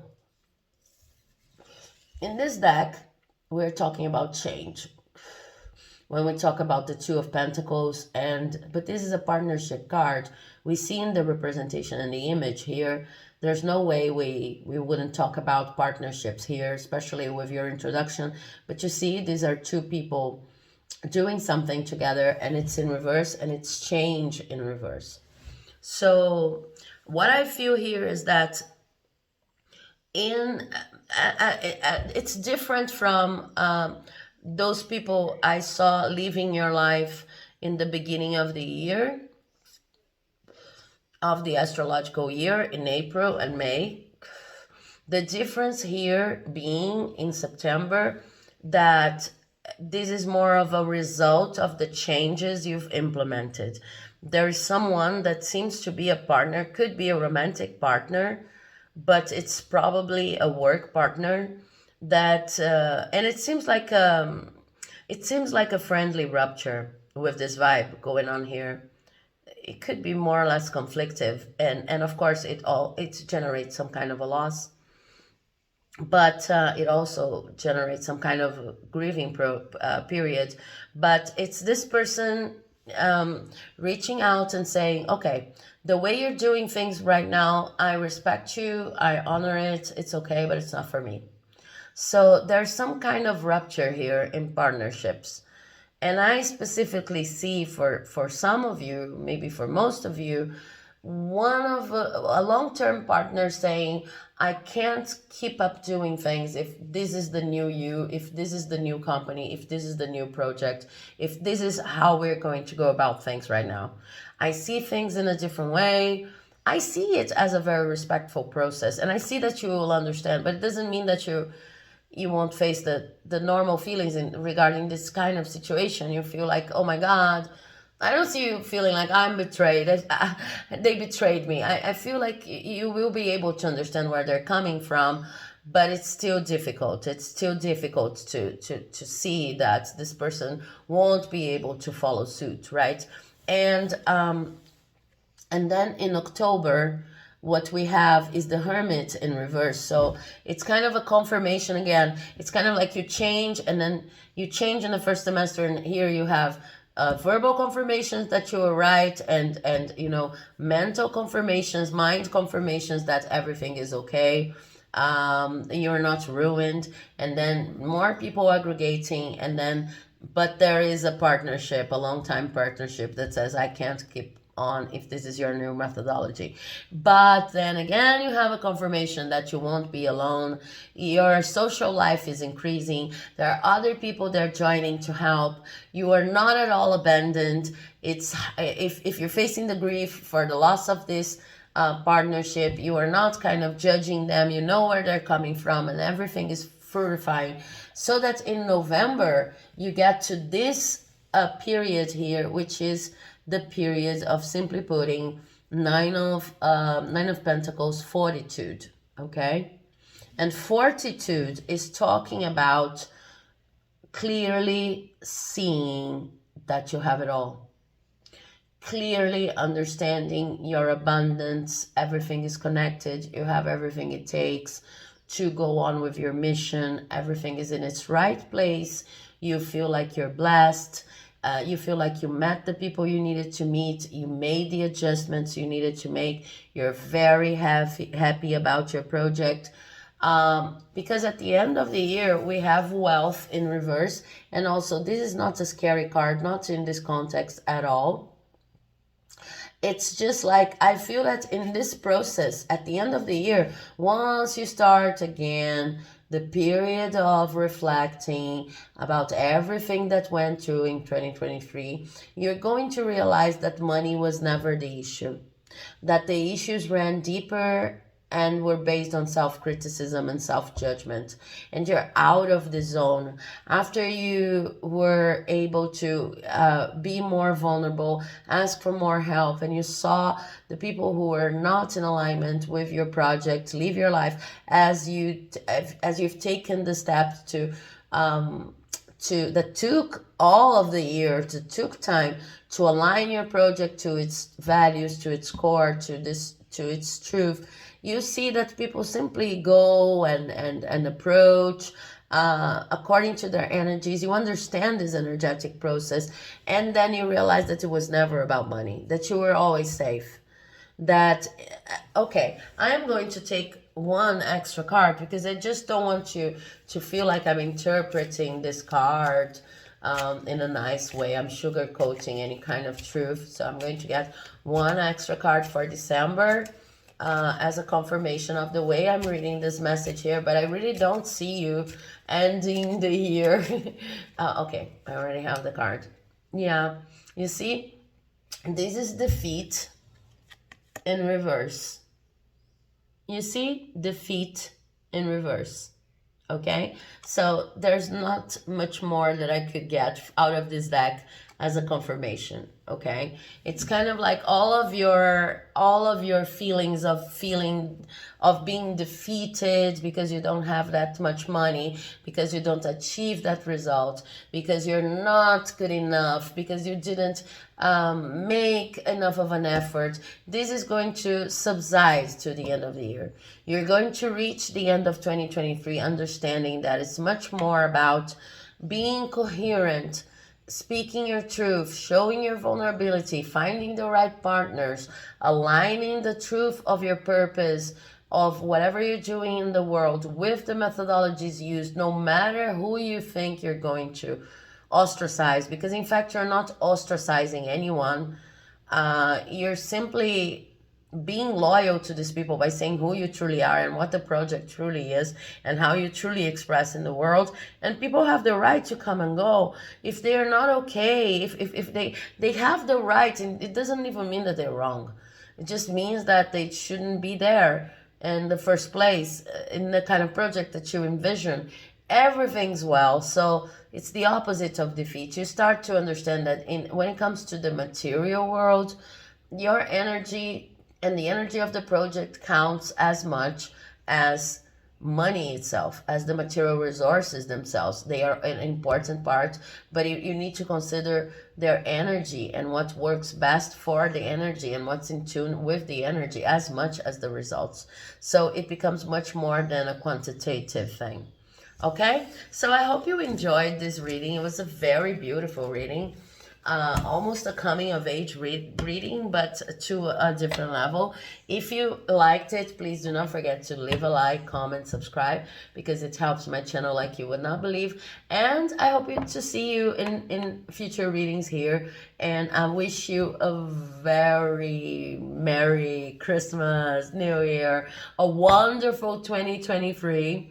Hoping to see you during the course of the year, also here on this channel. Thank you very much for staying with me for such a long reading, and bye bye.